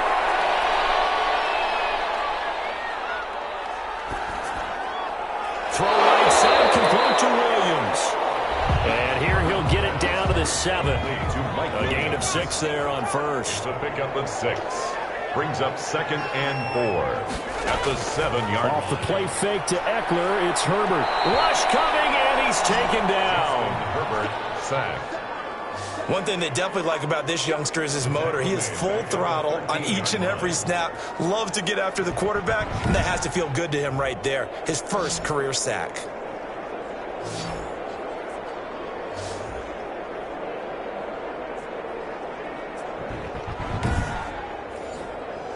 The Chargers on 3rd down. They're at 50%, 4 for 8. This is 3rd and 10.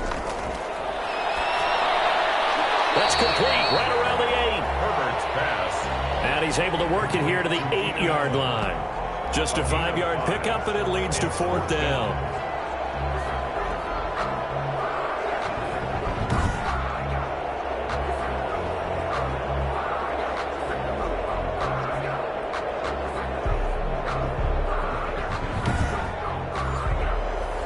Move to get the offense off the field. They're going on 4th and 5.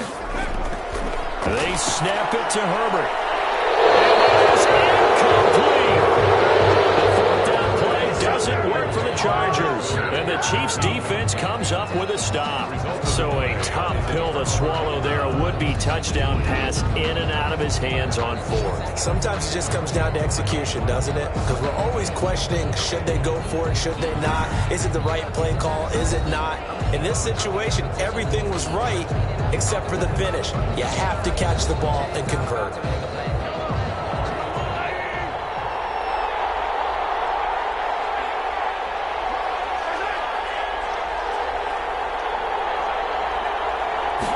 And they'll run the option to start the drive. And he's up past the 10 to about the 12. The handoff to Le'Veon Bell. That's a gain of 4 here in the 4th quarter, with them leading by 4 on the scoreboard. 4 yards on the pickup. To throw on 2nd and 6. Mahomes complete. The tight end Kelsey. And a short 3-yard pickup gets him up to the 15. Only 3 yards on the catch. It's 3rd down. 3rd down. Looking to throw is Mahomes. A quick slant to Hill. Mahomes pass. And that certainly appears to be a critical conversion right there, because not only do they keep the drive going, they take valuable time off the clock as well. They have to feel really good about that last completion.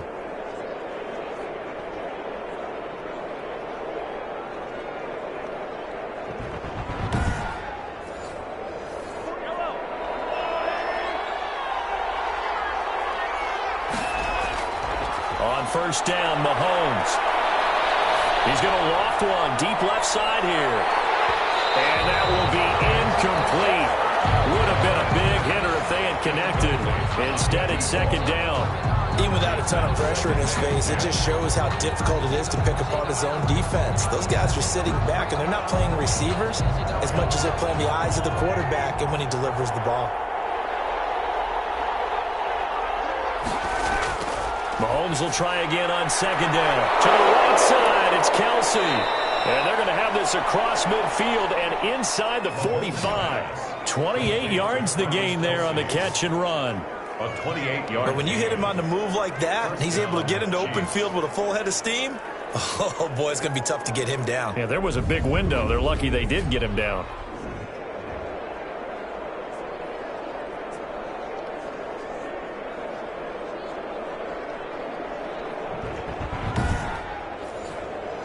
So from Charger territory now, here's a 1st and 10 at the 43. Again, they'll throw with Mahomes.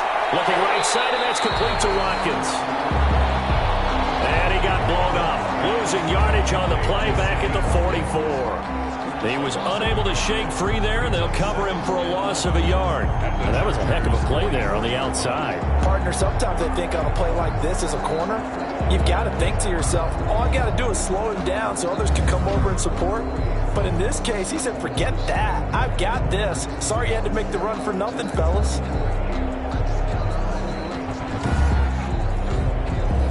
That pass play wound up for negative yardage, so here's 2nd and 11.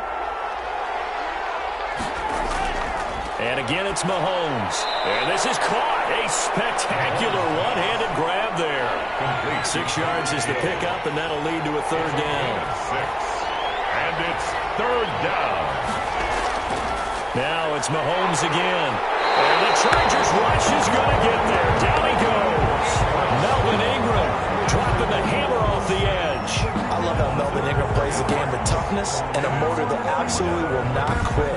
Knows how to get around all types of obstacles to get to the quarterback. He's had at least 7 sacks a season going back to 2015 and been a Pro Bowler for 3 straight years. Here's the Chiefs punter now. On, we think, to punt, though he's faked it earlier, but he was unsuccessful.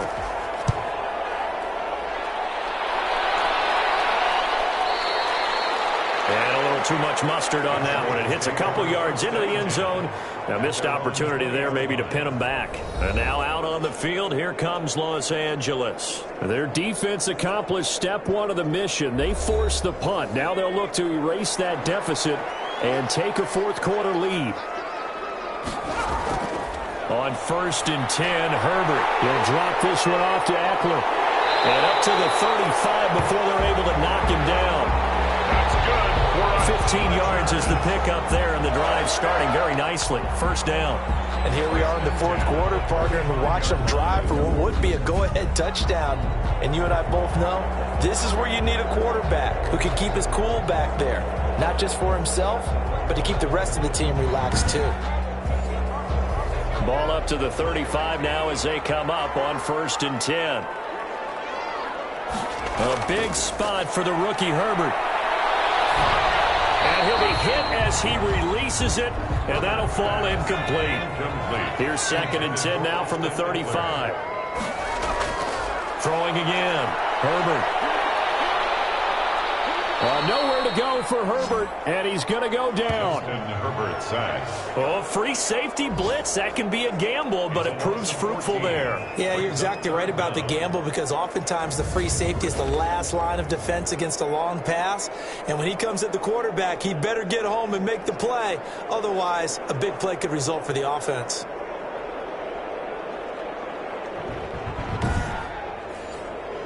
The Chargers on third down, not quite 50%, 4 for 9. This will be third and a mile.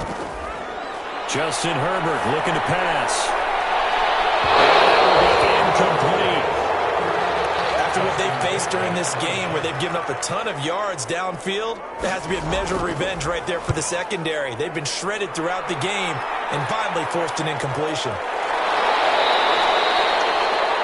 It'll be a 44-yard boot, just a yard on the return as he's covered up quickly. And it's Chiefs football, 1st and 10.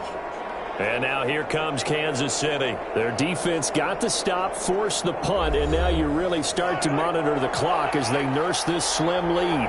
Mahomes will lead the Chiefs up 1st and 10 at the 33-yard line. He's back to throw here to start the drive. And going deep, it's caught inside the 25. And all the way in for a Kansas City touchdown. Mahomes pass. Tyreek Hill, his second touchdown of the afternoon. And the Chiefs add on to their lead. In order to lead in a game, you're going to get plenty of contributors, but that's his second touchdown catch of this game. He's one of the key guys in this one. And you better believe he'll be looking for the hat trick here as this one continues to go. Butker now to add the extra point.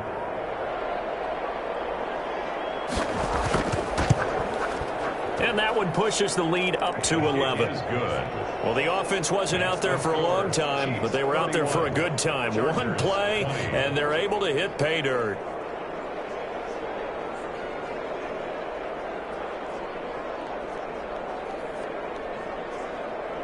Harrison Butker. Now after the touchdown, here's Butker on to kick it away. To return it now, here's King. And he brings us out past the 20 to the 24. On the return, the Chargers take over 1st and 10 at their own 20. The Chargers offense now, they get set to head back on the field. And you figure after giving up that last touchdown, they trail by 2 scores here in the 4th quarter. This drive becomes very critical.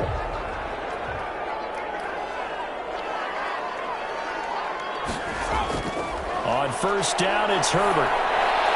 And this complete to Henry over the middle. And he's taken down, but able to slip across the 35. Give him 13 yards on the opening play of the drive and also give him a 1st down. 37-yard line. A shotgun snap for Herbert. Decent start to the drive there. Of course, they need the touchdown, 2-point conversion, and a field goal. Yeah, those guys are into it. How about the guys on the sideline? Do you see the coaches signaling? All the personnel groups up on the sideline ready to go in and out of the game. They've got to condense their time now in order to try and get back into it. And this one incomplete. Too much contact to hold on to that one, and it's 3rd down. That's an excellent play by the defender. He diagnosed that one, closed quickly, and helped force the incompletion. The Chargers on 3rd down. They're right at about the league average, 40%, 4 for 10. This will be 3rd and 5. Herbert back to the air. Open man, it's Allen. And he is going to have the Chargers 1st down. They needed 5 there on 3rd down. He winds up getting 7. And in a 2-score game, obviously, every play, every 3rd down, like we saw there, magnified. Big pickup. It was a huge pickup. What they really want, though, is to not even get to 3rd down. They've got to maximize time and conserve as much as possible. 2 1st downs have them up near midfield now on 1st and 10.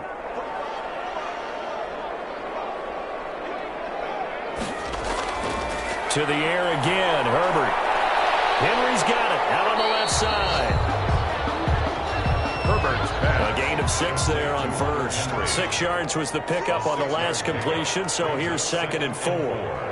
And there's a completion to the tight end, and look at the size of these players nowadays. And that's 6'4", 6'5", and up. A lot of guys used to be basketball players, somehow came back to football. And that's really good for the game of football. You get better athleticism. Great hand-eye. And he's going to be hit and taken down. Chris Jones picks up his second sack of the afternoon. And they weren't in zone coverage. They were in man, and each man did his job. And that looked like vintage, old-school coverage, didn't it? Man coverage reminded me of an old Raiders team. They had a Hall of Famer at one corner and a Defensive Player of the Year at the other, and they just locked people down. And they're indeed going to go for it here on 4th down. So trailing here in the last quarter, let's see how this plays out. He's airing it out for Williams. And this is caught at the 20. And this will set them up nicely deep down in KC territory. The time to pull out the stops is now, and they convert there on 4th down. Running their plays over and over during the week can often get robotic for an offense, but on game day they can often flow smoothly, as that one just did.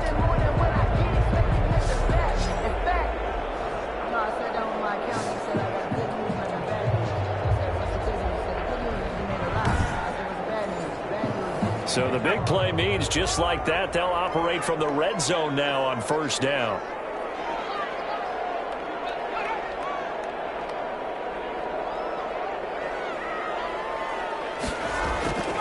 Out of the gun, Herbert over the middle, and it's caught. Keenan Allen. Herbert, a gain of 6 there on 1st. Keenan Allen. It's a pickup of 6. Brings up 2nd and 4. Here's Herbert now on 2nd down. And it's caught. And the Chargers are looking at 1st and goal as he's tackled all the way down at the 2-yard line. A Charger first there as Herbert finds Williams. But correct me if I'm wrong. You're down 2 scores. I don't think you need to rush just yet, but you can't take your time either. Yeah, even if you don't want to commit to full 2-minute offense, you have to up the tempo, up the urgency. Maybe you're starting to call 2 plays in a huddle each time you snap the ball. Not much there, only a yard. 2nd and goal from the 1. Brings up 2nd and goal at the 1-yard line. Herbert throwing again. Under pressure now, and he's going to go down. Sack back around the 8. Chris Jones able to get in there for his 2nd sack of the afternoon. They've been moving the ball well offensively, really getting into a groove. Last play, pass completion. Now, finally, the defense gets there. And you have to find a way to disrupt their rhythm. Do you do it with coverage, or do you do it with pressure? They elected to go with pressure, and it was the right call. 3rd and goal, and keep in mind, very possibly 4-down territory. From the shotgun, here's Herbert. And he's in for a Charger touchdown. Mike Williams with 2 touchdowns on the season, both in this game. And the Chargers are able to make this a close game again. I'm not sure win-win is the proper term here, but it certainly felt like it. They got the touchdown they needed, but if I'm on the defensive side of the ball, okay, you got the touchdown, but it sure took you a long time. Yeah, because offensively there, you're probably hoping for a 1 to 5 play drive. That one ate up a little more time than they were hoping. You're exactly right, and if you have that 1 to 5 play drive, you actually build up momentum and even more hope. When they had to slog their way downfield, they got the touchdown, but it's almost like, yeah, you know, doesn't feel right. Exactly. To the goal line, but it's incomplete. That keeps the score. Chiefs 31. So unable to throw it in for 2 from the 2. Let me ask you, as a former DB, what changes there around the goal line on a 2-point conversion as far as how you're defending it? You just make sure you never back up and you never retreat. You establish yourself really on the line of scrimmage, put your heels on the goal line at worst. And if they're going to throw the ball, make them throw it over your head because they're going to run out of space because of the back of the end zone. Never let a guy catch one in front of you. Hartman on the return. The Chiefs take over 1st and 10 at their own 20. KC's offense ready to take over. And following that long touchdown pass, a 1-play drive last time, let's see if the defense, you know they're ready. They don't want that to happen again. And you would have thought they would have been ready the last time. That's what you work on all the time. Make sure that no one gets behind you. That's the cardinal sin of defense, not giving up the long pass. They did. Let's see how they adjust. The tackle goes there to Linval Joseph. Gain of a yard. Brings up. So the Chiefs in possession of the ball as we welcome you back. And let's see what they've come up with offensively after having time to talk it over. He'll have a 1st down past the 40. And he'll be pulled down, and now a late flag will come with it. And that's in the area of a face mask, I think.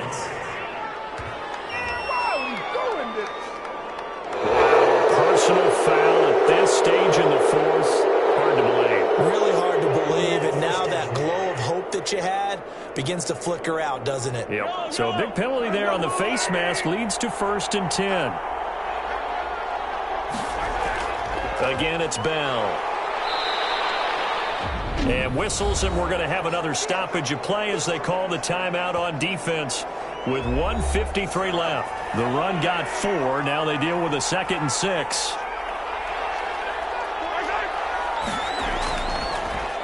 They'll try and run some clock here as they keep it on the ground. And he's brought down at the 34. Call it a gain of 4.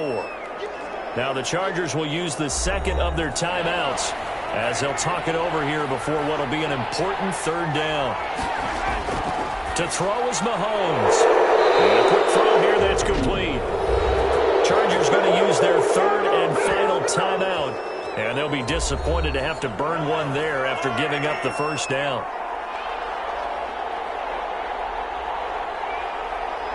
And they'll indeed take a knee.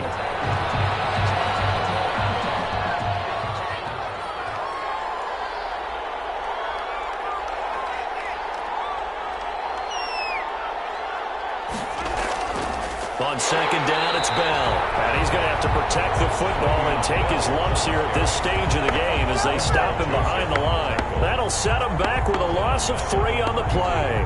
And it's going to be 3rd down and a ways to go here, 3rd and 14.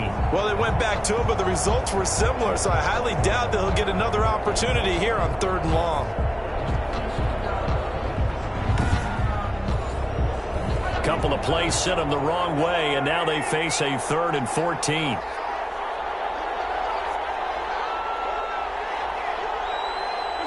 Mahomes down to a knee, and that should just about write a finish to this one. So 4th and 15, but the offense is staying out there to go for it. Well, they certainly didn't appear to be fired up about their options throwing the football. So, to me, this seems like a case of just kind of taking their medicine there, run the ball, see if they can pick up something.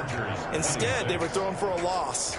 So this one in the win column for Kansas City, and it's going to be their defense that gets the ink in the headlines tomorrow, and for good reason. They forced 5 turnovers in this game. And while we were watching this game unfold, I kept thinking about when we did our training camp tour and something that you noticed along the way. Just about every camp we visited, when the defense got together, everyone was doing ball drills. Defensive linemen, linebackers, secondary, because they understood how vital it was to take the football away. And they wanted every opportunity. When the ball was knocked free, they want all those guys to be familiar with touching the ball so they could pick up the fumble or get the interception. And we saw it pay off in this one here. Yeah, 5 times. They'll remember this one. So for the Chiefs, it was a great all-around performance as they come out of this one with the victory. And they'll get another road test next week as they head to Baltimore to take on the Ravens. Meanwhile, for the Chargers, they'll drop to 0-2. And they'll be on the road next week for a matchup with the Carolina Panthers.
on me, that's a lot of it. 4 coops, 4 seasons, drop the top a bit. Bust down, but my wrist, time to talk a lot of. I got both my girls head to toe designer. Drip, little bit. Let me feel myself a little bit.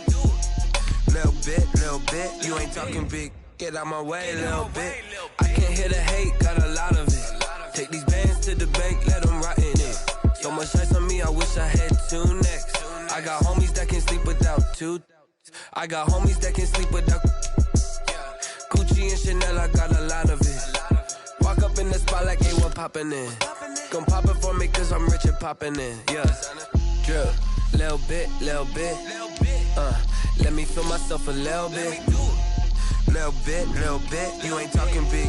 Get out my way, little bit. She gon' put it on me, that's a lot of it. 4 coops, 4 seasons, drop the top a bit. Bust down, but my wrist, time to talk a lot of. I got both my girls head to toe designer. Drip, little bit. Let me feel myself a little bit. Little bit. You ain't talking big. Get out my way, little bit. West LA, that where you find me though. Cha-cha matcha with a rockin' black clothes. Whip around that Batmobile, ducking 5-0. If you step to me, then be prepared for smoke, lil' bro. Let me feel myself a little bit. Let me blow this down a little bit. Drip, little bit. Let me feel myself a little bit. Little bit. You ain't talking big. Get out my way, little bit.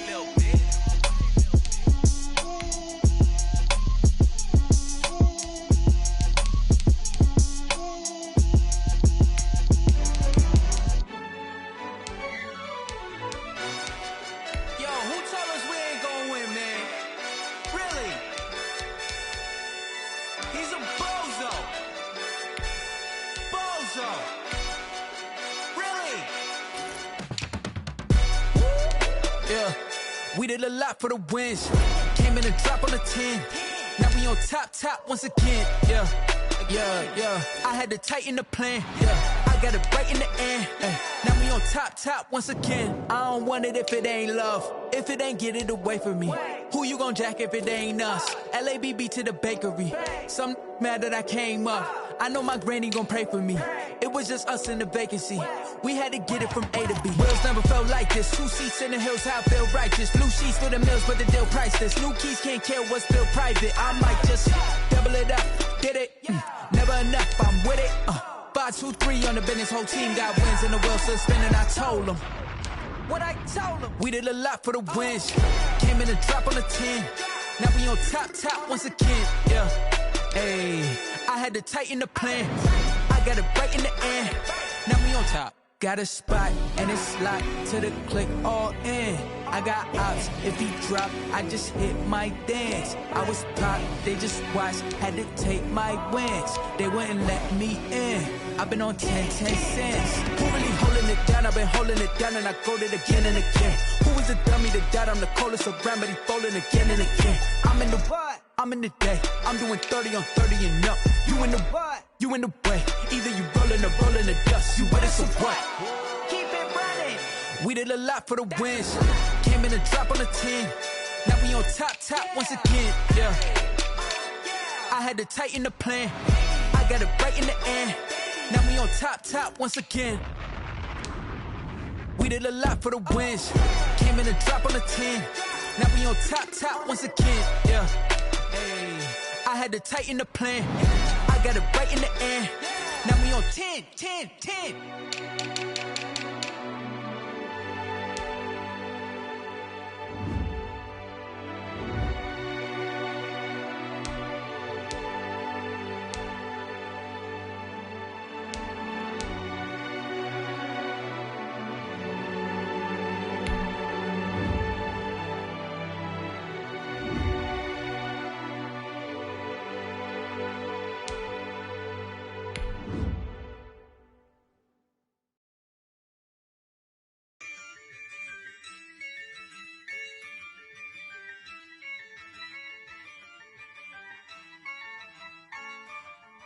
Yeah, I use a dub, I'ma win, I won't lose with this. Yeah, I'ma act a fool with this. Yeah, I'ma act a fool with this. Yeah, I'ma act a fool with this. Ayy, turn the knob, can't resist, I'm incredible.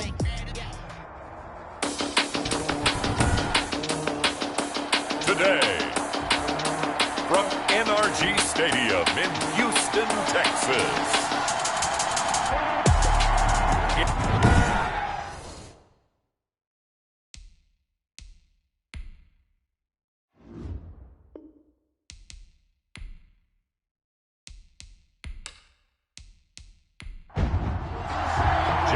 The first game's out of the way. Time to buckle down for the long season ahead, and we're off in week 2. This one fielded at the 5. And a penalty marker's down on the field. And they might be backing up a bit here to start the drive.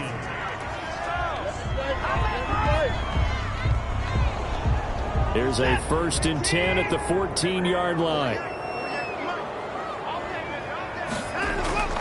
Watson now to throw.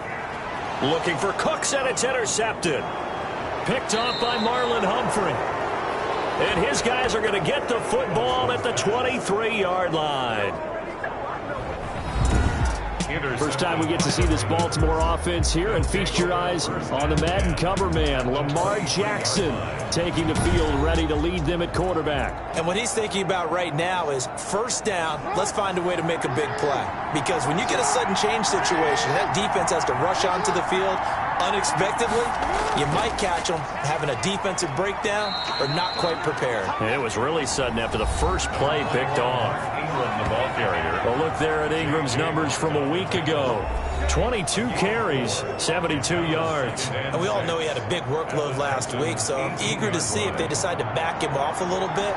Personally, I hand it to him 20-plus times again. When a running back's locked in like he is, I want him to keep touching the football. Jackson going to look to do it himself. Jackson on the keeper. Only a yard there on the keeper, and that's going to leave him with a 3rd down. It's a gain of a yard. And it's 3rd. Jackson from the shotgun. Is this intercepted? It is. It's intercepted. Picked off by the corner, Bradley Roby. Jackson's pass. So, CD, his very first pass of the afternoon intercepted. And I know that's a major surprise for any quarterback because, look, let's face it, no one thinks about throwing interceptions. But think about all the warm-up that we saw, right? Every pass he threw wasn't a single interception because, oh, that's right, there were no defenders out there. A little bit different when there's live guys out there chasing the football. Watson will bring up the Texans here, 1st and 10 at their own 11. They run on 1st down, but it only produces a gain of 2. It's 2nd down now. Campbell on the stop. A gain of 2. Brings up 2nd and 8 at the 13-yard line. Now a handoff looking right. And he's going to be taken down here with a penalty flag on the field. Holding offense. Now they face a 2nd and long following the holding penalty. Out of the gun, Watson. And he'll find Akins there, complete. And they'll bring him down right around the 13. It's a gain of 6 on the play, and that'll bring up a 3rd down. It certainly feels like there are more stars at the tight end position than there were even 10 years ago. And I think it's become more of a glamour position because of the ways it can hurt a defense, and guys want to be involved. They can be in line, close to the line of scrimmage. They can split out like receivers. But hands, route running, speed, and some toughness to go across the middle, you put it all together, you got a heck of a tight end candidate. That looks like it's going to be 2 empty possessions now to start this football game. I think they're going to have to sit down and talk about what worked for them last week in their win. Sometimes you over-game plan, overthink things, get back to what works. Baltimore set to take over here for their 2nd possession of the game. And they had a nice little drive going last time. Threw the interception in the red zone. Costly. Bad enough to throw it anywhere, but that drives coaches insane when they're thinking about, hey, we've got a shot at points already. We're already in a spot where you're thinking you got 3 on the board for sure, and to come away with nothing, that's a really tough one for them to swallow. Yeah. Will they make up for it? Part of the thinking when you bring in extra tight ends, you're hoping that each of your guys gets those one-on-one blocks and creates a crease for your runner. But the converse is, though, you've got to win those one-on-one blocks, and when you don't, that's the result you end up with. opening play of the drive goes backwards. Now they'll come up on 2nd and 12. An option run with Ingram. And this Texans defense, they're all charged up now. They stop him behind the line for the second straight play. 3rd down, now even tougher. 3rd and 13 after that loss of a yard. That was well played there defensively. 2 tight ends in the formation, which essentially gave him 7 blockers up front. Hard to imagine with all that size and beef that they could let a tackler through. But that's exactly what happened. A loss resulted. So time to start going in the other direction as they come up now 3rd and long. From the gun, it's Jackson. And he will find his man on the outside. They'll get 11, but still a little short. 4th down. On 3rd down, you'll give them that. You just want to make sure that you play the first down line. They were able to get him down and force the punt. You rarely call your punter a weapon, but he certainly was there. How about that? Pinning him down at the 1-yard line and helping out the defense in a big way. I'm telling you what, if I'm a defensive coordinator, I might be thinking safety right now. Out comes the Houston offense as they get set to take over here. Well, they're going to have to go at least 50, 60 yards here if they want to ensure that they don't have to punt the ball like they did last time. Yeah, so what you're saying is we're not playing to just get out of the shadow of your own goal line, right? You're playing to make sure the punter doesn't see the field again. So it's not picking up a couple of first downs. You want to pick up 5 or 6 first downs and make sure you move the ball into their territory. Call it no gain on the play, and it'll be 2nd down. Going to give this time to the tailback. And he'll get him a little space here up to the 5-yard line. 5 yards, now it's 3rd and 5. They'd like to avoid punting from their own end zone so they could use something here on 3rd down. Quick hitter here, it's complete. And he is going to have a Texans first down as they're able to get the 3rd down conversion. Trying to find some space to operate, and now they'll have it, a gain of 12, a big first down to get away from the end zone. I don't care who you put on him, he's going to be a handful in one-on-one throws. Yeah, right now, you're right. They're in man-to-man, maybe needs some safety help. I would say that'd be a good idea. Double team him somehow. I'm going to have to make someone else beat me rather than let him shred my defense. And he'll give it here to his running back. And they'll blow that one up back at the 16-yard line. He'll lose a yard there, and it's 2nd and 11. With his size, he's a tough man to bring down, but they do a nice job there stopping his progress and not allowing him to get back to the line of scrimmage.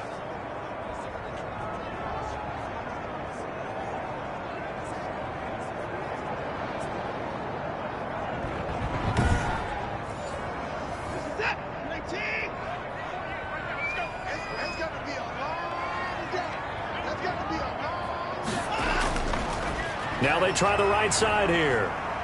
They'll get him to the ground at the 20 following a pickup of 4. The running back, again the ball carrier. Marlon Humphrey on the tackle. It's a gain of 4. Throwing on 3rd down, Watson. This is caught, it's Cooks. And he is going to have a Texans first down as they're able to get the 3rd down conversion. Catch there by Brandon Cooks. It's hard to believe that he's on his 4th team in 5 years because he's produced everywhere that he's been. Houston hoping to see the Brandon Cooks that they saw in New Orleans, in New England, and in Los Angeles. 2019, though, was his first year under 1,000 yards since 2014. He's looking for a bounce back. On 1st down, it's Watson. Throwing over the middle, but it's incomplete. Watson. So 2nd down and 10. Once again, they'll go from the 40. Marcus Peters on throwing again is Watson. And incomplete.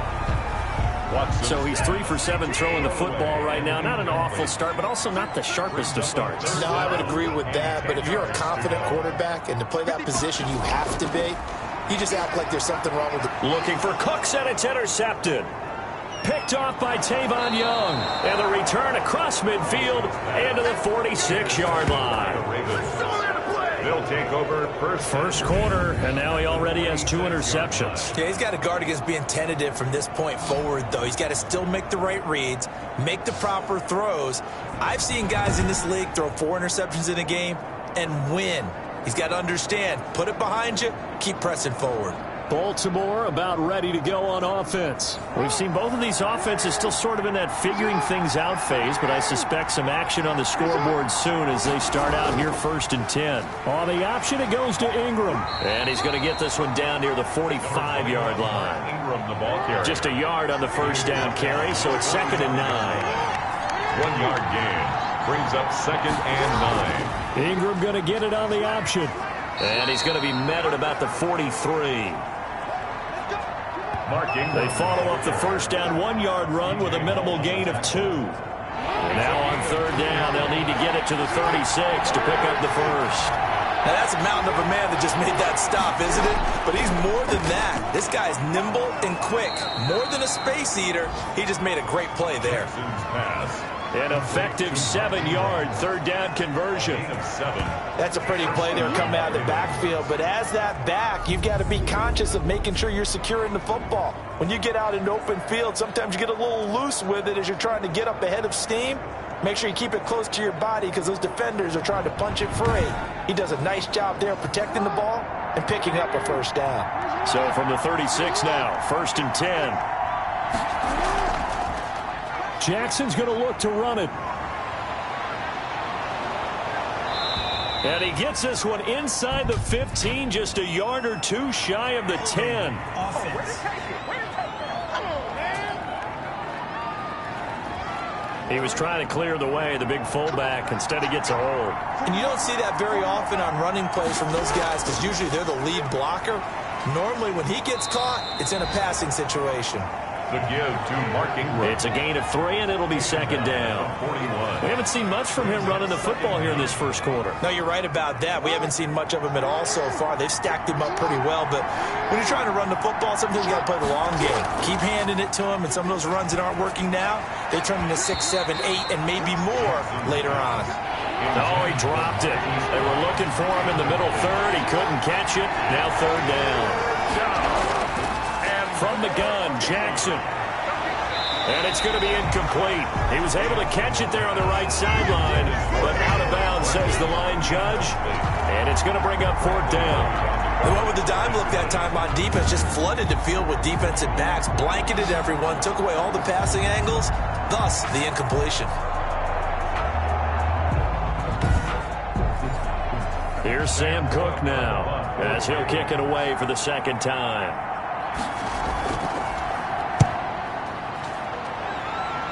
No returning this one. It sails out of bounds, and they'll spot it right at the 20. At their own 20-yard line. And here comes the Texans now.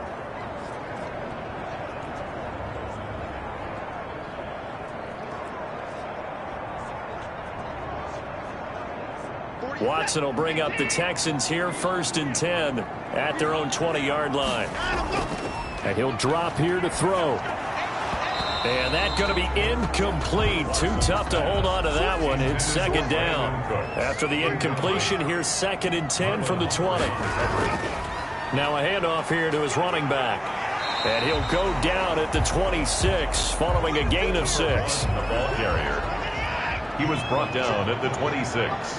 It's a gain of 6. Now it's Watson.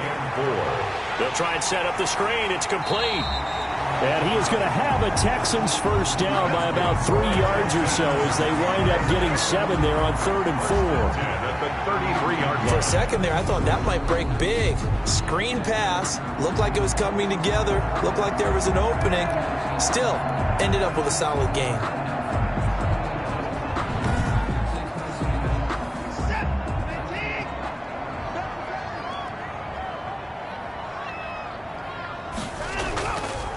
And to give this time to the tailback. And the hole closes quickly. He gets it across the 35 to the 36-yard line. The tackle made. Give him 3 on first down. It'll set up a 2nd and 7. If you're looking for glory, looking to get your name in the headlines, you do not want to play nose tackle. But how about what we just saw there? The ability to hold people up, take on extra blocks, and actually slip them and make a tackle on that play. That's big time. And he'll give it here to his running back. And he'll be taken down, but not before he works it past the 50. A pickup of 11 and a Texans first down. That's a very nice game there. Confidence-building run. Love the execution up front, and the way he pressed the hole, absolutely perfect.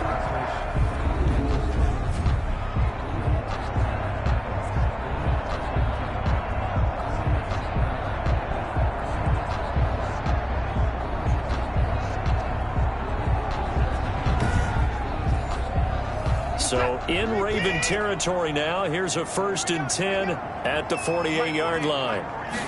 So they run the option here on 1st and 10. And he's going to be sacked. They sack him back right at the midfield stripe. Matthew Judon in there to take him down. They said there was a lot of discussion in their defensive team meeting room after last week's performance. They had 7 sacks. Something in the water. There's one in the first quarter. A lot of discussion, a lot of excitement, because now everyone wants to get involved with this. Who's going to continue that process? Who's going to get to the quarterback this week? But they have to be careful. When you have that much pressure, they want to use it against you. Draws, screens, those types of plays. We'll see if they do that. From the 50, it's Watson. Throw complete right side to Cooks. Watson's pass. It's a pickup of 12, and that'll set up a 3rd down. 12 yards on the play. Leads to 3rd down and 1. Watson to throw on 3rd and 1. And Cooks has it over the middle. And he is going to have a Texans first down as they're able to get the 3rd down conversion. Back-to-back receptions for him, and it's another first down. The 29-yard line. Slant route's effective no matter who's running the route and catching the ball. But when you have a receiver of that stature, you have to be a little bit more precise throwing it. You don't have the same catch radius with the bigger targets.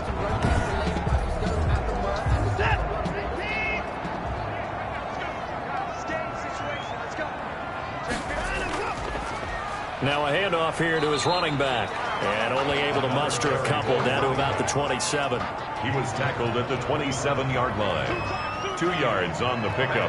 It's 2nd and 8. From the 27, Watson into the hands of the tight end. This is Jordan Thomas. Pass complete to Jordan Thomas. It's a gain of 7. Brings up 3rd and 1. The first carry now. This is Johnson. And boy, from up here, I don't think Johnson got there. No, he did not. That'll make it 4th down after a loss of 1. It's 4th down.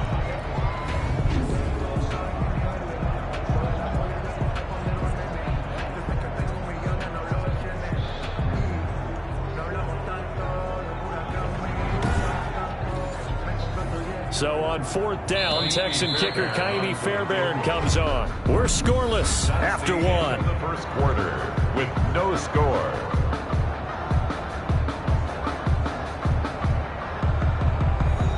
The offense staying out.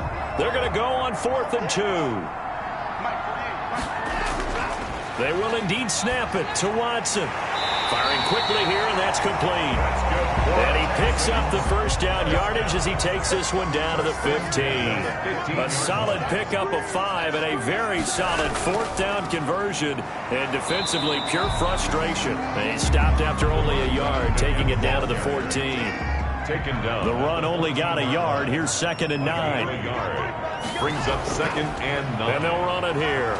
And they get to him quickly here as he stopped right around the 13. Carry for the running back. In order to play really good run defense when you're playing a 3-4, those 3 guys up front, the nose tackle and the guys they call the defensive ends, they're usually big people because they're going to have to eat up a lot of blockers because usually 5 on 3. And when they do their job well, guys who play on the inside, those inside linebackers, they will just roam and hit. Meanwhile, on 3rd down, they take a shot at the end zone, but it's incomplete. That was a touchdown if he could have hung on. Instead, it was a well-timed collision to jar that one free. The kick by Fairbairn is good, and it's now 3-0 Texans. Ravens nothing. So still no touchdowns in the first half, but we do have some action on the scoreboard with the field goal. So maybe now the mentality changes in this game because anytime you can get to the red zone, and if you don't come away with 6 points, you feel like it's a disappointment. In a game like this one, being able to kick field goals means you're right there, and then you're just looking for that big break to take you over the top. The ball switches back over to Mark Ingram and the Ravens. They haven't been able to get him on track. They haven't been able to get this offense on track. No points so far. Maybe it's time to start doing a few different things. Throwing the ball a little bit, maybe featuring other people touching it for a while, and then you get a chance to come back to him when things have changed a little bit. They have to make an adjustment. Well, still time for him here as we sit in the second quarter. And he'll be out of bounds, but able to get it up past the 45. Able to make something out of nothing there. 17 yards and a first down. Partner, as a quarterback, sometimes you just got to know when the clock has gone off in your head, it's time to go. Tuck it and get all you can.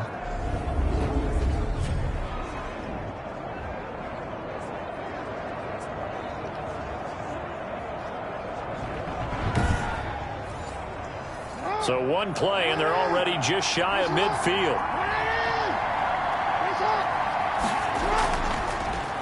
Jackson fakes the give and keeps it. He's got the first down and more inside the 40. And finally brought down at the 31-yard line. It's another first down on what will be a gain of 21 yards. Well, he is certainly dangerous when he spots a lane, and he keeps it himself there. Worked out well. And how about the moving parts on a play like this? You know you have to practice it over and over because it's almost like a ballet that has to be choreographed. But how about once he made the decision to go, he committed to it and went. Let's face it, most teams are going to defend the running back much more than the quarterback on that type of a play. This is Ingram on 1st and 10. And he'll get about 3 as he's brought down to the 28.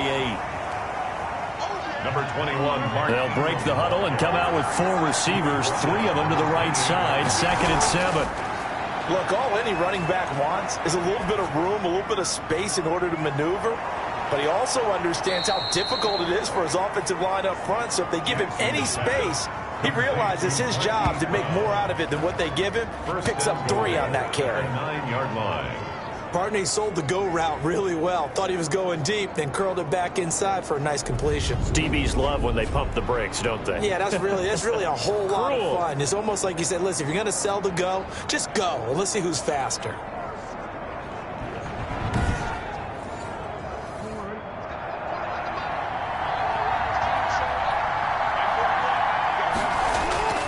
Here's Jackson, operating from the gun toward the end zone, but that's going to wind up incomplete. So much for the best laid plans and best designed plays. That was good coverage along the sidelines. No place for that one to get in there. It sails incomplete. On 2nd and goal, Jackson, and that is incomplete. A lot of force bearing down on him there. He could not hang on. It's 3rd down. Incomplete. 3rd and goal, Jackson. That's going to be caught at the 10-yard line. The completion there winds up a wash, and it'll bring up 4th down. Now, the old pass completion for no gain, not something you want to call up out of the playbook too often. Yeah, most offensive coordinators don't have that on their play sheet, so they've got to go back and scramble after this one. But right now, with what they're telling receivers about making sure you take care of the ball in open field, sometimes the fighting for extra yardage doesn't come as a result. That and good tackling can lead to no yards gained. And Tucker, the former Longhorn, puts this one through, and that will tie us at 3-3.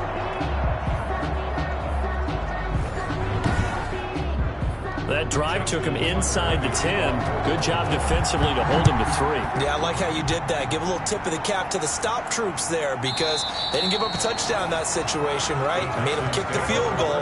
And, yeah, points went against them, but that feels a whole lot better running off the field. And now out comes Houston. Their drive last time, it stalled out. They were forced to take the short field goal. And the key phrase, you nailed it, forced to, because you know coaches look at these short field goals as a last resort, right? To them, that's not how drives are supposed to end. You're supposed to put 6 on the board. That's a consolation prize. Like going to the county fair, you don't get the big stuffed animal on that one, do you? No, you don't go top shelf. That's bottom shelf material. Brings up 2nd and 5. Now they'll run it on the toss. They follow up the gain of 5 by only getting 1 there on second down. Absolutely love the effort there. The ability to flow from his inside spot and stop that one at the line of scrimmage. Nice linebacker play. The Texans on third down, 5 out of 9 thus far. This is 3rd and 4.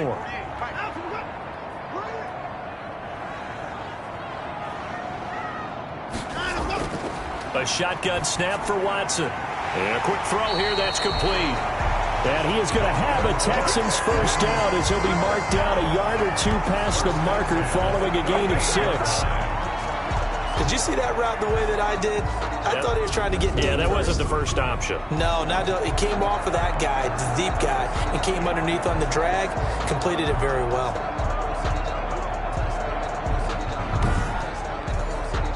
So here's a 1st and 10 at the 38.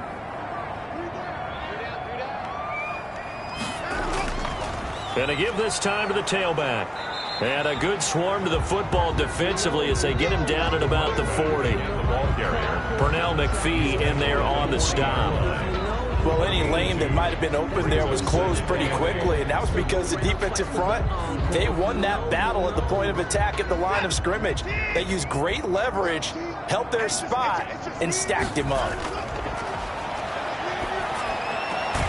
Watson's throw here taken in by Cooks. And he's able to get this one out closer to midfield across the 45. That's a gain of 6. People worry about throwing the out route because often it can get jumped, and that can turn into either an incompletion or an interception.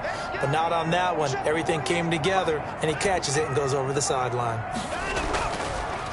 From the shotgun now, here's an inside give. And he's going to be taken down here still a couple yards short of the first. Just a 1-yard gain on the play, and that'll mean a call to the punt team as it's 4th down.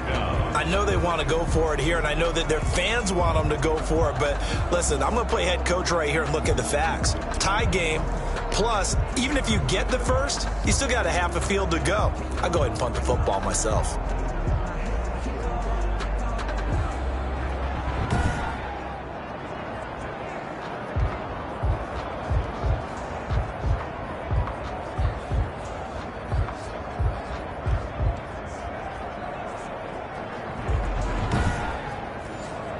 Here's Brian Anger now as he'll punt it away for the 2nd time. And he'll get off a fairly short kick here as this is toward the sideline. And now where will the side judge stop his walk? That's the question. He says it crossed out of bounds at about the 17-yard line. And now Baltimore gets set to take the field. And last time they got 3 points, but it was a chip shot field goal. And when you go to the sideline after a chip shot field goal, maybe the offense not too happy. It's a balancing act, isn't it? Because you're exactly right. They're none too pleased that they didn't punch it in for 6 points. But they also have to remember they did put points on the board. 3 points is 3 points. And in this league, you take points when you can get them. Not easily done. Just a yard on the pickup there, and it'll bring up a 2nd and 9. Not much on that run, Charles. No, that's exactly the way to execute a run blitz there. They guessed correctly that they would move the ball on the ground, honed in on it, and stopped them. Marked that down for a win in the defense's column. On 3rd down, Jackson. He's going to hit his man out of the backfield, complete. And he's going to get this one across the 30-yard line. That one good for 13 and a Raven first down. They completed the screen, but one of the things you worry about is can the quarterback get rid of the ball before he's actually tackled. So your offensive linemen have to hold up the rushers a little bit because you want to make sure you keep your guy's jersey clean throughout the game.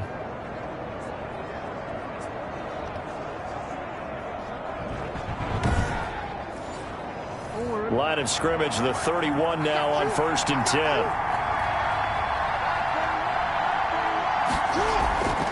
They run. It's Mark Ingram. The tackle that time by Zach Cunningham. The last run good for 2. Here's 2nd and 8. 2 yards on the pickup. It's 2nd and 8. A 10th carry here for Mark Ingram. Ingram churning. He lost the football. And the Texans scoop it. And his guys are going to take over at the 31-yard line. Recovering open-minded. Not the trend he wanted to start the season with a fumble lost in both weeks 1 and 2. Now, it's not a disaster, but certainly not what he was looking for. Got to get that fixed because otherwise he shows up on every scouting report. I remember sitting in defensive rooms and hearing the scouting report from my coaches, and if someone had a particular problem carrying the ball and holding on to it, that was noted. Hey, make sure you get a little extra attention to him. Get after the football. He's dropped it the last couple of games. So we've got a challenge. Our referee's going to take another look on the tablet. He's going to be watching to see if the knee was down prior to the ball coming out. Oh, I love what you just said there. You nailed it, because if the ball's shifting or moving before the knee or any other part of the body hits the ground, then that'll be considered a fumble.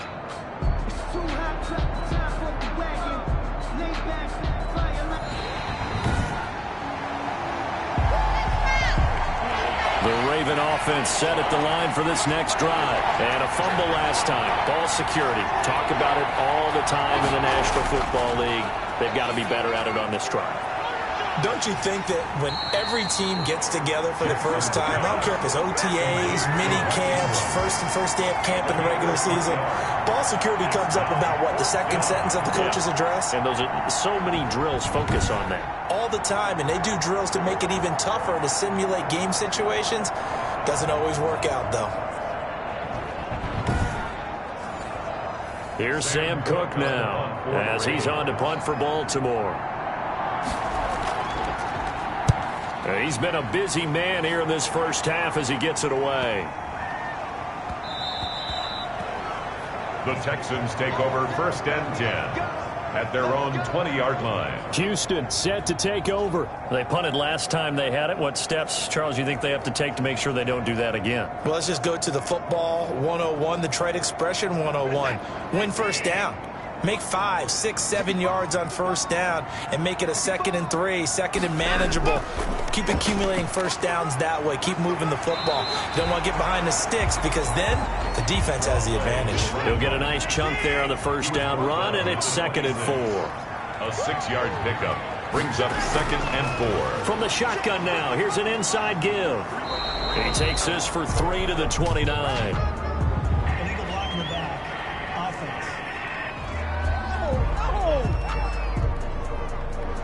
So this will be accepted as it moves the offense backwards.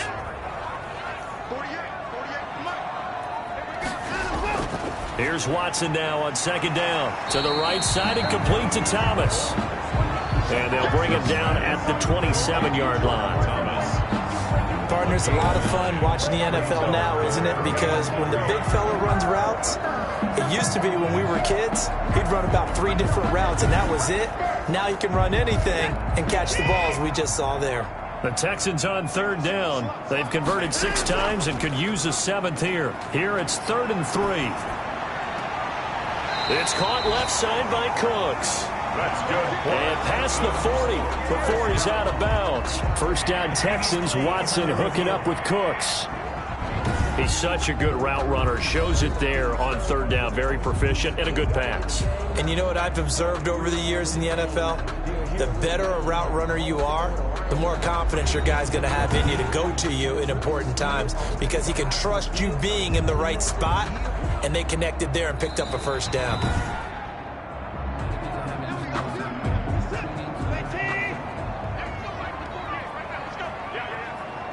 Well, he challenged the play. It did not pay off. And that means he lost a timeout in that challenge. And as a coach, you hate that. Don't know if you took the advice of the player, you threw it yourself, but it didn't go your way. At the end of the day, it all comes back to the head coach. He has the final determination on whether to actually challenge the play or not. In this case, it didn't pay off for him. And that's got to be so heartbreaking. You throw that flag, you probably feel really confident, and then all of a sudden, boom, you lose the challenge. Yeah, when you take a look at it, you're throwing that flag because you believe you're going to be right. And when it comes back the other way, you have to regroup. It was Chuck Clark coming up to make the tackle. 2nd quarter, 2 minutes to go. Tie ball game. And we're at the 41, 2nd and 9. From the gun, here's Watson. Quick hitter here, it's complete. And he's going to get it down to the 33-yard line here. 9 yards to pick up there, and it's a first down. Operating from the gun, Watson. And he's going to find his man out of the backfield. That's complete. Watson's pass. It'll be a gain of 6, and it'll make it a second down. Up at 6. Brings up 2nd and 4 at the 27-yard line. From the gun, Watson. Now he'll dump it underneath to his running back, complete. And he'll be brought down at the 21, just shy of the 20 in the red zone. A gain of 5, good enough for the first down. We often talk about understanding the playbook, understanding progressions, and understanding what the defense is doing. We saw all of that on that play. Great recognition and understood where his running back was going to be. Found a way to have him leak out underneath, hit him with the football, and they picked up the first down. This offense finding its legs now. Here's another 1st and 10. Going to throw right side here, complete. And down inside the 15, shy of the 10. Now the Texans will use one of their 2 remaining timeouts as they get the stoppage with a little over 50 seconds to go in the first half.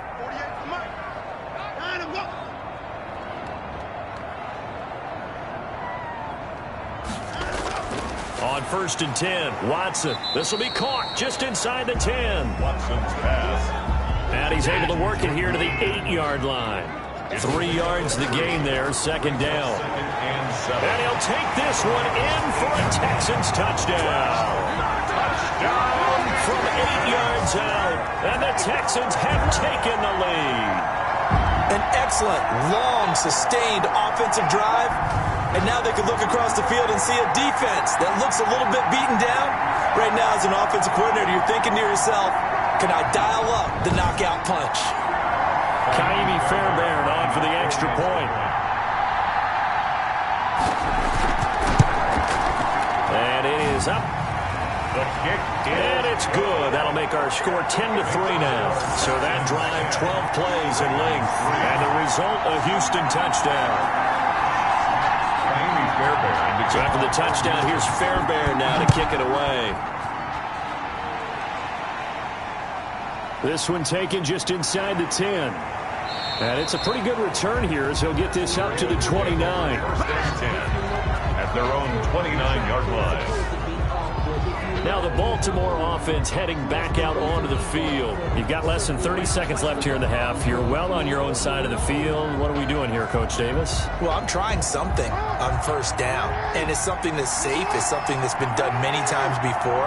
A lot of people say it's not even worth trying, but I'm running a draw. I'm running a screen. I'm seeing if something pops.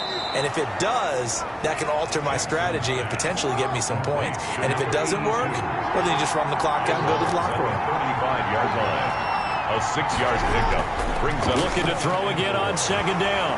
Jackson hit, and he lost the football. And the Texans say they have it. They do.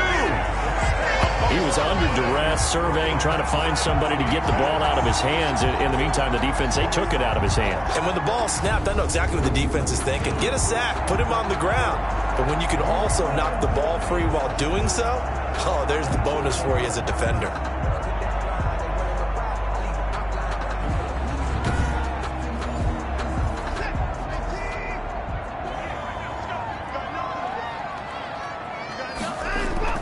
Following the fumble recovery, Watson. And now Watson throws another interception. It's Chuck Clark picking it off. And his guys have got it back at the closing stages of the first half. 1st and 10 at their own 42-yard line.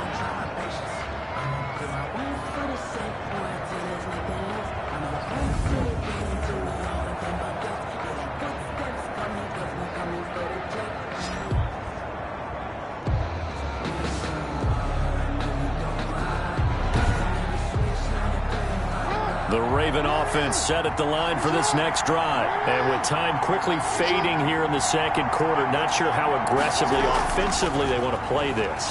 I think we'll find out just how much they trust their guys in this situation if they decide to take a shot. Now a timeout taken. Perhaps a chance for one more quick play and then another timeout if they hurry. We'll see. Firing quickly here, and that's complete. And we're going to get a timeout with 2 seconds remaining in the 2nd quarter. Now Justin Tucker. He has hit from 61 in his career, so he has the leg for this. They spot it on the midfield stripe, so it is a 60-yard attempt here. We have hit halftime. Still 2 more quarters to go. We'll take a timeout. We'll be back after this. You're watching the NFL, and it's on EA Sports.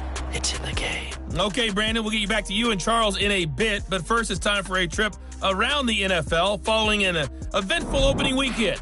Let's see what's happening in Week 2. We'll get our tour started out at venerable Soldier Field in Chicago, where it was definitely a game with some intrigue, as you can see by the scoreline. Nick Foles, 3 touchdown passes as his guys bounce back from the defeat on opening weekend. From Chicago, we head north to the home of their rivals as we check on the Packers at home in Lambeau. And they were winners in that game over the visiting Detroit Lions. Aaron Rodgers, 4 touchdown passes in the victory. Finally, let's get to the country music capital of the world and see what's happening with the Titans at home in Nashville. And they were victorious in that one over the visiting Jacksonville Jaguars.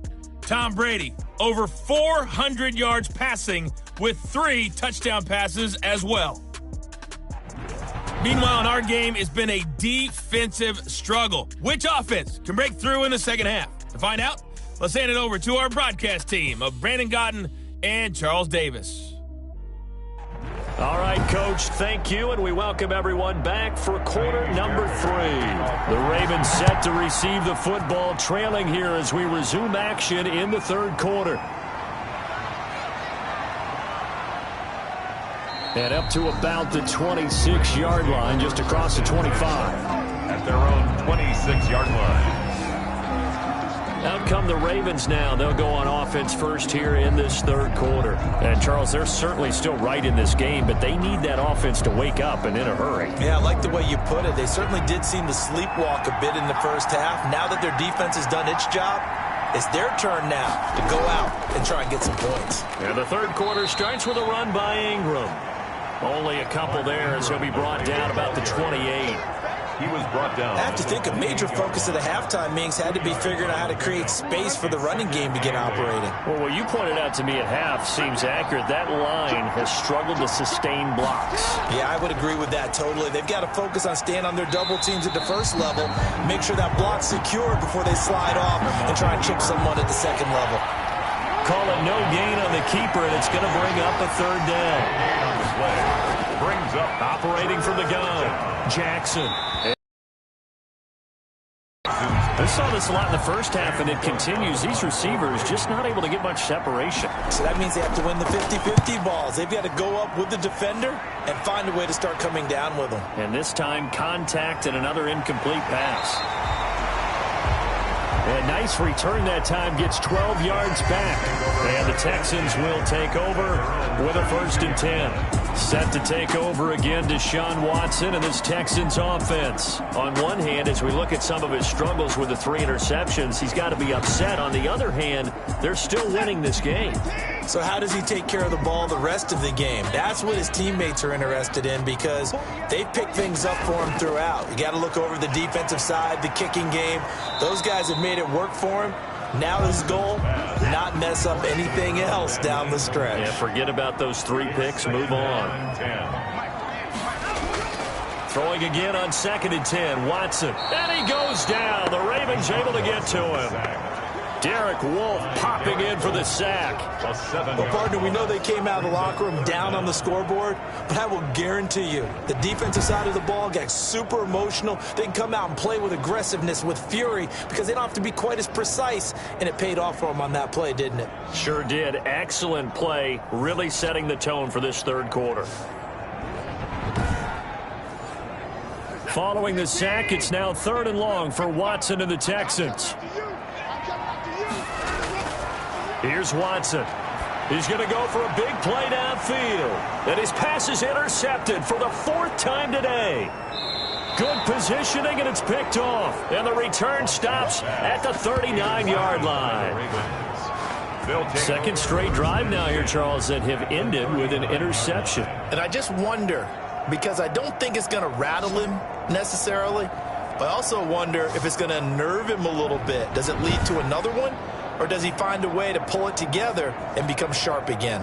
Baltimore about ready to go on offense. These guys had to punt their last possession, and that's become too familiar of a refrain. Too many of these drives just wound up going nowhere. But you know how in baseball, when the pitcher gets a base hit and he's on base, they bring his jacket out to him to keep him warm? A lot of times the punter goes to the sideline, puts on sweatpants or a wrap over his leg to keep it warm. He might need a massage from the trainer right now from all the work he's getting.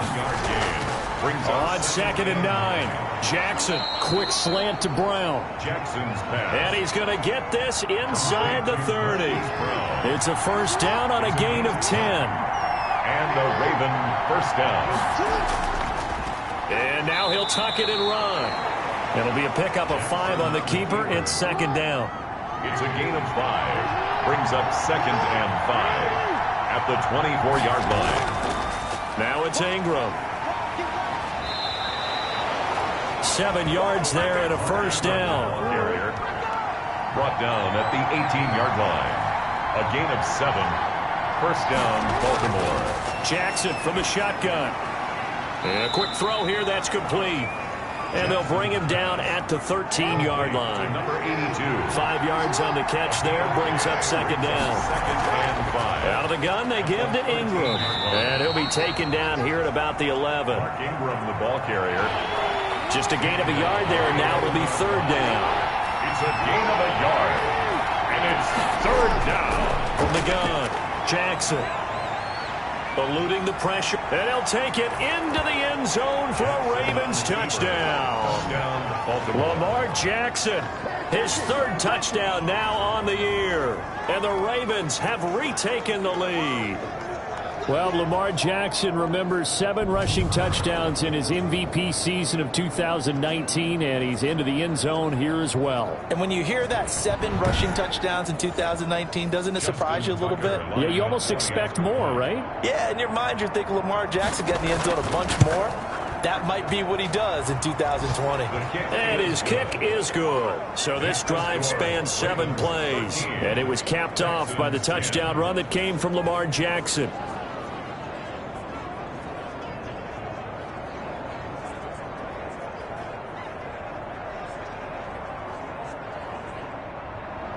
Tucker now to kick it away following the touchdown. Baltimore. Fielded in the end zone. And he'll decide to not bring this one out as their drive will begin at the 25.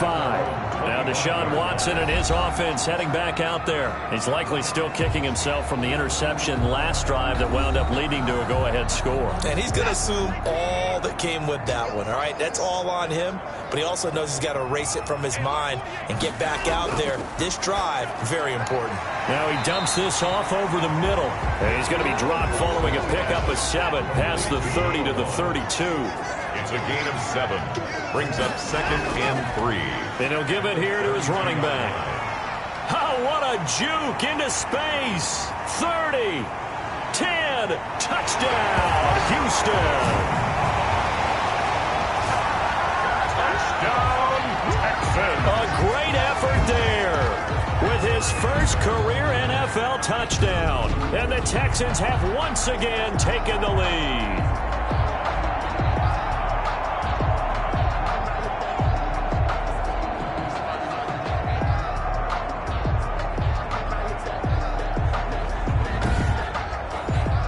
On for the PAT, Kaimi Fairbairn.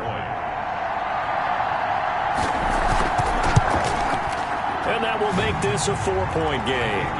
That drive started on their own 25. 2 plays, 75 yards later, into the end zone.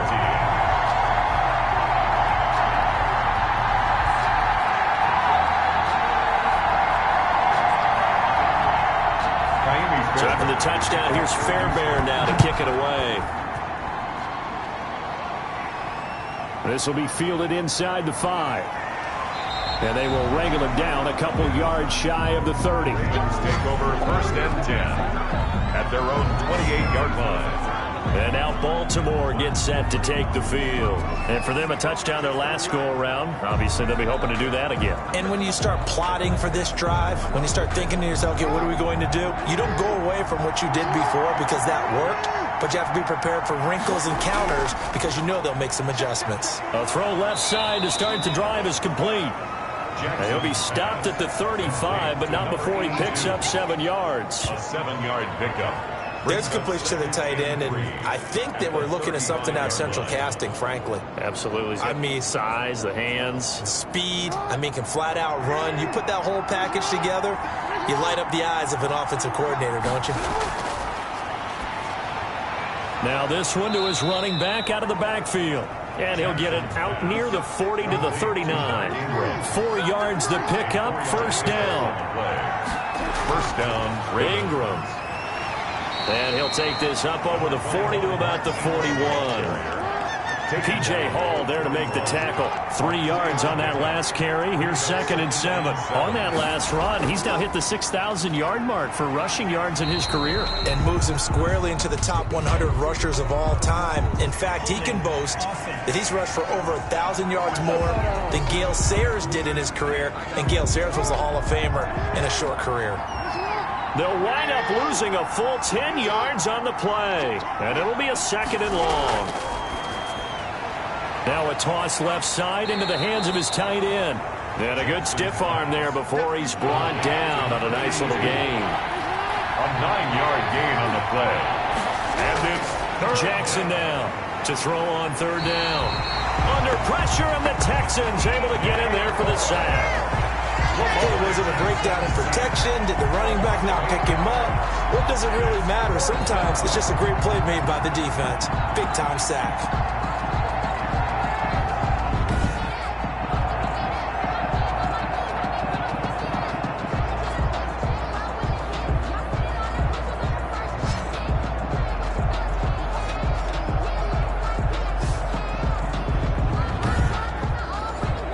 Here's Sam Cook now, as he's on for the 5th time here today.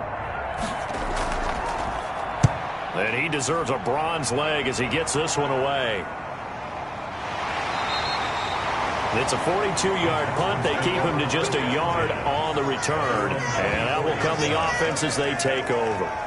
There again is the running back as he trots onto the field. And as we peer at the numbers, he got off to a struggling start, but since then really found his rhythm.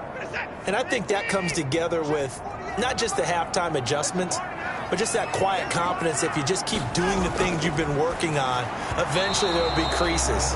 Find those gaps in the defense, keep working on them, and maybe what didn't happen very well for you in the beginning of the game, it starts to open up as the game moves on. They're going to snuff this play out behind the line. We have not seen that much today. 2 yards the loss, and now 3rd and 12. Well, that was one of the few times they've been able to contain him thus far. He's over 100 yards for the game, but he lost a bit off his total on that carry.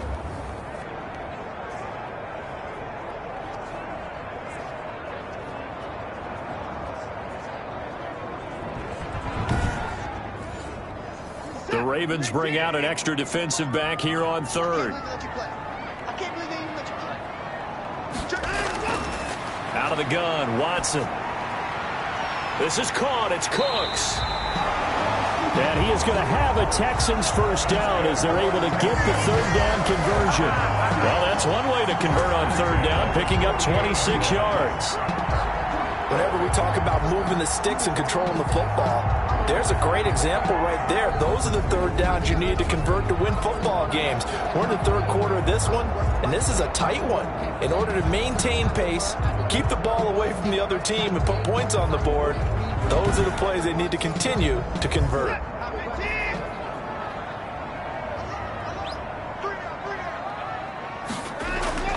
On 1st down, Watson. And he'll find Akins there, complete.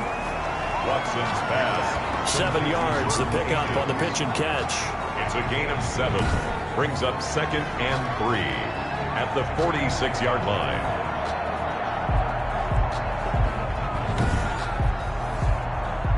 Able to get 7 on that 1st down pass play. 2nd and 3. Now Watson. This is Akins hauling in the short pass. And this time he's able to take it down to the 42.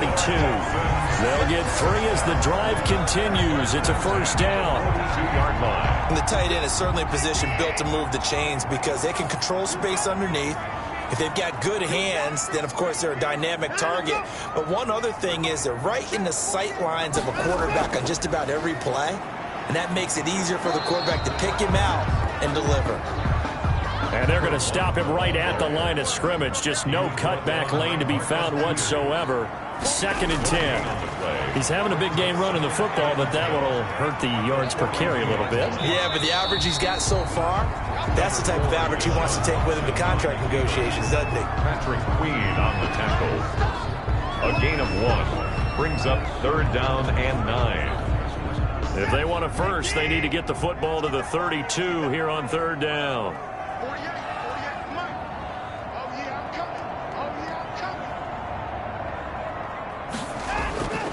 Operating from the gun, Watson. He's going to flip one out here to his running back. And he gets this one inside the 15, just a yard or 2 shy of the 10. A big one there on 3rd down. They hit for 30 yards. He was not the primary target. They expected to get the ball downfield. Instead, checked it down. An old coach of mine used to say to us all the time, when they check it down, that should end the down. In this case, though, he foiled that in a big way and turned it into a big play. So how about this for field position after the big play? Inside the 15 now as they come up on 1st and 10. From the shotgun now, here's an inside give. And he'll take this one inside the 10 down to the 8. 3 yards on the pickup there, and it'll be 2nd down. It's a pickup of 3. Brings up 2nd and 7. From the gun, Watson. And my goodness, another interception. Picked off by Marlon Humphrey. And a big turnover there as his guys will get the football back. That is now 5 interceptions that he has thrown in this ball game. If I asked you to speculate what's possibly going on in his head, what would you say? Well, if he's as mentally strong as I believe he is, he understands that not all of these picks have been his fault. You know, some of the throws, yes, but there have been a good number of them where he hasn't been helped by his own receivers, and they've turned into interceptions. So he knows if he keeps firing, perhaps good things can happen, not just in this game, but especially in later ones. The drive starts here with a carry by Ingram. And he's upended at the 6 as they double their room to maneuver on a pickup of 3. Brought down at his own 6-yard line. A 3-yard pickup. Jackson going to give to Ingram on the option. And he is met at the line of scrimmage, and he goes down right there. As usual, the hallmark of a good run defense, linebackers making plays near the line of scrimmage. Absolutely nowhere to run there. These guys have punted 4 times already, and they're staring at a 5th, barring a conversion here on 3rd down. From the gun, it's Jackson. And he's got Snead. And he takes this just about a yard shy of the 20. Jackson to Snead that time. 1st down, Baltimore. Partner, you know when we call a game, we talk about Lamar Jackson and his speed and his elusiveness and the ability to get him on the ground and how tough that is for a defense. But how about his development as a thrower, as a professional?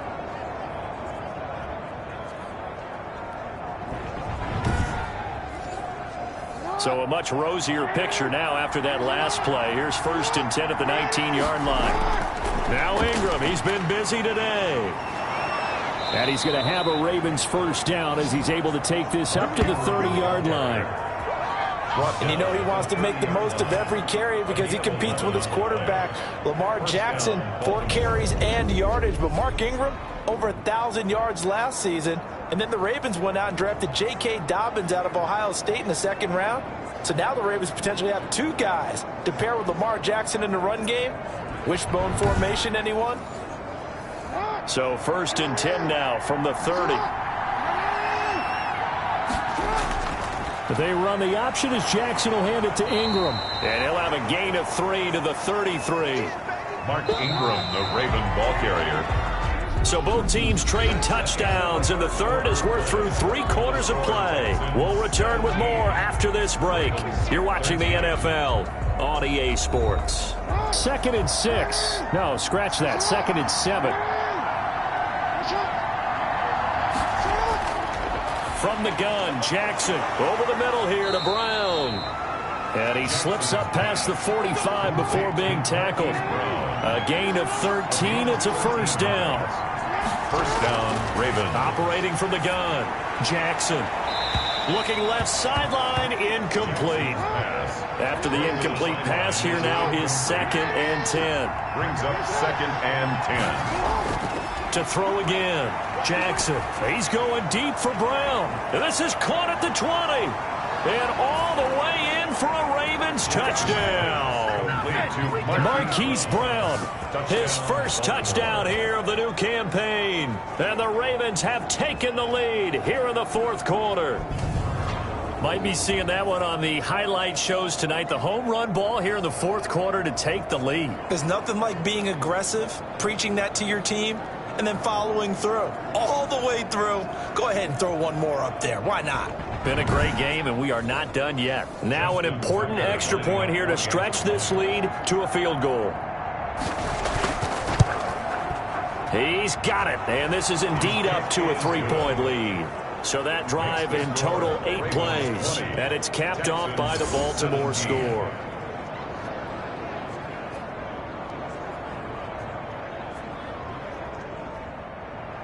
Tucker now to kick it away following the touchdown. Baltimore.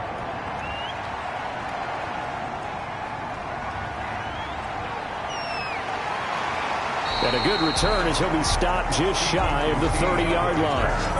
The Texans take over 1st and 10 at their own 29. Out comes the Houston offense as they get set to take over here. And they will be looking to answer the touchdown their defense just surrendered. Still a good chunk of time remaining here in the 4th quarter and a chance to regain the lead in a tight one.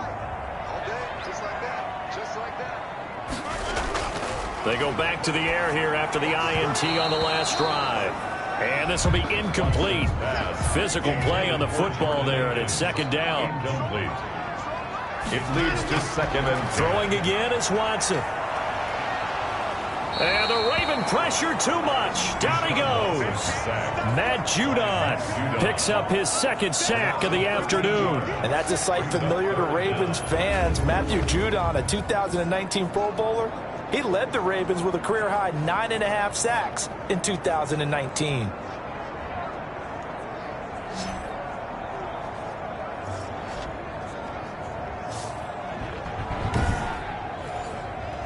Following the sack, it's now 3rd and long for Watson and the Texans. From the gun, Watson finding his safety valve here. That's complete. And he'll get it up here this time to the 21. He did his best to just get 4 out of that, but not enough. And now 4th down.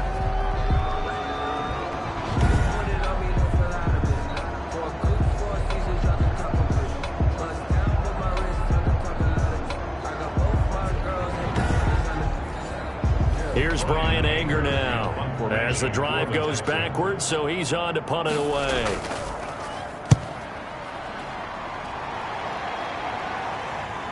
He stiff arms him.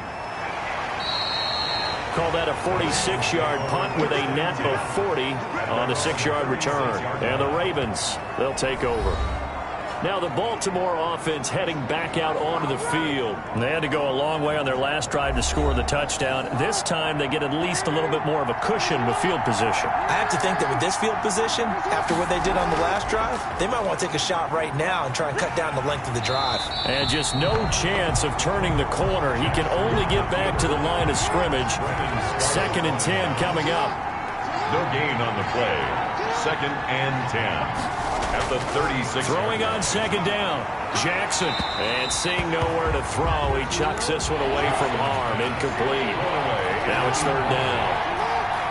It's 3rd down. And 10 yards to go. Jackson on 3rd down. And this time he's got the hook up. It's complete. And he'll be out of bounds, but able to get it up past the 45. 10 yards there, good enough for a Raven 1st down. You know, Lamar Jackson last season, the first NFL quarterback with 3,000 or more passing yards and 1,000 or more rushing yards in the same season. And we've seen both of those talents on display here today. We just saw another completed pass. And everyone knew coming out of college he could run the ball. but for some reason, we didn't analyze it throwing the way we should have. I think every time he completes a pass, he says to himself, take that, evaluators. You guys really missed the boat on me. The Raven ball carrier. J.J. Watt, the one that gets him down.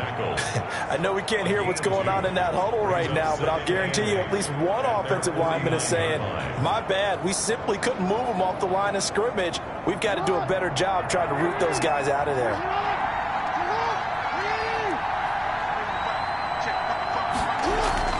An option run with Ingram. He's got the first down and more inside the 40. And finally down at the 36-yard line. 16 yards, a first down. I guess he was saving his best for last, so to speak. Longest run of the day coming here in the fourth quarter right there. And that type of run makes for a better night for him and his teammates, doesn't it? To be able to produce this late in the game can lead to some big smiles and satisfaction in the locker room after this one's over. We saw a number of good games earlier today. This one might top all of those. It's been a dandy as we come up on 1st and 10. Here's Ingram, and he won't get much. Maybe a couple down inside the 35 to the 34. Well, sometimes as a running back, you've got to be able to improvise when the hole's not where you expect it to be. But in this case, there wasn't any improvisation that he could do that was going to work. Kind of like if you're trying to be a comedian on open mic night at the Improv and you run into a tough crowd. Jackson's pass complete to Willie Snead. A 5-yard pickup on the play. 7th play of the drive now as they come up on a 3rd and 3.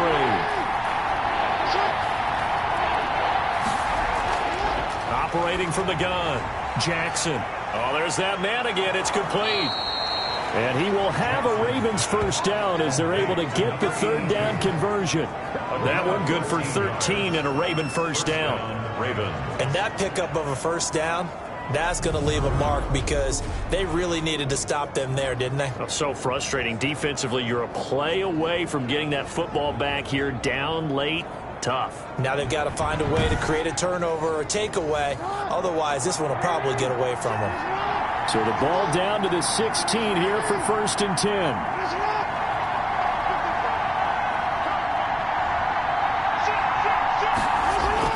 From the red zone now, they'll look to throw. Steps away to his left. And he'll get him inside the 15 down to the 14-yard line. Give him a couple on the scramble. It's 2nd down. A gain of 2 brings up 2nd and 8. Now Jackson. And all the way down inside the 5 to the 4.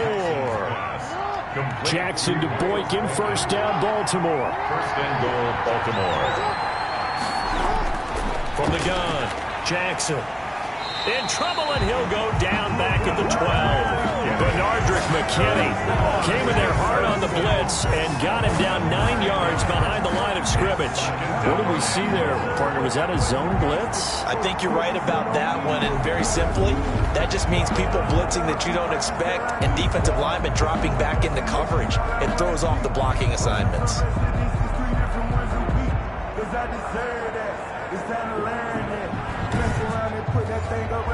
They'll try again on 2nd and goal after going backwards to the 12.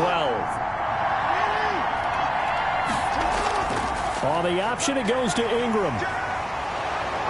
A good display of power, but it will only get him just inside the 5 to the 4. A nice run there, 8 yards, moves him much closer to the goal line now for 3rd down.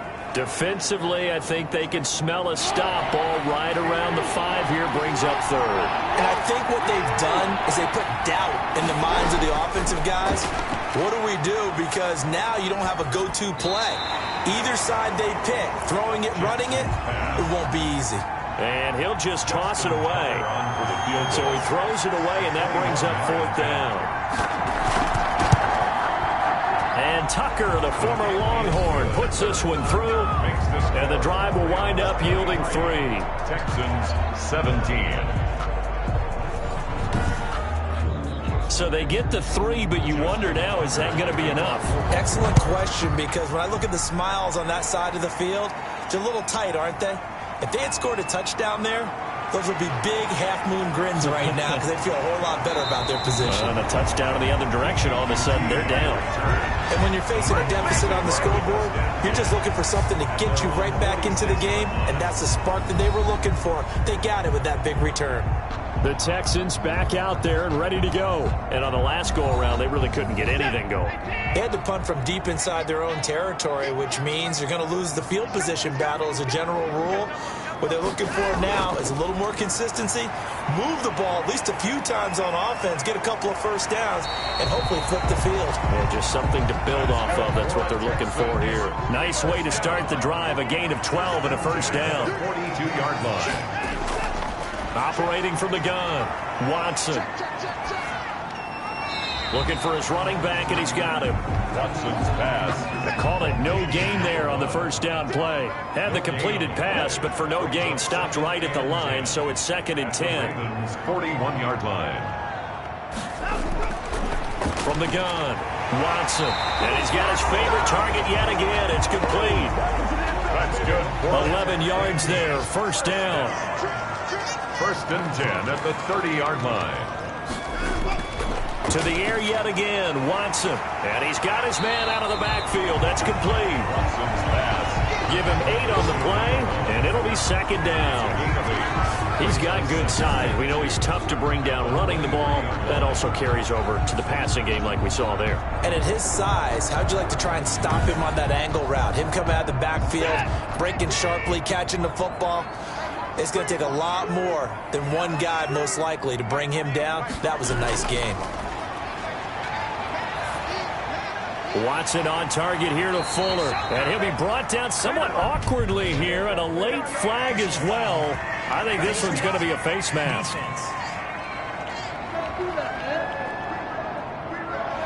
So that flag will cost him 15. And it doesn't matter anymore how you get the face mask. Any part of it, that's going to be 15 yards. So now after the face mask penalty, here's 1st and goal. Again, it's Watson. Forced out to his left. And he's going to be brought down just shy of the 5 at the 6. Give him a couple on the scramble. It's 2nd down.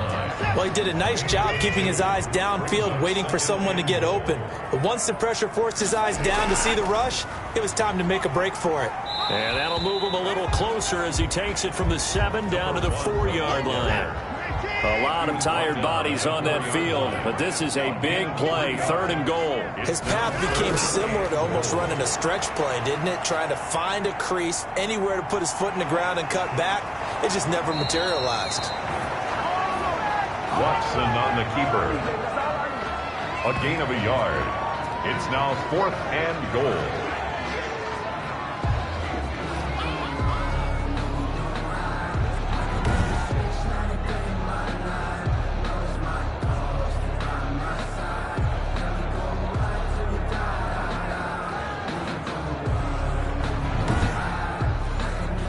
Likely the play of the game here, trailing in the final quarter and going for it on 4th and goal.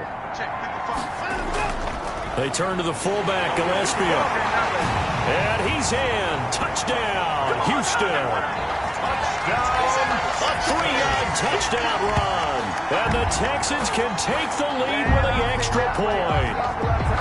And, Charles, maybe that's one they had dialed up. Hey, if we're in a 4th and goal situation, we're going to our muscle.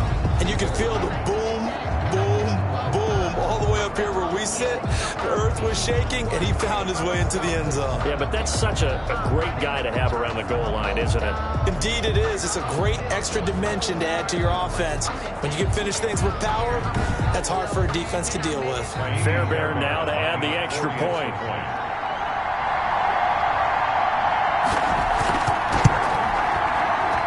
And with that, his guys take the lead here by a point. So that drive goes 8 plays. And it ends with a 3-yard scoring run. 23.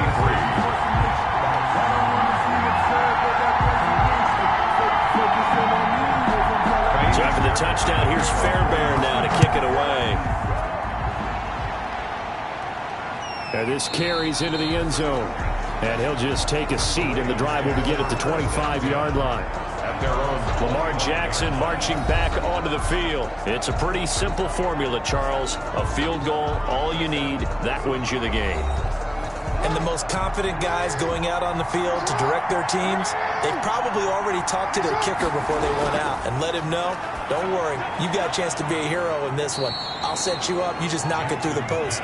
His plan, get the team downfield and get them into position. They've gone over it many times in practice. That's how he's going to approach it. And now on the sideline, everyone stay away from the kicker. Throwing again on second down. Jackson caught right side at Snead. He'll be hit down at the 33, 5 yards on the play. Fourth quarter, 2 minutes on the clock in a tight one-point game. This is 3rd and 2, maybe the biggest play in this football game. To throw is Jackson. They go screen. This is Ingram. Jackson's pass. Not good. They didn't move the football an inch, and precious time ticking off the clock. Going right side here, and that's complete. Jackson. And brought down, but not before reaching the 45-yard line. They keep the game alive, at least for the moment, as it's a first down. And taking it across midfield and just shy of the 40. Another nice gain, 13 yards that time, and another first down. Quick hitter here, it's complete. And he's going to get this inside the 30. Now the Texans will burn the first of their timeouts. That'll leave them with 2 remaining. We'll be back after this. Here's Jackson. Caught by Snead over the middle. Now the Texans will use one of their 2 remaining timeouts. That'll leave them with just 1 remaining in this fourth quarter of play. On second down now, it's Ingram. The Texans going to signal for their 3rd and final timeout. And as the 2 teams talk it over on their respective sidelines, we take a break. They'll run here with Ingram. And the Ravens are going to have a 1st and goal forthcoming as he takes this down to about the 5-yard line. Second down and goal. Jackson. I'm a little surprised right here. They've got 3 timeouts left. The clock's running down, and they aren't using them. Those timeouts do you no good at home. Use them now. And with inside of 10 seconds, 8 to be precise, we get whistles and a timeout on the field. So it's up now to one of the most accurate kickers in NFL history, Justin Tucker. 3 for 3 so far, and a 4th would win it. Makes the score Ravens 26, Texans 24. And you know, in an era of cost-cutting and maximizing your roster, this is a club that does not skimp on special teams, and in these situations, it pays dividends. And that's great vision by the organization. When the difference between winning or losing depends on who you have kicking the ball, would you rather have a street free agent out there or a solid pro like this? Answer's pretty evident to me. 28-yard line. One last throw here for Watson. Now a desperation throw deep downfield. And it's incomplete. So their final drive comes up empty. And with that, the ball game is over. Well, going into the final play of this game, they knew that they needed some type of a miracle there at the very end, but they couldn't get it done. However, we were treated to really a spectacular affair. Even though they didn't finish it off, you're exactly right. They took us down to the last play. You're wondering, could it happen? Possibly, even though we both knew it was a long shot.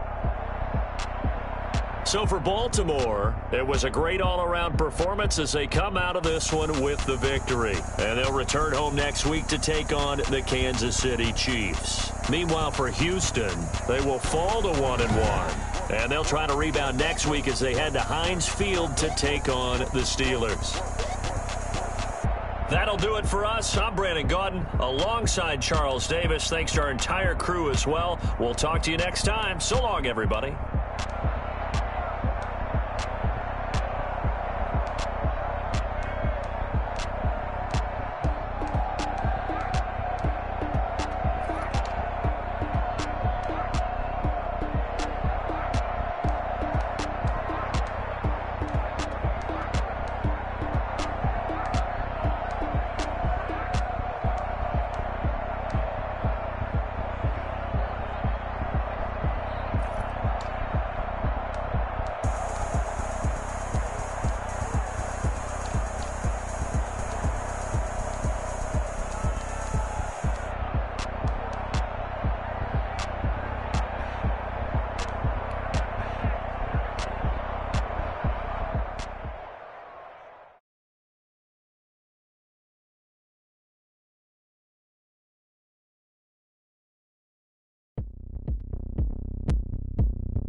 shake it all up. My moves make them run them up. I'm lit so you know what's up. I got the party going up. A champ with the crown is here. I'ma win anywhere. Hey, so shake it like you don't care. I shake it up everywhere. And I can bake cakes by the pound. Blow the whistle 'cause I love that sound. And we can just keep going round. I'm ready for another round. Go ahead, touch down like that. Go ahead, touch down like that. Go ahead, touch down like that. Go ahead, touch down like that. Hey, hey, go ahead, touch down like that. Go ahead, touch down like that. Go ahead, touch down like that. Go ahead, touch down like that. Like work the middle, work the middle, work the middle, work the middle, work the middle, work the middle, work the middle, work the middle, work the middle, work the middle, work the middle, work the middle, work the. Pan a camera to the middle of the dance floor. I think there's something going down. Shorty backing goods like a transport, and I ain't never seen something so round. How round? Round like a planet in orbit, round like a b-ball. 23 Jordan, dunking on default. Automatic forces attract me to females. I look this gorgeous. How did you even come in existence? Hey, how did you disappear out in an instance? You got me all driven, revving my pistons. I wonder if she like the stick shift. Hey, count a 4 and make a wish. I wish that shorty keep it lit. 'Cause if I shoot my shot, I won't miss. No backboard, gotta sound like swish. Go ahead, touch down like that. Go ahead, touch down like that. Go ahead, touch down like that. Go ahead, touch down like that. Hey, hey, go ahead, touch down like that. Go ahead, touch down like that. Go ahead, touch down like that. Go ahead, touch down like that. Like work the middle, work the middle, work the middle, work the middle, work the middle, work the middle, work the middle, work the middle, work the middle, work the middle, work the middle, work the middle, work the. She-Rag got me.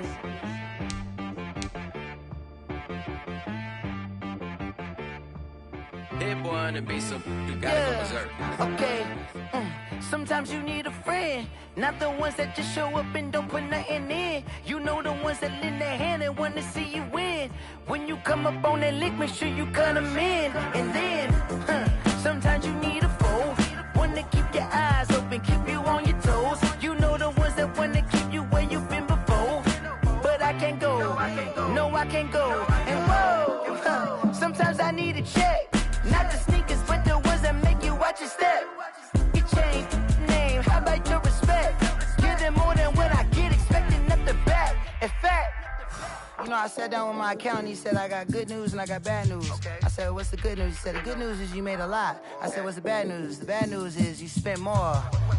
Okay. Look, sometimes you need the faith, sometimes you need to know your worth, sometimes you need to wait.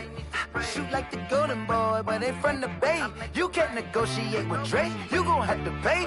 But wait, jugging on the main stage, with the mainframe, loosen up your face, baby. Sometimes I need a vacate, meditate, hydrate, protect my energy before engagement. Grew up having nothing, you're labeled impatient. But once the boss made it, you're labeled amazing. Meticulous with words, such a force of nature. I don't wanna seem absurd, but that boy's a gangster. Focusing on me, way from Tel Aviv. Barbados with the hustle pockets, LIDs. Distinctive destinations, all I wanna see. Oceanfront residences, 3 different ones a week. 'Cause I deserve that, it's time to learn that. Mess around and put that thing up where your permit. 6 figures every year, yeah, I earn that. At the front of this line is where my turn at. Sometimes you need a friend, not the ones that just show up and don't put nothing in. You know the ones that lend their hand and want to see you win. When you come up on that lick, make sure you cut them in. And then, sometimes you need a foe. Oh.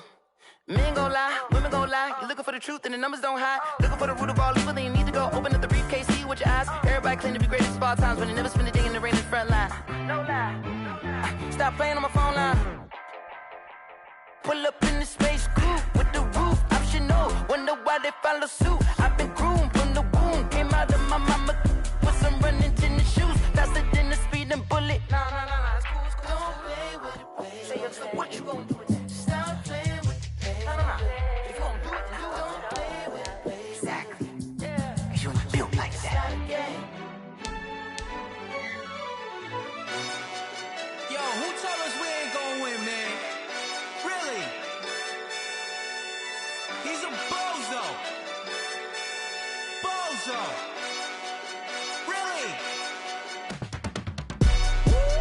Yeah, we did a lot for the wins. Came in a drop on the 10. Now we on top once again. Yeah. I had to tighten the plan. Yeah, I got it right in the end. Now we on top once again. I don't want it if it ain't love. If it ain't, get it away from me. Who you gon' jack if it ain't us? LABB to the bakery. Some mad that I came up. I know my granny gon' pray for me. It was just us in the vacancy. We had to get it from A to B. Wheels never felt like this. 2 seats in the hills, how I feel righteous. Blue sheets for the mills, but the deal priceless. New keys can't care what's still private. I might just double it up. Did it? Never enough, I'm with it. 5, 2, 3 on the business. Whole team got wins and the wheels still spinning. I told them what I told them. We did a lot for the wins. Came in a drop on the 10. Now we on top once again. Yeah. Hey, I had to tighten the plan. I got it right in the end. Now we on top. Got a spot and it's locked to the click all in.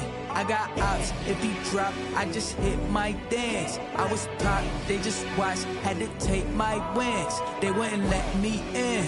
I've been on 10 cents. Who really holding it down? I've been holding it down and I gold it again and again. Who was the dummy to doubt? I'm the coldest around, but he folding again and again. I'm in the what? I'm in the day. I'm doing 30 on 30 and up. You in the what? You in the way. Either you rolling or rolling the dust. You with us or what?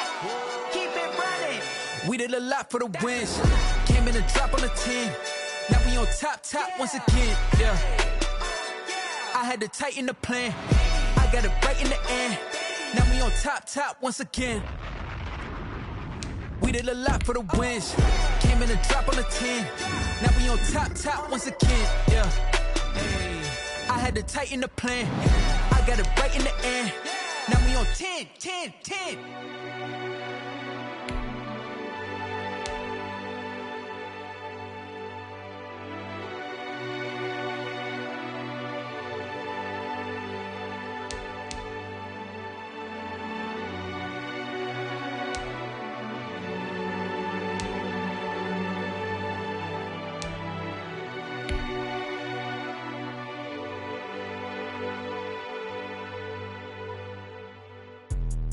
Let me explain what I did. Can I kick it? Hold on. Yeah, I got some rings and a range. Can I kick it? Yeah. Don't ask me a thing. How I got her, how I did it. Yeah. Spend the whole half, had a blast. Can I kick it? Even with a sprain. Pain, can I kick it? Just the flex, I went and bought a chain. Can I kick it? Things ain't been the same. Things have changed. Can I kick it? People acting different, so I ask. Can I? Hey, could count on my paw and look at my dogs from. Way back then, you could claim what you saw, but you weren't with us. The higher the climb, the harder the fall, but how did you get up? I done got rich and went broke, then got rich again, just a little hiccup. I done been ballin' this pickup. Remember me being so bummy and being so hungry, I had to eat gristle. How did the lady go miss? How she was magic, she mixed. Met her at one of the functions, we caught her the rhythm, she caught up a friend, they kissed and we dipped it, and that's how we kicked it. Let me explain what I did. Can I kick it? Hold on. Yeah, I got some rings and a range. Can I kick it? Yeah. Don't ask me a thing. How I got her, how I did it. Yeah. Spend the whole half, had a blast. Can I kick it? Even with a sprain. Pain, can I kick it?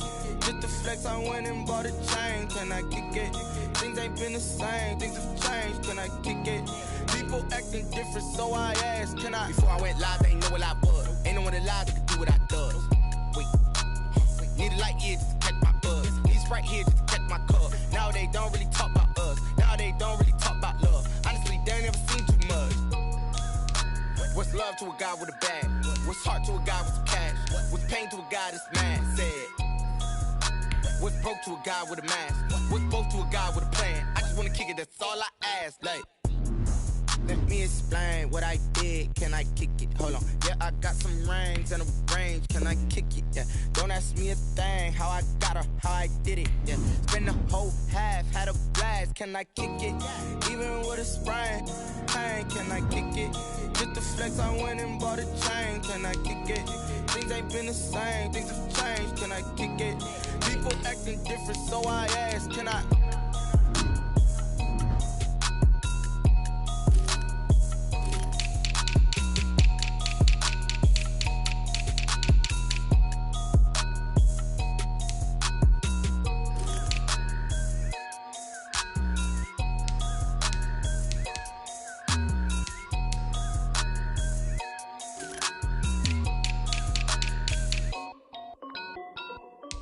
This is Desby Music.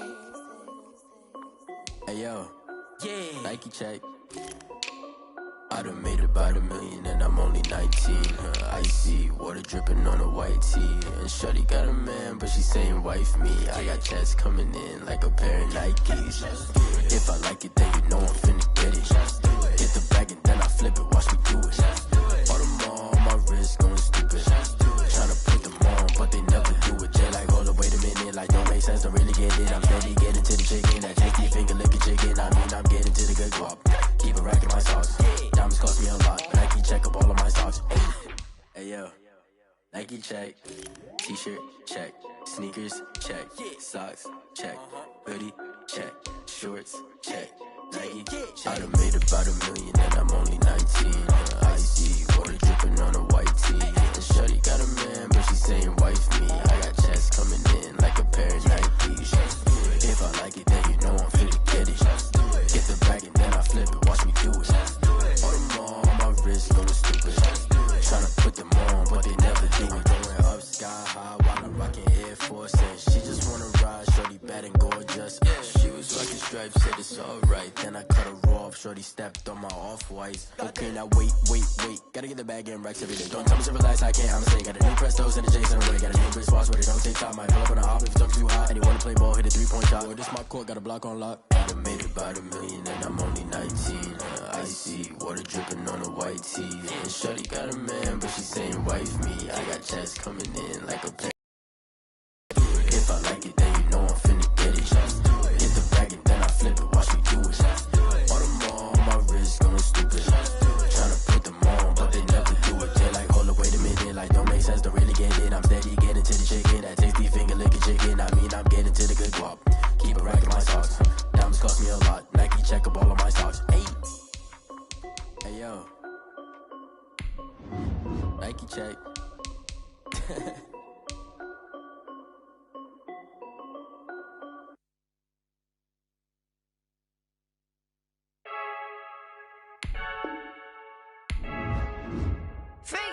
I heard the flare gun, I'm ready to race.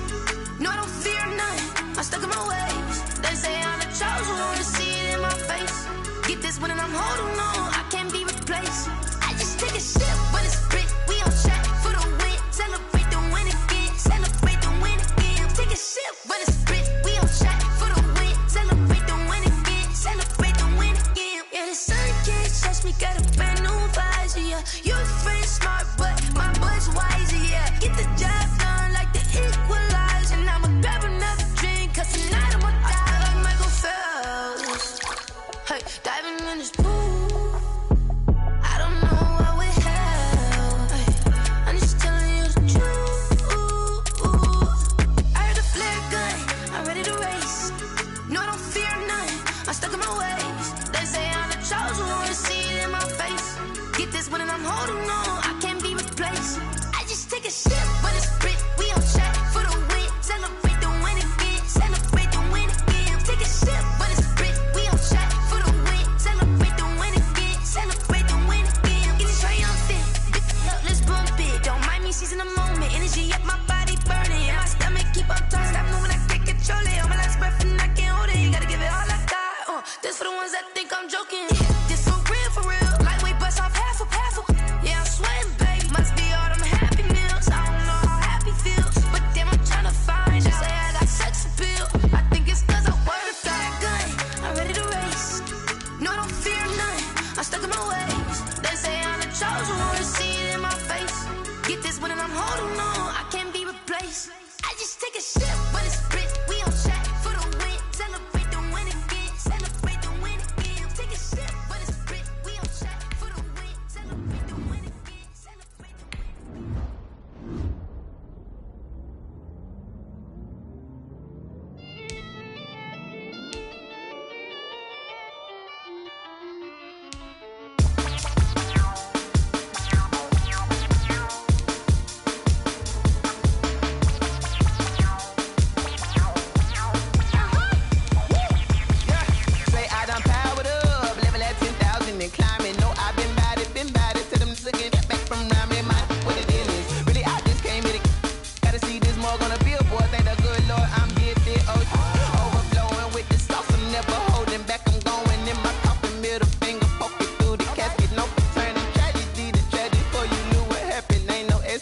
and this is second nature. All is automatic.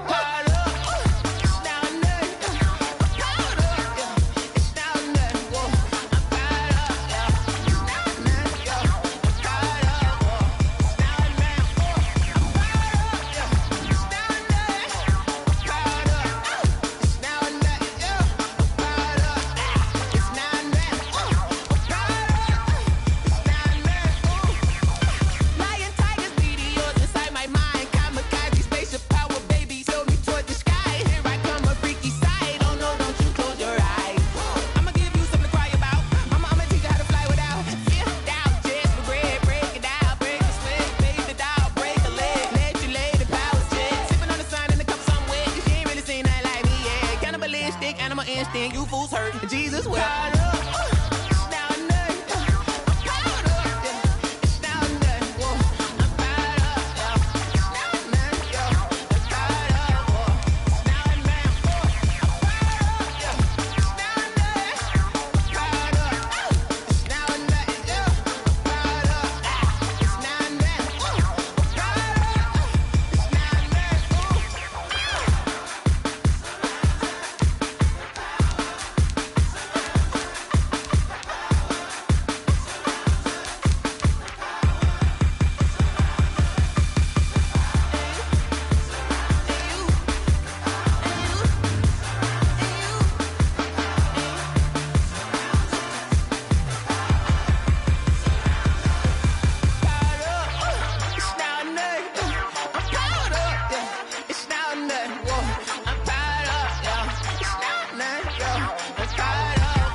Won't you get down with me, down with me, down with me? Oh, you down with me, down with me, down with me. Won't you get down with me, down with me, down with me? Oh, you down with me, down with me? Hold on. I got a crowd wrapping around the whole town for me. They mama proud, got a thou in the balcony. Nah, nah, nah, I don't hear no clown talking foul on me. Won't shoot me down, send the cavalry. It been a while since I had time for me. Won't you get down with me, down with me, down with me? Hello. Max March out with the polo. Like my style, don't y'all? Nights like this, I wish I was with y'all. On my turf, roll out the Henry Rux. She like when I hit the receiver. Friend hop in, this is a four-seater. Matey yank straight out the wood, I'm Derek Jeter. Major leaguer, no fatigue. We don't get no handout, we don't get no Macarinas. Never gon' throw your back out, tryna work, you need a breather. I need a break. Won't you get down with me, down with me, down with me? Oh, you down with me, down with me, down with me? Won't you get down with me, down with me, down with me? Oh, you down with me, down with me? Hold on.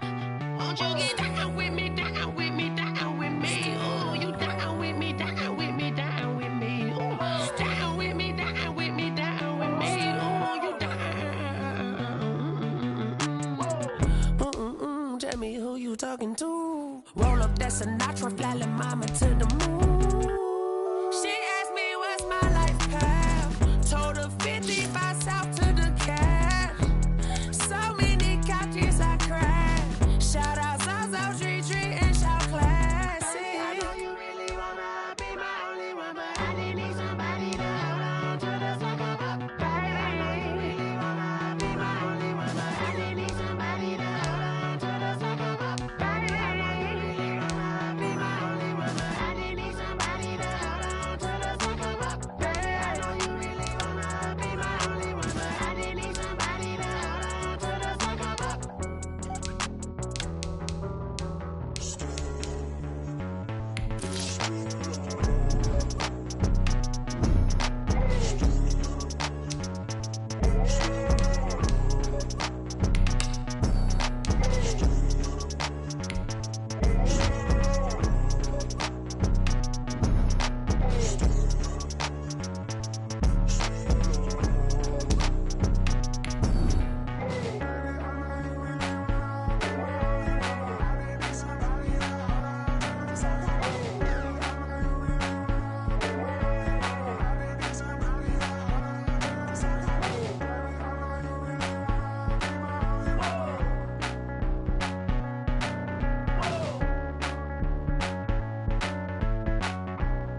tonight.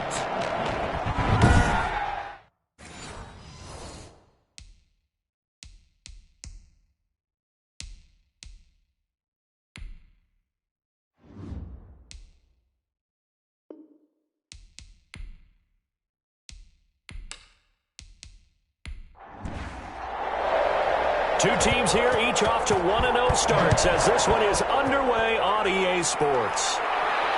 Fielded a couple yards into the end zone. And ultimately, he stopped right where he would have been if he had simply gone down to a knee at the 25.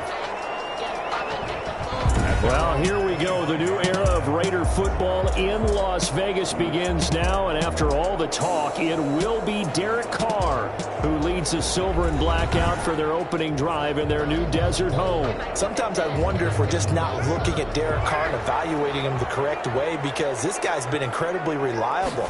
Only 2 missed starts in 6 seasons with the Raiders. His completion percentage topped 70% last year. The only one higher, Drew Brees in New Orleans. The problem, though, it hasn't translated into wins. They move the ball up and down the field, but they don't score enough touchdowns. Derek Carr hoping to remedy that in 2020. Here's 2nd and 9, just a yard on that last run. From the gun, it's Carr. Throwing for his running back, and he's got him complete. And he's able to take this one up to the 35-yard line. Brings up 3rd down. Carr going to try and throw on 3rd down. And able to complete it to Moreau. And he is going to have the Raiders first down as they're able to get the 3rd down conversion. A pickup of 10, and it's enough for a Las Vegas first down. I like how they work the tight end on a nice little under route there. And if you're going to give him that much space, he's not going to catch the football. He's going to run away from you a little bit, and that's exactly what he just did there, picking up extra yardage.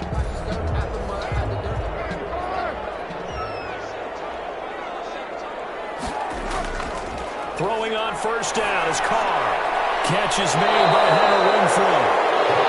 A gain of 6 there on 1st. 6 yards was the pickup on the last completion, so here's 2nd and 4. Brings up 2nd and 4 at the Saints' 49-yard line. From the shotgun now, here's an inside give. Number 35. And he got half of what he needed there, 2 yards, and it'll bring up a 3rd and 2 more. A gain of 2 brings up 3rd and 2. A quick toss outright. And they go backwards here, losing yardage back at the 48-yard line. It'll be a loss of a yard, and that's going to bring up a 4th down. Could have gone with a ground game there, opted for the quick pass. Well, I don't know that it would have mattered, Charles, but it didn't work out. In a lot of these offenses, yards after catch are built in without explicitly saying it. In this case, he didn't make anyone miss out on the perimeter. Got tackled behind the line of scrimmage. And brings up 4th down. He was only asked to punt once in the victory last week as he sends this one away. And this one's out of bounds. Should be inside the 10, I think it is. At the 6-yard line. Now we see quarterback Drew Brees and his New Orleans offense set to go on attack here for the first time. So this is what we find out about the game plan and the trust factor, don't we? In this situation, the natural thing is take care of the ball. Run it inside. Everyone cover it. Just, get yourself some room and let your punter punt it out of there. But when you really got a QB you can trust, you might want to take a little shot early and try and create some space. Well, throw left side to start out. That's complete. And he's brought down, but not before they get it across the 20-yard line. A gain of they may want to go back to that one. First play of the drive, good for 15 and a first down. An interesting note about our quarterbacks here, Drew Brees and Derek Carr. We might not see the ball hit the ground all that much because they were number 1 and number 2 in the NFL in completion percentage last year. Brees a staggering 74.3%. Carr at 70.4%. On first down, Brees. That'll be complete to Cook. Brees pass. 3 yards the gain there, 2nd down. I know when you got a top tight end like this, you want to get him involved, but when you do, you're hoping for more than that. You certainly are. You got to try and get him some space where he can make a play downfield, or at least an opportunity for some rack yardage, right? That run after catch. Out of the backfield, that's complete to Kamara. Now they're staring at a 3rd and 8. That last play, backwards a yard. Well, sometimes despite the best planning, the defense actually has a plan as well, and they blanketed everyone on that play. They were able to close it down and spill him for a loss. And brought in by the tight end Cook. And he'll be stopped short of the first down as they rally to tackle him at about the 28. 5 yards, and that means they come up short as they're going to have to punt here on the opening drive. And forget about the run to set up the pass. They're just coming out throwing. Forget trying to set anything up. They feel like they have the advantage. They feel like they have the matchups, and they're just attacking right now. Yep, going to the air on the opening drive. Here's Thomas Morstead on now to punt it away on 4th down. And the win last week punted 4 times as this one's away. A 40-yard punt, no return. And the Raiders will take over now 1st and 10. Second drive of the game coming up for this Las Vegas offense. And last time out they had to punt the football away. Anything positive possibly to take from that? There always is when you're punting the football away. It doesn't sound like it because you're giving it up. But you've avoided a mistake. At least you didn't turn it over, You didn't turn it over, right? You're giving your defense a chance because you're punting the ball away, and they're set to go on the field as opposed to sudden change after a turnover. Wow, now we got to go out there and stop people. So, yeah, there's always something positive to be gained from it. Looking to throw on 2nd down. Carr got his man. That's Tyrell Williams. Complete. They get 7 out of that, so they're left with a 3rd and 3.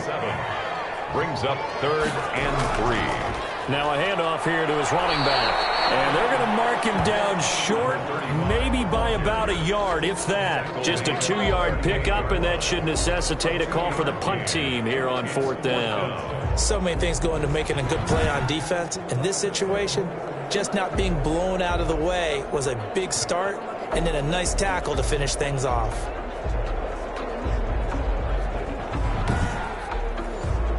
Here's A.J. Cole now as he's on to punt for Las Vegas.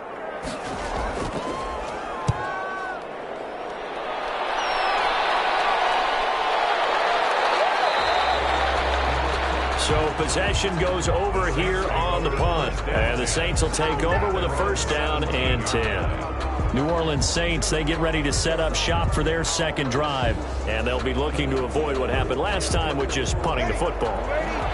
But when you look at how teams play the game, that complementary football comes into play. How do I take care of my defense? How do I take care of my offense? Well, the defense is taking care of them in a lot of ways. Now it's time for the offense to jump things up and help their defense out. Give them a little bit of rest. Yeah, it's time for them to give them a rest. Took the words right out of my mouth. Gain of 13 yards. The numbers for Thomas from last week's effort. 9 catches, 88 yards, and a touchdown. And they've gone to him early in this one. I sense a theme, one that I expect to continue throughout this contest. Now throwing on 1st down and completing it. And he gets this to the 35. Good for a gain of 5. 5 yards on the catch there. Brings up 2nd down. 2nd and 5. Clock rolling as we hit the midway point of this 1st quarter.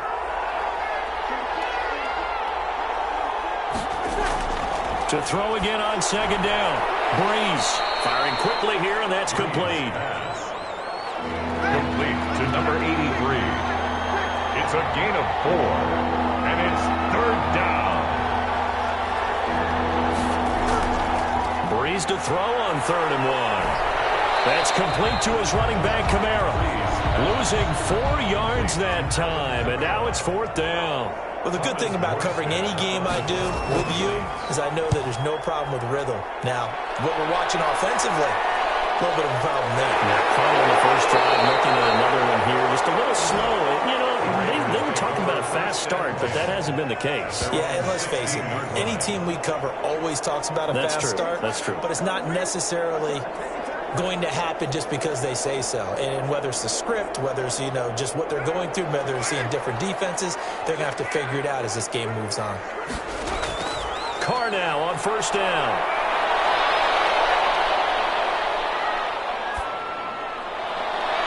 He's going to find and complete it to Renfro. And they'll get it all the way up about 5 yards shy of midfield.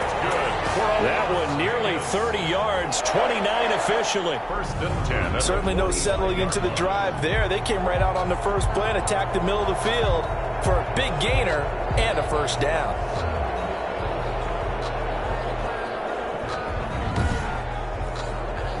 The big play to start him out has him at the 45 already. Working from the gun, it's Carr. The open man here, Renfro. Carr's pass. Give him 10 yards on the pickup, and that'll bring up a second and just about a few inches here. Second and inches. From the shotgun now, here's an inside give. And he'll get it down here to the 43. 2 yards, good enough for a first. And they really needed to get something going, didn't they? They had punted on the last 2 possessions. The running game starting to come to the front for them, providing a nice pickup there to keep this drive going. Right back to him on first down. And he's dropped right at the 40. Gain of 3. The ball carrier. He's tackled at the 40-yard line. It's a pickup of 3. Brings up 2nd and 7. And to give this time to the tailback. And little room to maneuver there. He gets it down to about the 39. The line to gain is the 33 on 3rd down. A 1-yard gain. Brings up 3rd and 6. Carr going to throw. Taken down here by the Saints. Sheldon Rankins abruptly ends that play with a sack. Partner, we had their game last week where they had 6 sacks, so a little bit more momentum here again in the first quarter. And last week it appeared that they were coming out of sprinters blocks, chasing the quarterback. So how do they continue that? How do they keep making it happen? Different looks, different disguises, different angles that they chase him. They were so disruptive last week. We'll see what the trend is here as we go forward. Here's A.J. Cole now as he's on to punt for Vegas. And he's getting a workout here in this first quarter as he gets it away. And a nice job here to down this one right on the 5-yard line. So they'll play the field position game here as a very nice punt is going to pin them back. Yeah, it's almost like watching a game of tennis, or do you prefer ping pong? You know, back and forth like that? That definitely was excellent, wasn't it? Back out onto the field now comes the New Orleans offense. The crowd may be losing just a little bit of the edge after back-to-back punts. They want some big plays. They want to see some offense. They want to see somebody break away, whether it's through the air or on the ground. Now it'll be interesting to see where the patience is on both sides. Each head coach, can you hang in there and not try and force something that can put your team in some jeopardy? And that's frustrating for a defense because they've got them pinned down deep. And on the first play, they gave up a run that keeps an offense on schedule. Yeah, because 3 to 4 yards, that's all you're looking for right there, right? That's absolutely perfect, really, as a play call. You get 3 to 4 yards on first down. That's what they talk about us all the time, about being ahead of the chains or on target, ahead of schedule. They were after that run. A gain of 13. It's a first down. Alvin Kamara hit the NFL with a bang, had double-digit touchdowns in his first 2 seasons. Now, production fell off a little bit last year. Just 6 times did he find the end zone. But his ability to run it and catch it out of the backfield makes him hard to cover. Look for a bounce-back season in 2020. Now they can breathe a little easier, some room to operate as they've got it 1st and 10 now out past the 20. From the gun, it's Breeze. And complete right side to Cook. Breeze pass. 2nd and 5 after the 5-yard completion on first down. Brings up 2nd and 5. Working from the gun, it's Breeze. He throws and he hits the slant route to Thomas. Breeze pass. And they're able to get this one across the 35. It's a gain of 10. But you can cover Michael Thomas however you want to. Guys in the short zone, deep zone, mid zones, 2, 3, 4 defenders. He finds a way to get open. 149 catches in 2019, a new NFL record for receiving. Any route you want him to run, he can do it, and he finds his way open. He's tackled at the 40. They give him 4 yards there. It'll be 2nd and 6. End result of that one, a nice 4-yard gain. So you can use that to set up your play-action game, or you can come right back and continue to run the football because as an offensive play caller, you're on schedule and feeling pretty good about your next couple of calls. And a quick throw here, that's complete.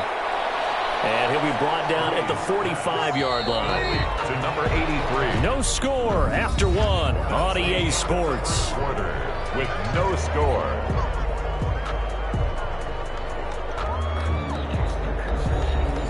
Eight yards to go on second down.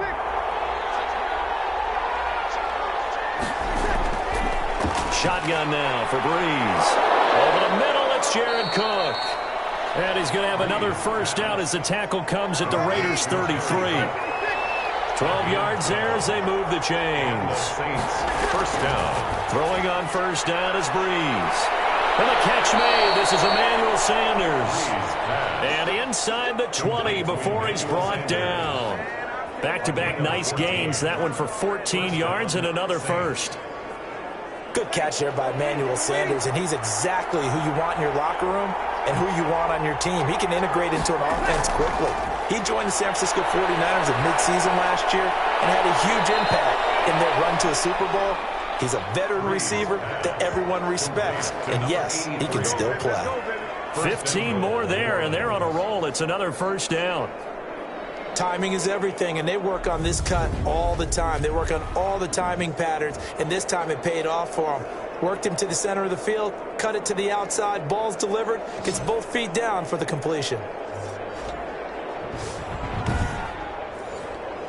First and goal from just inside the 5.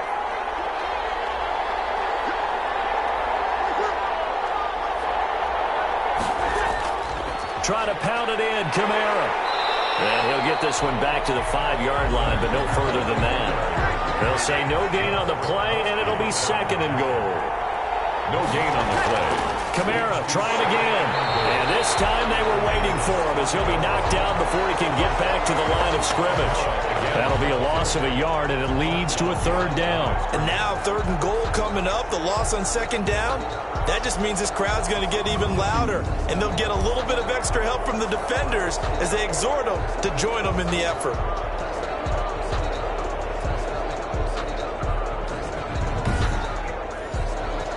This has been a long drive. You got to figure a field goal would be a letdown. Can they convert now on third and goal? Now Breeze. Got a man open. It's Thomas. It's a touchdown for New Orleans. Touchdown, New Orleans. Michael Thomas, his second touchdown on the season, as his guys are on the board first here tonight.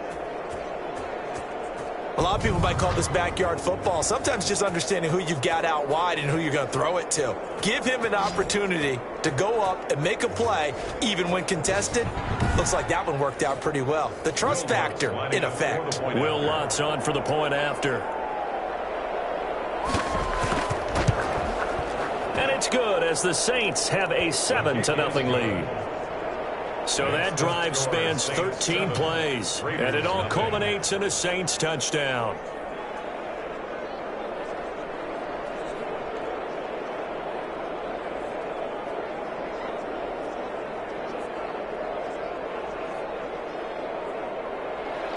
Morstead out now following the touchdown to kick. Takes this about 5 yards deep. And this will come out to the 25 as Jones elects for the touchback. Tyrell Williams heading back out onto the field now. They've got to be thinking, how can we get him a little bit more involved here? Second quarter, you're down, and really, he's been out of the mix. I would agree with that, and oftentimes you hear, well, we're just taking what the defense is giving us. But sometimes that's just not good enough. Sometimes you have to take what you want, and that means getting him the football. Yeah, so far just a single catch in this game. That'll result here, a pickup of 8. Leaves him with 2 to go on second down. Here's a 2nd and 2 now from the 33. On the pickup, brings up 2nd and 2. To throw his car. Looking sideline, incomplete. The Raiders on third down. They've only converted once in 4 tries. Here it's 3rd and 2. From the shotgun now, here's an inside give. And he won't be close to a first down as he runs into a wall right around the line of scrimmage.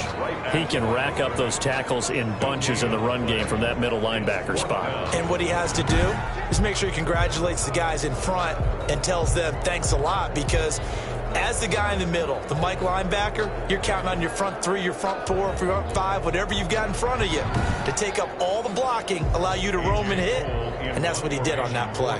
Here's A.J. Cole now as he's on to punt for the 4th time tonight.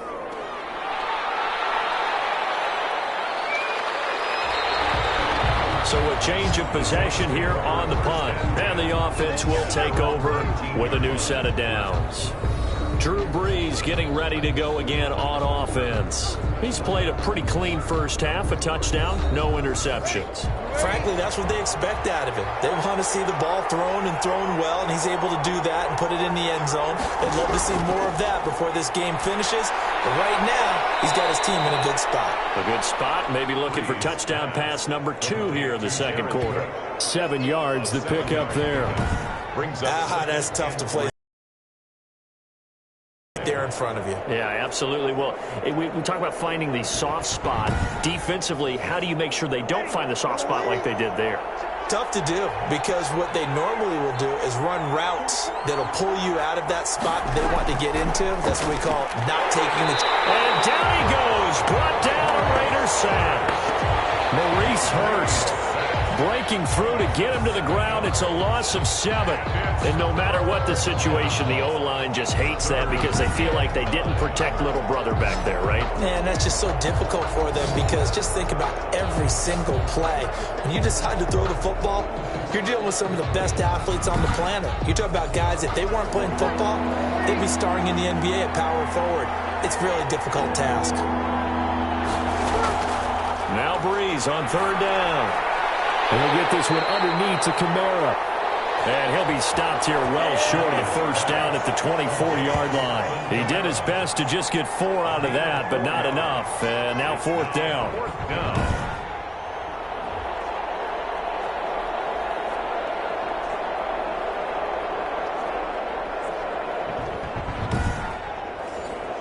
Here's Thomas Morstead now as he's on to punt for New Orleans.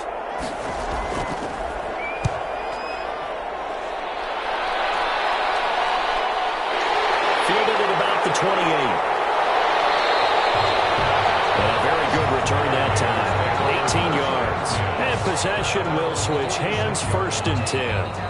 A reminder, Charles and I will make the trek here from the Silver State of Nevada to the Sunshine State of Florida, as Thursday Night Football is an all-Florida affair. The Dolphins and the Jaguars from Jacksonville, with coverage at 8:20 Eastern on EA Sports. And he'll give it here to his running back. And down he goes at the 49, a 3-yard pickup. He was brought down at his 49-yard line. It's a pickup of 3. Brings up 2nd and... From just shy of midfield. Carr over the middle, and it's incomplete. The Raiders on 3rd down. Just 1 for 5 to this point. This is 3rd and 7. Just his 2nd incompletion so far. He's 8 for 10. I think he'll take 80%. There's no doubt that he will, but if you're the defensive play caller, you better circle what you just dialed up on your play sheet and come back to it, because you just caused an incompletion. You need a few more of those. They ran that one well, and not only did they pick up a nice chunk of yardage on the screen, they sent a message to the defense. Rush the passer all you want, but you better be careful. We can hit you going back the other direction.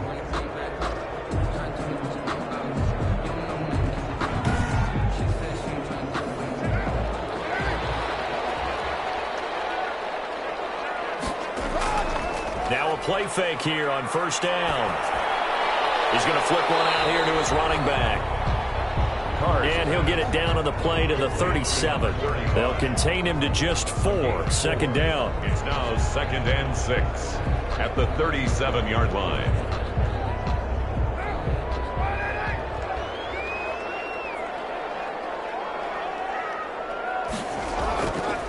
From the shotgun now, here's an inside give.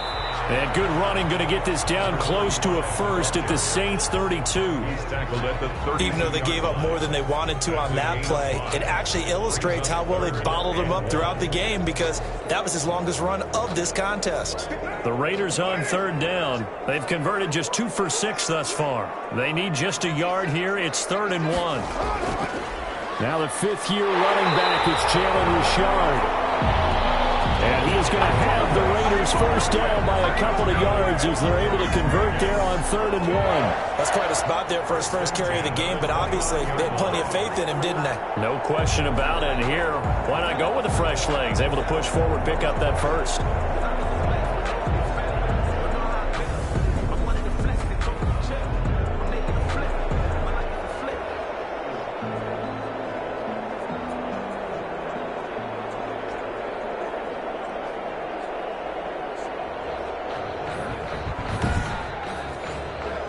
This offense finding its legs now. Here's another 1st and 10.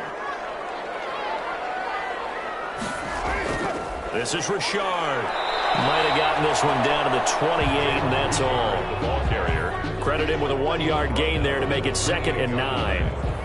Yeah, things were pretty stacked up there in the middle of the line. A lot of bodies, not much space. I think ultimately he was fortunate to get anything out of that run.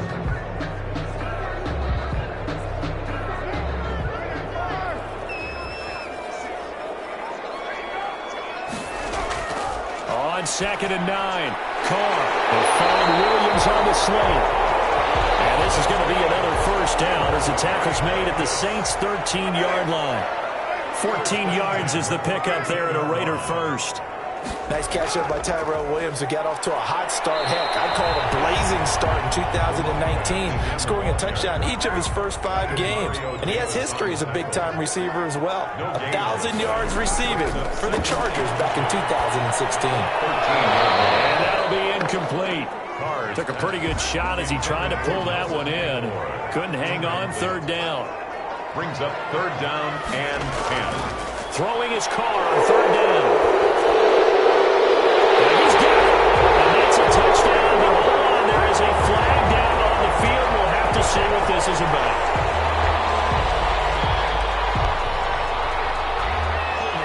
Offense. So erase the red zone score. They'll have to dial that one up again. And you know how difficult it is to strike in the red zone because things are a little bit more condensed. You got to go back to their play chart and see if they can dial up another one. Throw right side going to be caught by Waller. 2 yards is all they'll get on the completion. It's 4th down. Got to give credit where it's due. Really nice defense on that play. The pitch and catch was successful, but not any run after it. A 38-yard attempt. The kick by Carlson is good. And they are on the board, but still trailing. It's 7-3. Raiders 3.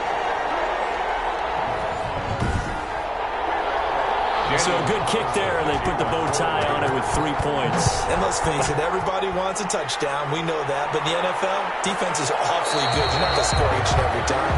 Be able to knock the ball through the post and take the throw. By the way, I said bow tie. I meant just bow. Either not the tie, but yeah. Either way. You got it. I just went right past it. Alvin Kamara and the Saints set to start their next drive. It's the 2nd quarter. His team has the lead, but I think he's hoping for a little bit more production out of himself. And we often talk about preaching patience to a runner when things are a little bumpy in the early going. But we have to do the same thing with the offensive line. They can't wait to halftime to make the adjustments. They have to do it from series to series so those surface tablets come into play. Check out what the defense is doing and see if they can find a better way to run it. So they search for that patience here now.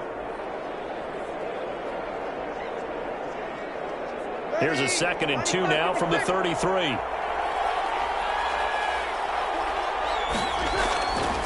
Now Breeze. And the Raiders have got it. Malik Collins breaking through to get him to the ground. It's a loss of 7.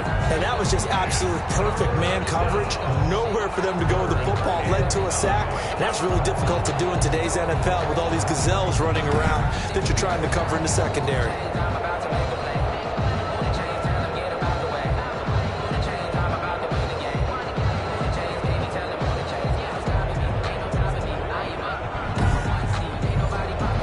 The Saints on 3rd down. They've only converted once in 4 tries. This is 3rd and 9.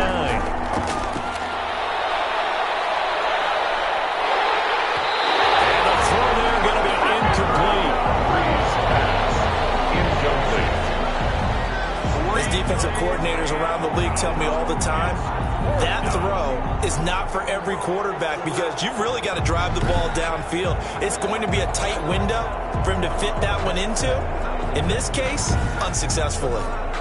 Here's Thomas Morstead now as he's on to punt for New Orleans. His first punt, 48 yards. This one looks equally as good. Taken from just outside the 30. It's a 41-yard punt, but just a net of 31 following the run back. 41-yard line. The Vegas offense ready for their next possession. And after the field goal last time, let's see what they can get here. At least they got points out of the last drive, Charles. I never met an offensive coach that didn't want to drive to end with a kick. Most of them wanted to end with a PAT, right? In this case, a field goal, they'll take it. Way better than the alternative, which is a punt. Yeah, but you met fan bases that wanted that. They were happy with that field goal. I haven't met a fan base yet that wants to drive to end with a kick, other than the extra point. That's it. Brings up 2nd and 3. From the shotgun now, here's an inside give. Oh, some strong running. And he takes it down deep into enemy territory. It's a big play there for Vegas. 48 yards on the ground. So down inside the 5-yard line. I have to say, really just a poor job defensively there. You're exactly right. As a former defensive back, that was not played well at all. But give credit to the offense and give credit to the guy running the football. He gets it down all the way inside the 5.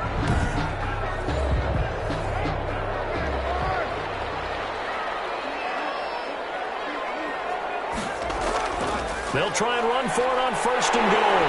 And he is in. Touchdown, Raiders. A great play there. His 3rd touchdown now on the year. And the Raiders have taken the lead. Nice job of polishing off that drive, and all the credit there goes to that play prior. Yeah, it certainly does, because after that big play, I think resistance almost felt futile at that point, didn't it? And the very next play, they come right back, quick, fast, and in a hurry, and put it in the end zone. Now for the extra point, Daniel Carlson. And it's through, and that makes the lead 10-7. Scoring summary, 3-play drive. And it results in a 4-yard touchdown run. Following the touchdown, ready to kick it away is Carlson. On the return, Deontay Harris. And he'll take it up past the 25 to the 26-yard line. The Saints take over 1st and 10.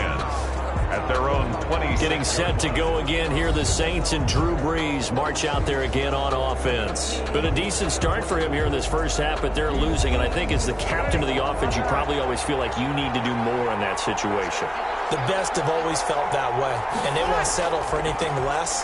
So right now, his goal is to increase what he's doing on the field, try to make sure his teammates come along with him, and he feels like if I do better, everyone will do better. And that's what we're seeing from him right now. Got to have a little extra determination. Yeah, a little extra determination. He has thrown the touchdown pass. No interceptions for him personally to this point. Brees now on 1st down. Quick hitter here. It's complete. And he'll work it across midfield inside the 45. Another nice gain. That's now 30 yards between those last 2 plays. He's going to fire one deep, middle of the field. And that is incomplete. He couldn't hold on through the contact. Brings up 2nd down. It's now 2nd and 10. Now Brees again. And he comes back with one complete. Brees. And he's going to have another 1st down as the tackle comes at the Raiders' 34-yard line. A nice pickup there of 11 yards, and it'll move the sticks. From the 34 now, here's 1st and 10. Brees' throw on target to Cook. And they'll have it in the red zone before he crosses over out of bounds. 15 more there, and they're on a roll. It's another 1st down. Saints. There are so many things to watch for when you play defense.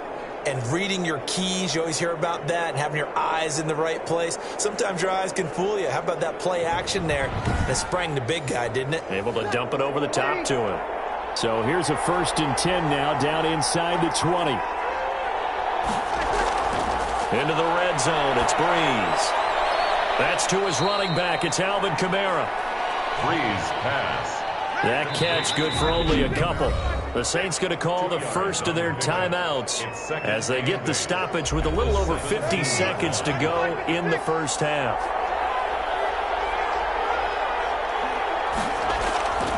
Looking to throw again on second down.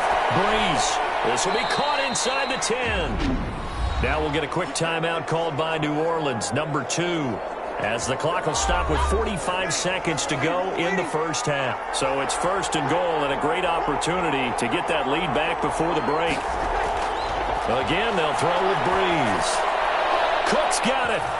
Touchdown, Saints. Breeze pass complete to Jared Cook. His second touchdown on the season. And once again, the Saints are back out in front. As the calendar keeps turning, I always hope that someone tells me that I get better with age. But Jared Cook is absolutely doing that. 33 years old back in April. Had a career-high 9 touchdown catches last year in just 14 games. And that was second only to Mark Andrews of the Ravens. Jared Cook, a Pro Bowler after the 2019 season.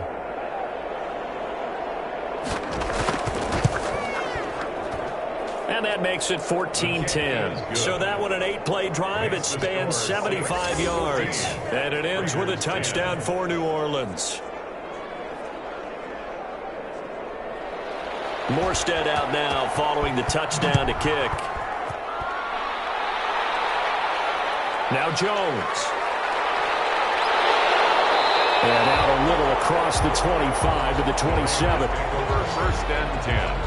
At their own 27-yard line. Here's Las Vegas ready to take the field. And what do you think goes on here in this situation? If you got the football, you're trailing, you're back in your own territory with just a little time. Do you try something? You're thinking about jump-starting your team, right? You just mentioned it. They're down. They're trying to get back into the game. But you got to figure if something goes wrong, you may have put yourself in a spot where you may not be able to come back in the second half. Managing risk is a big decision here. The Raiders going to use one of their timeouts as they'll stop it with a little over 30 seconds to go in the first half of play. And that one will fall incomplete. Thrown to the side. Clock here now just under 30 seconds to go in this first half. To this point, I've been impressed with the work defensively. They have not allowed a lot of receivers to run free. And there's another example, another incompletion. His name, it's Tyrell Williams. Now the Raiders going to go ahead and use the second of their timeouts as it comes with 22 seconds to go here in half number 1. So from the 39 now, they'll come up on a first and 10. Again, they'll throw with Carr. Waller taking it in over the middle. And he gets it down to the 32. And this offense going to elect to burn a timeout with 5 seconds remaining in quarter number 2. So on second down, the field goal unit is on here as they try to get 3 before half. He was true on his first. This a tough one from 49 yards away. And it is good. Oh, that one looked to be in trouble the whole way, but it does get over the bar. And the lead is down to 1 now at 14-13. So a big play before the end of the half to get him into this spot, and they cash in with 3. How about the 1-2 to the solar plexus on that one? The big play, the field goal, not much time left on the clock. That's the way to go into the half. 5-yard line. So time perhaps for one final kneel down before they take this lead to the locker room. And with time running down, they go down to a knee. So a very tight first half. We had to break in a 1-point game. As we send you to our EA studios in Orlando, here's Jonathan Coachman with our EA Sports Halftime Report. Okay, Brandon, thanks very much. Welcome in, everyone, to our EA Sports Halftime Report. Let's get you caught up on what's going on around the NFL. We'll get our tour started out at Venerable Soldier Field in Chicago, where you see the final score there. Nick Foles, 3 touchdown passes as his guys bounce back from the defeat on opening weekend. Next, we head off to check out another game. And you can see they are scoreless as they play the second quarter.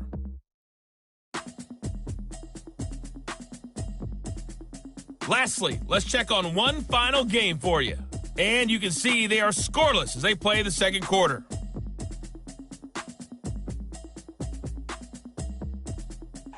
In our game, it was the right arm of Drew Brees that led the way in the first half. He's thrown for over 200 yards already, and his guys have the lead as well.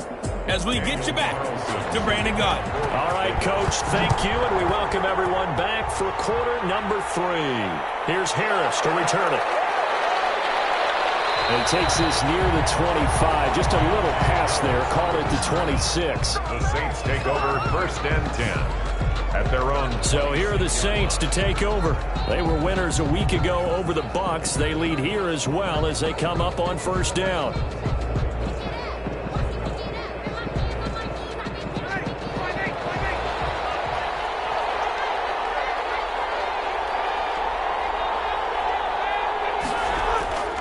They start the second half with Kamara.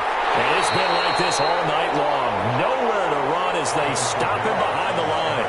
Officially, it's a 1-yard loss. That's going to bring up 2nd and 11. And plays like that are exactly what this defense needs here early in the second half to give it a little spark. I think their halftime adjustments, what they talked about, maybe it's just a little inspirational speech. Who knows?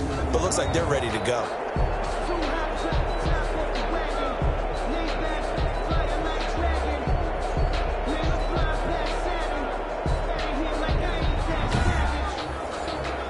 After the loss to start out, here's 2nd and 11.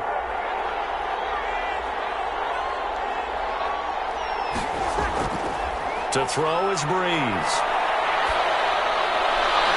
Throwing left side here, and it's complete. That throw good for only a couple. It brings up 3rd down. A 2-yard gain on the play. And it's 3rd down.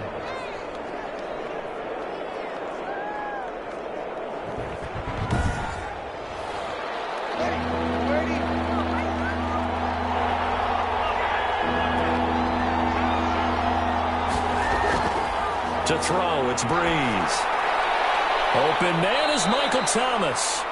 And he is going to have a Saints 1st down as they're able to get the 3rd down conversion. That'll put him at 77 yards receiving for the ball game. It's a 1st down. Every time Michael Thomas makes a catch, I can't help but marvel about the 2019 season. 149 catches, but how about the receiving yardage? 1,725 yards. I don't care what the game plan was on defense, Michael Thomas found a way to beat it. On 1st and 10, here's Brees. This is complete to Michael Thomas. And this will leave him a yard short. Nice pickup of 9 yards on 1st down. It's a gain of 9. Brings up 2nd and a yard at the 42-yard line. Off the play fake to Kamara, it's Brees. Out of the backfield, that's complete to Kamara. And he's going to be taken down right at the line. This is 3rd and 1. Very likely 4-down territory, even if they don't get it, though. Usually the offense has an answer to anything a defense throws at them, including a safety valve. And that's what they did on that play. They went there, but the defense still made an excellent play and held them to no gain.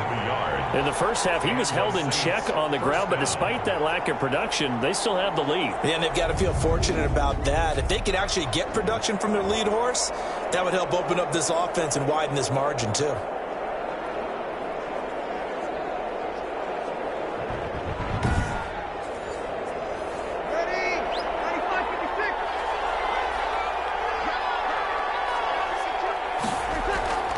On play action, now Brees.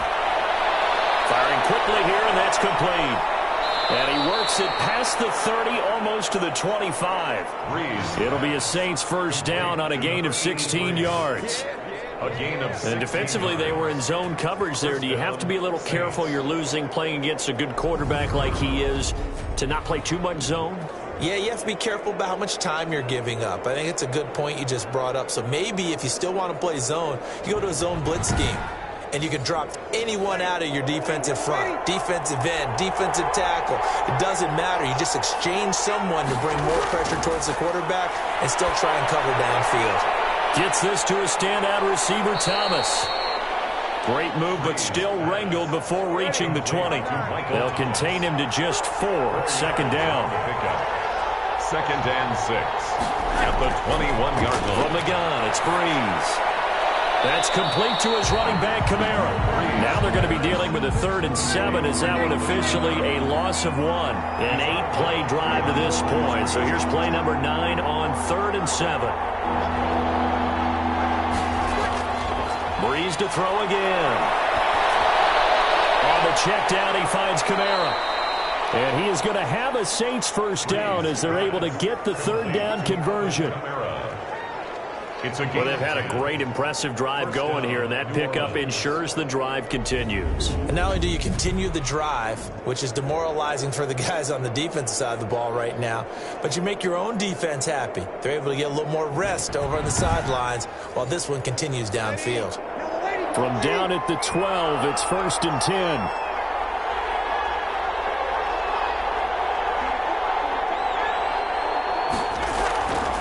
Again, it's Breeze. Drops this off to Kamara out of the backfield. And the Saints are looking at 1st and goal as he's tackled all the way down at the 2-yard line. It's another 10 yards on that one and another first down. They'll run for it with Montgomery. And he'll barrel his way into the end zone for a Saint touchdown. Ty Montgomery. His first touchdown of the new season. And the Saints able to stretch that lead out further. Second effort there, he was determined to find pay dirt, and he did. I think that's a great example of what coaches talk about, a back that runs behind his pads, and he uses pads to get him into the end zone. Lutz will look to add the extra point.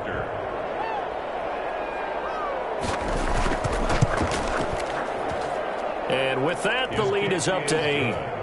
That one in the books as a 12-play drive. And it was all capped on the touchdown run by Ty Montgomery.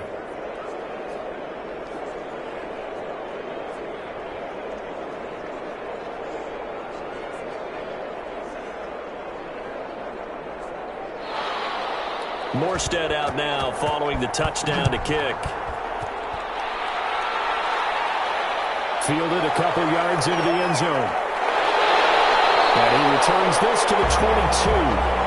Raiders take over 1st and 10 at their own 22-yard line. So here comes the Raiders offense getting ready for their first possession of the second half. They trail offense first time to touch the ball in quarter 3, and we'll see what they can do. And I can't wait to see what they have planned, because some teams script to start a half. Other teams just go, okay, these are the sequence of plays we want to run. These things worked well for us. And sometimes they throw in that big chunk play right away. Shocker. Try and get after them early and try and create a big play to give themselves some momentum. See what they have up their sleeve.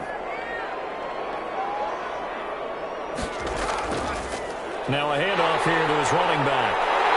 And they bring him to the ground just shy of midfield. 19 yards to pick up there. Move the chains. Well, that last run makes this a 100-yard night. I've loved the way he's hit the holes. He's been quick, he's been decisive, and he's been a whole lot of fun to watch.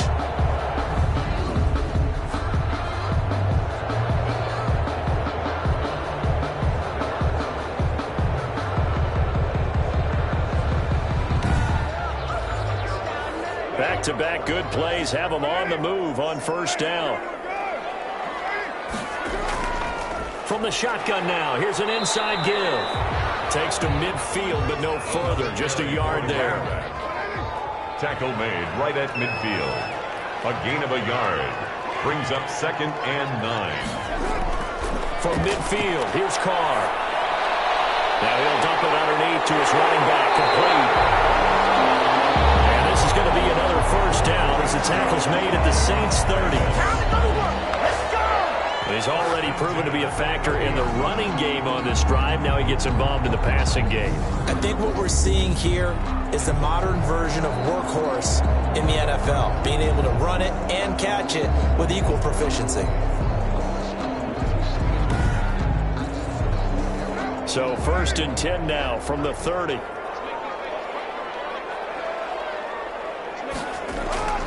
From the gun, it's Carr. And that's going to be incomplete. Too tough to hold on to that one. It's 2nd down. This defense is continuing to contest every deep ball that is thrown downfield. And look, it doesn't matter whether you're playing man or zone. Eventually, that becomes man on man, and you've got to trust yourself and go up at that moment of truth and make a play on the football. This is caught at the end. And he's brought down, but not before he reaches the 8-yard line. A well-executed 22-yard gain at the 8-yard line.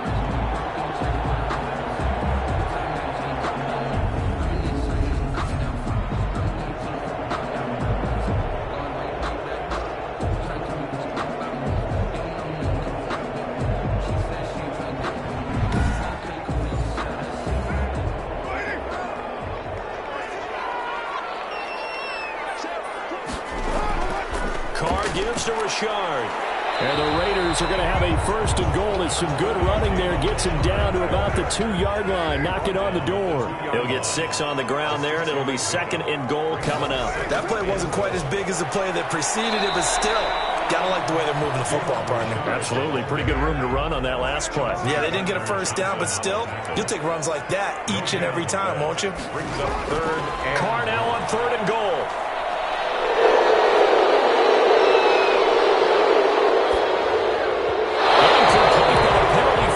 Is down in the backfield. Let's get the call. Offense. So a decision to make there. They decline the penalty as they'd rather force the 4th down. And they'll let the fullback try and take him home. And he's not going to get there. They tackle him at the 2. They tried to let the fullback pound it in between the tackles, but he stopped up short. And the Saints able to come up with a goal line stand. Everyone gears up for third down, talks about the importance of it. But 4th down, that's truly the moment of truth play, isn't it? Everything's dialed up a little bit more. And, you know, it's such a momentum play, isn't it? Absolutely, because it can flip either way depending on who converts on 4th down. Now, they struggled to get him rolling on the ground in the first half, and that's sort of continuing here in the third quarter. Yeah, but I don't think it's time to abandon the running game. I would say keep feeding the horse, and I believe he'll eventually reward them, especially as we get deeper in the game. Third down. Now Breeze on third down. And he's got his man in stride, complete. Breeze. And he's able to get this one up to the 8-yard line this time. That's going to bring up 4th down, only a gain of 2 there. I think that call was made not so much to try and get the first down, although they would have taken it if they could have gotten it, but to give their punter a little bit of space and try and help out their defense. Yeah, they got the safe completion on third. Here's Thomas Morstead now, as he'll come on for his 5th kick of the night. And he deserves a bronze leg as he gets this one away.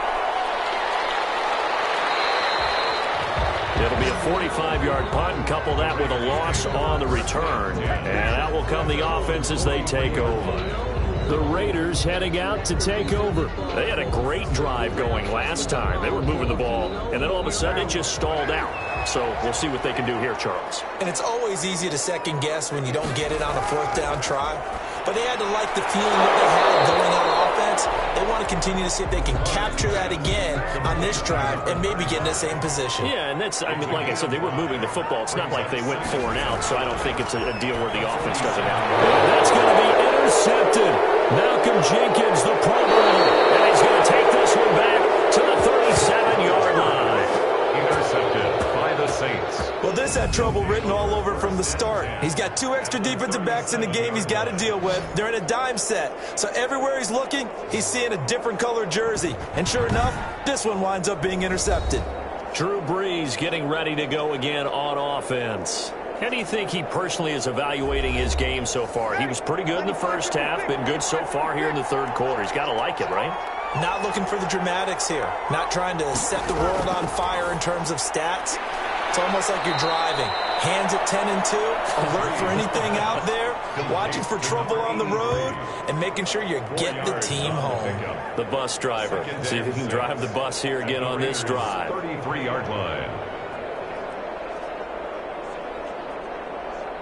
4 yards on that last completion, so that sets up 2nd and 6. Shotgun now for Breeze. It's complete. And he's got this down almost to the 20 before he's dropped. 11 yards there, first down. And the Saints, first down.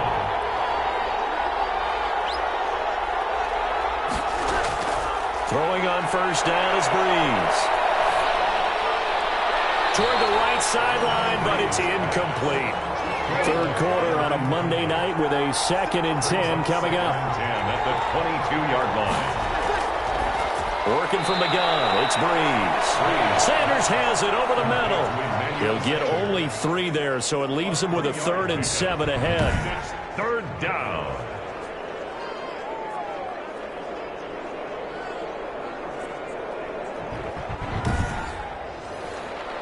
The last catch did get 3, but they're still left needing 7 yards on third down.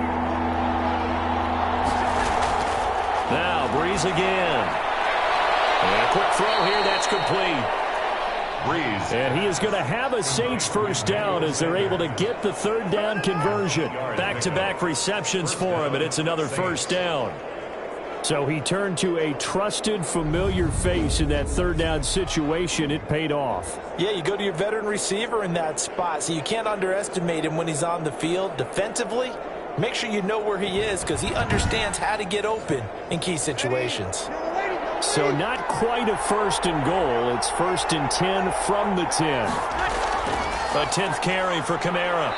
And a short pickup there down to about the 9. Just a yard on the first down carry, so it's 2nd and 9. 9-yard line. 1-yard gain. They run it again with Kamara. And from the 9, they get this to the 5-yard line. Here's the 7th play of this drive. This is 3rd and 4. A gain of 4. And it's third down. Breeze going to throw. That's caught. It's Thomas. And he'll take it into the end zone for the Saints touchdown. New Orleans. Michael Thomas, his 2nd touchdown of the game, his 3rd on the year. And the Saints add on to their lead.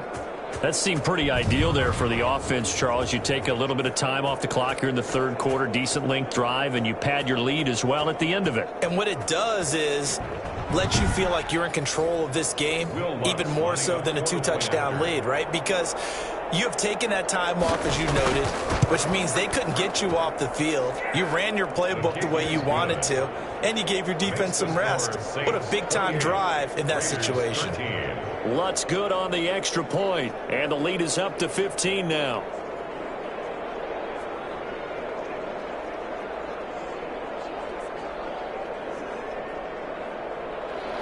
Morstead out now following the touchdown to kick. That'll be taken about a yard deep. And ultimately cannot get this out to the 25-yard line as he's dropped it to 23. The Las Vegas offense ready to start this next drive. And following the interception, we'll see what they can put together on this drive. I can hear my old college coach right now. He always used to tell us before every game, the team making the fewest mistakes will win. But they're hoping that last mistake is their only one of the game. Coaches, that's all they talk about, turnovers, right? Minimizing those and maximizing opportunities. The last run got a couple. Here's 2nd and 8. Shotgun now for Carr. And the Saints pressure gets him. Brought down for a sack. Cameron Jordan so tough to block as he gets in there to record the sack. I remember throughout my career hearing defensive coaches always say, guys, you got to earn the right to rush the passer. Well, they put themselves in a great spot with this big lead, and they know they've got to throw the ball. These pass rushers have to be salivating. It is pin your ears back time indeed. So after the sack, Carr in Las Vegas with a 3rd and long. Working from the gun, it's Carr. And that's going to be incomplete. The coverage too good there. The contact popped the ball free, and it's 4th down. It's easy to see when we review this that the ball needs to come out quicker, because if you don't throw it right on the break, you bring a crowd of people into the equation. And that's why it got knocked away there.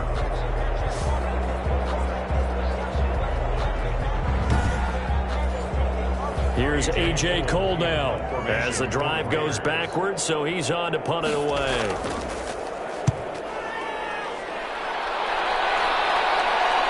fair catch taken just across midfield, maybe by a yard or two. It'll wind up just a 35-yard punt, no return. Out onto the field comes New Orleans. Now, there are 2 scores on the plus side. Still time here in this fourth quarter, but maybe you start thinking about playing keep away? Yeah, I think here's the situation. You're not thinking touchdowns anymore. You're just thinking first downs. To keep up with your theme there, playing keep away, first downs, they can't touch the ball. Over the middle, it's complete. The drive starting with a first down, 11 yards on that pickup. Well, how about this aggressive approach? Got the lead, fourth quarter, continuing to throw the football. Are you thinking about Super Bowl 51? Atlanta had the lead against New England, and they ended up giving it up? I was going to say don't say it, but you did say it. I did, didn't I? Yeah, anybody watching Atlanta, our apologies. A gain of 6 there on first. 4 receivers now, 3 to the right, 1 to the left. Second down and 4. At the 35. Breeze now to throw. Staying on his feet. His throw incomplete. Emmanuel Sanders, the intended receiver. And it's third down. It's third down. And again, they'll throw with Breeze.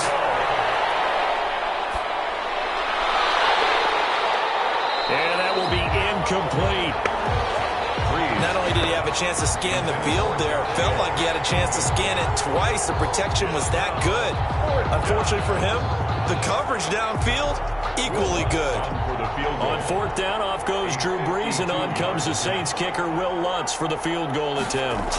This to make it a 3-score game late. And his kick is absolutely perfect. And that will extend their lead even further. Raiders 13. These kickers now, it's like we take them for granted. Kicks like that used to be such a big deal, and now you just expect them to make it. Yeah, you're exactly right, and we shouldn't take them for granted, but I have a theory about it. You want to hear it? Yeah. They are more athletic now than ever before. Talk about kickers. Trace their backgrounds, trace their histories. You'll find that they were big-time athletes all along, but their kicking was so prevalent that we made them specialists. Well, and now those 50-plus yarders seem easy for some reason.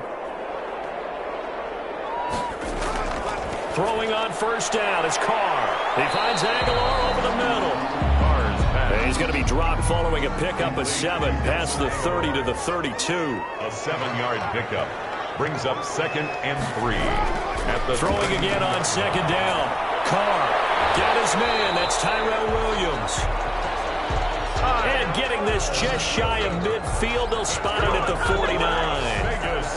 Well, I can put my defensive cap on right now, and I know they're saying don't give up any big plays now. They've controlled this game throughout, and all they want to do is see it through to the end.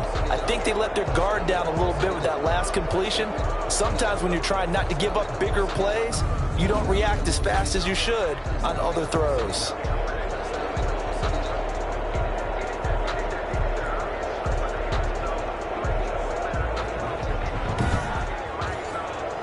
So signs of life in what's been a dormant offense in this second half. Here's 1st and 10. Operating from the gun. Carr. He's going to find his running back. It's complete. And he is tackled inside the 40, not quite to the 35.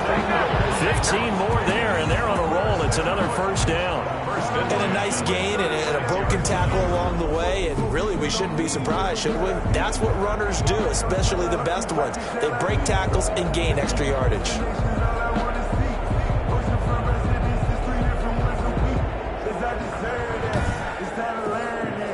So in Saints territory now. Here's 1st and 10 at the 36.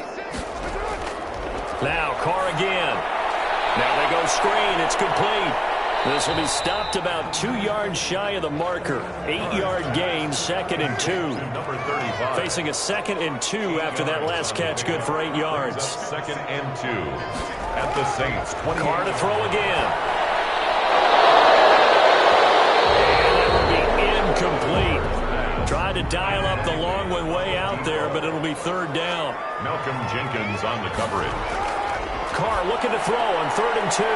Now he'll dump it underneath to his running back, complete. And he is going to have the Raiders Raiders first down, and he's going to have it by plenty. Able to get 8 yards there on 3rd and 2. There are a lot of tough routes to try and cover. When you see a runner come out of the backfield and run this angle route, looks like they're going to the flat, and then they put their foot in the ground and cut back sharply inside.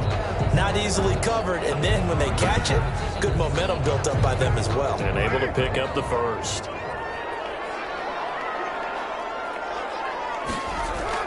Into the red zone, it's Carr. Under pressure, and he'll go down. Sacked back at the 31. Credit that sack to Marcus Davenport. We've been around this league for a while, and many coaches never pull their starting quarterback, almost no matter the situation. In this case, though, I think he's got to make a decision. He's taking a pretty good beating out there. Yeah, with the deficit, maybe not wanting to risk an injury. Well, they're in some hot water now. After that sack, it's 2nd and 21. Another try after the first down sack. Carr. 9th play of the drive now on 3rd and a country mile. It's now 3rd down and long. From the gun, Carr. And now the ball's out. Carr lost it. Fumble. Much like a running back going through the line, quarterbacks have to be aware of protecting the football as well. He left it exposed that time, wound up having it knocked free, but fortunately, had an alert teammate who was able to get it.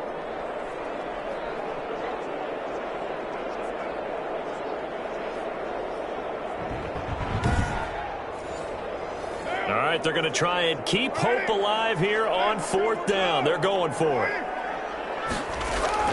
They'll go for it. It's Carr. He'll let this go deep for Williams. And that's going to wind up incomplete. However, we do have a flag down. Let's check in with our referee. So the big play means just like that, they'll operate from the red zone now on 1st down. Here's Carr.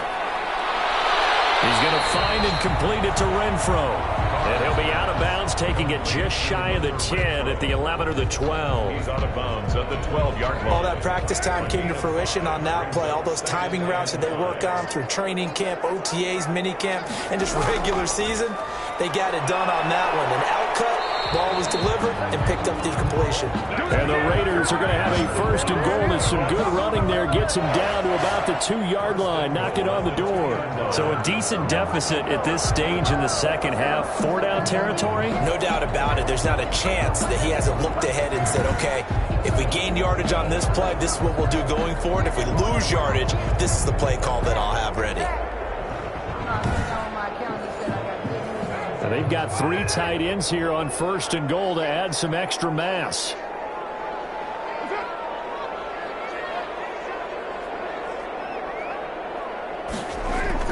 Carr. That's going to be caught by Williams for a Raiders touchdown. Tyrell Williams. His 3rd touchdown now on the year. And the Raiders get a score closer. And all about timing there on that short slant, Charles. Exactly right. That was timed up so well. The route, the throw, touchdown.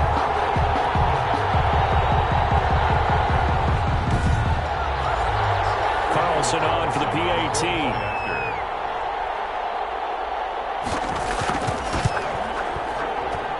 And that one makes this an 11-point deficit now. So that drive, 12 plays in length. And it winds up in 6 points for the Raiders.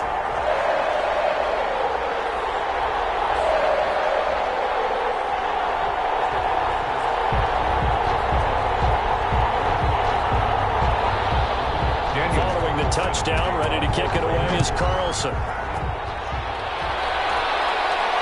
Fielded a couple yards into the end zone.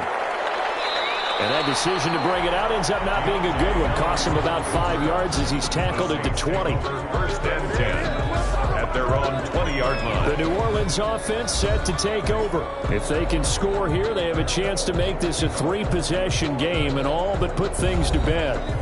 So Bree's going to lead the Saints up here, 1st and 10 at the 20. Out of the gun, he'll throw. That's complete to his running back, Kamara. And they're going to get this beyond the 40 before he's taken down. That good for 21 yards on the catch and run. Well, it may seem a little unorthodox to some people. Got the lead, fourth quarter, yet he's still firing away. I think he believes that's the best way to go ahead and win the game. Yeah, a lot of coaches say, let's just run the football, be conservative. He's sticking to his game plan. No, that is his game, and that's what they're going to ride. One play has him up past the 40 already, and another 1st and 10. Breeze leaves this one with Kamara. And he takes this up right near the 45-yard line. On the carry. Call it a gain of 4 on 1st, and that'll make it 2nd down. 5-yard line. From the gun, it's Breeze. That'll be complete to Cook.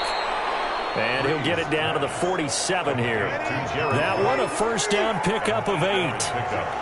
1st down, Saints. Now Breeze. And intercepted. Maybe the turning point they need. Picked up by Trayvon Mullen. Well, this D, particularly the secondary, has been picked apart in points here tonight. They finally, though, get to the quarterback in a pick. And we know this about him. He loves night games, loves the spotlight, loves being the center of attention. I will bet you that he ran off the field almost chuckling to himself. They finally got one. They finally got me. So good starting field position for him here as they come up 1st and 10 at their own 43. Now after the INT, it's Carr. The open man here, Renfro. Out closer to midfield across the 45. 3 yards the gain there, 2nd down. A 3-yard pickup. Brings up from the gun, it's Carr. Complete. 9 yards the pickup there, and it's a 1st down. 1st and 10 at the operating from the gun. Carr under pressure here, and down he goes.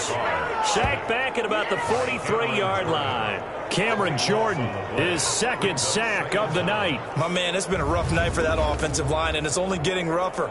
5 sacks now that they've given up in this contest so far. It feels like the witching hour out here, doesn't it? Okay, stupid question. What's the witching hour? Yeah, the witching hour. That's when everything goes haywire late at night. Pass protection has been a problem all night long as they come up facing 2nd and a bundle. Another try after the 1st down sack. Carr. And there's the first NFL catch for Henry Ruggs. 8 yards on the completion, but now they face 3rd down. Brings up 3rd down. From the gun, Carr.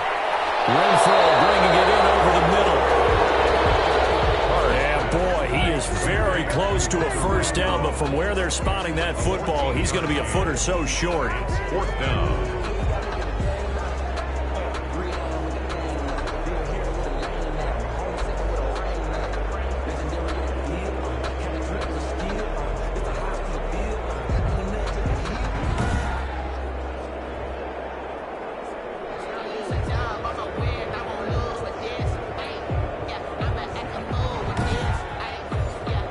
So now the field goal unit trots out there for the 3rd time tonight. This will be kicked from the 42. It's a 52-yard attempt. Carlson able to put this one through. And that'll make this an 8-point game. Makes the score Saints 31, Raiders 23. All right, so they needed 2 scores to get back in the game. The field goal there, maybe not exactly what they wanted, but the necessary first step. There's still time remaining, and there's enough time to get it done. They've got to get at the least a 3-and-out here to get the ball back, preferably a takeaway. The Saints take over 1st and 10 at their own 23. Getting set to go again here, the Saints and Drew Brees march out there again on offense. And he comes out on the heels of an interception he threw last time they had the ball. Yeah, and you know, the quarterbacks that I know that are the best ones, the ones that really know how to lead their team, they tell them, that's on me. That's my bad. But let's go back out there and move ahead again, guys. We can get this done. One good thing for him, it did only lead to 3 points and not a touchdown after that turnover. Big thanks to the defense. 7 yards on the pickup there, and yard. It'll leave them with a 2nd and 3. Now, the objective there, I mean, yes, the positive gain, that's nice, but work some clock. Yeah, you're exactly right, but the problem for them is still within a possession, so they can't just sit on it running the ball. They have to find a way to throw it effectively as well. Holding offense. I'm trying to understand. I just can't. I'm trying to understand. You need your wide receivers as blockers. Sometimes they get a hold. The big runs are often a result of what they do on the perimeter. In this case, got caught holding, and this one will come back. 4 yards the gain, and it'll bring up a 3rd down. Now, this is a big 3rd down, and you'd have to think we'd see a timeout right away if they can't stop them here. So it's Saints football as we get you reset. And let's see what they've come up with offensively after having time to talk it over. Now Breeze on 3rd down. Oh, there's that man again. It's complete. And now right out of the 2-minute break, we'll get a timeout used defensively with 1:56 to go. Here's Thomas Morstead now as he'll come on to kick for a 6th time tonight.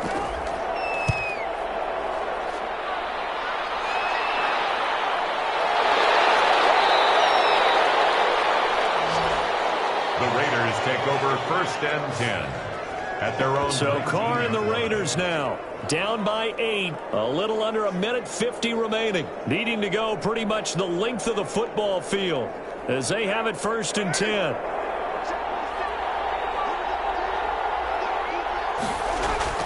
Now Carr, and he's got it, got his man on the end route, complete. And he's tackled a yard short of the marker. Good gain of 9 on 1st down. Position on him, and he pulls it in. That's good. That's what they need right now. Get the 1st down, get out of bounds, stop the clock. Just playing smart football, understanding the situation, making the plays necessary, and making sure that clock stops at every opportunity.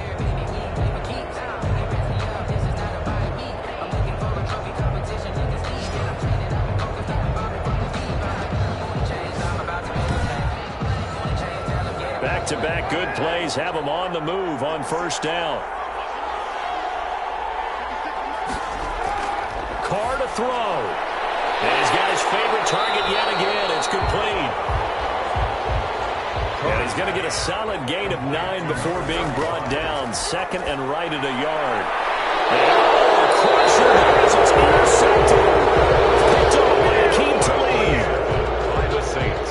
We've seen a lot of interceptions from Talib over the years, and that was a big one to help seal this win. He has such good ball skills, just always seems to be around it. And when he gets a chance to make a winning play, as we just saw there, he tends to take it.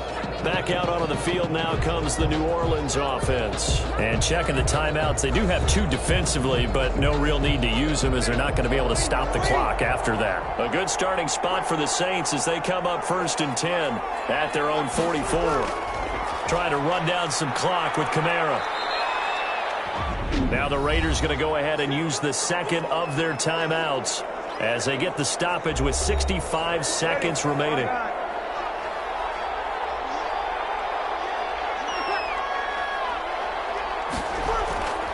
Again, it's Kamara. And this will be taken across midfield and into Raider territory. Now the Raiders going to burn their 3rd and final timeout as they get the stoppage with just over a minute to go in the game. The busy night continues for Kamara. And I don't think Kamara got there. Looks like they stopped him short. Calling no gain there, and it leads to a 4th down. His carries tonight, they're getting up there, so maybe one of those every now and then is understandable. I would agree with that. Understandable every now and then. Sometimes you come back and you fake it to him and go play action.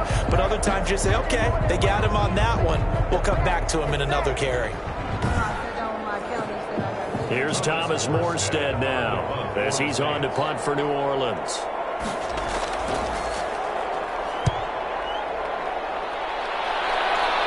And this will be up to the ruling of the side judge here. He says it crossed out of bounds at the 16-yard line. The Vegas offense ready for their next possession. Critical condition here, obviously. Got to hope to get something quick right and then maybe take that shot deep. And once they do take the big shot, you've got to worry on defense. Of course, no one getting behind the defense and make it an easy throw. But nowadays, it's not just the ball being tipped in the air and people in the end zone in a cluster. It's that guy that's short of the end zone that comes up and ends up making the play because he goes unguarded. So there's a lot to think about if you're playing defense in this situation. We'll see if they can cover all their bases. They'll look to throw. He's going to let it fly. And he can't corral it. That would have wrapped it up if he'd been able to hold on. Instead, it brings up third down. Malcolm Jenkins on the coverage.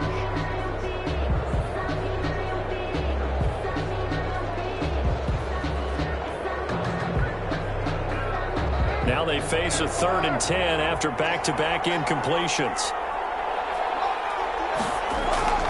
One final try now for Carr. Now a desperation throw deep downfield.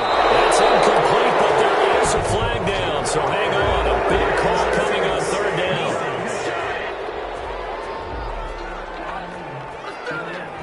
So the defense helping him out a little bit here late in the 4th. Yeah, and you're exactly right. And when you're the one doing the chasing, you'll take a little help from the other guys, won't you? He's going to let it fly. And it's incomplete. So their final drive comes up empty. And with that, the ball game is over. Raiders. But, Charles, a one-score game. Down to the end we went. They had one final play in that one-score game. We all knew what was coming, the Hail Mary. They just couldn't get it done. Wasn't exactly complicated, was it? We all knew, as you said, and go long. We'll see if we can find someone open. They didn't get it done. Someone's happy. Someone is not. So for New Orleans, it was a great all-around performance as they come out of this one with the victory. And they'll return home next week to take on the Green Bay Packers. Meanwhile, for Las Vegas, they'll fall to 1-1. And they'll look to get back in the winning column next week as they head to Foxborough to face off against the New England Patriots. And for Charles Davis and our entire crew here at EA Sports, I'm Brandon Gaudin saying so long, everybody.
No better, I'm on this every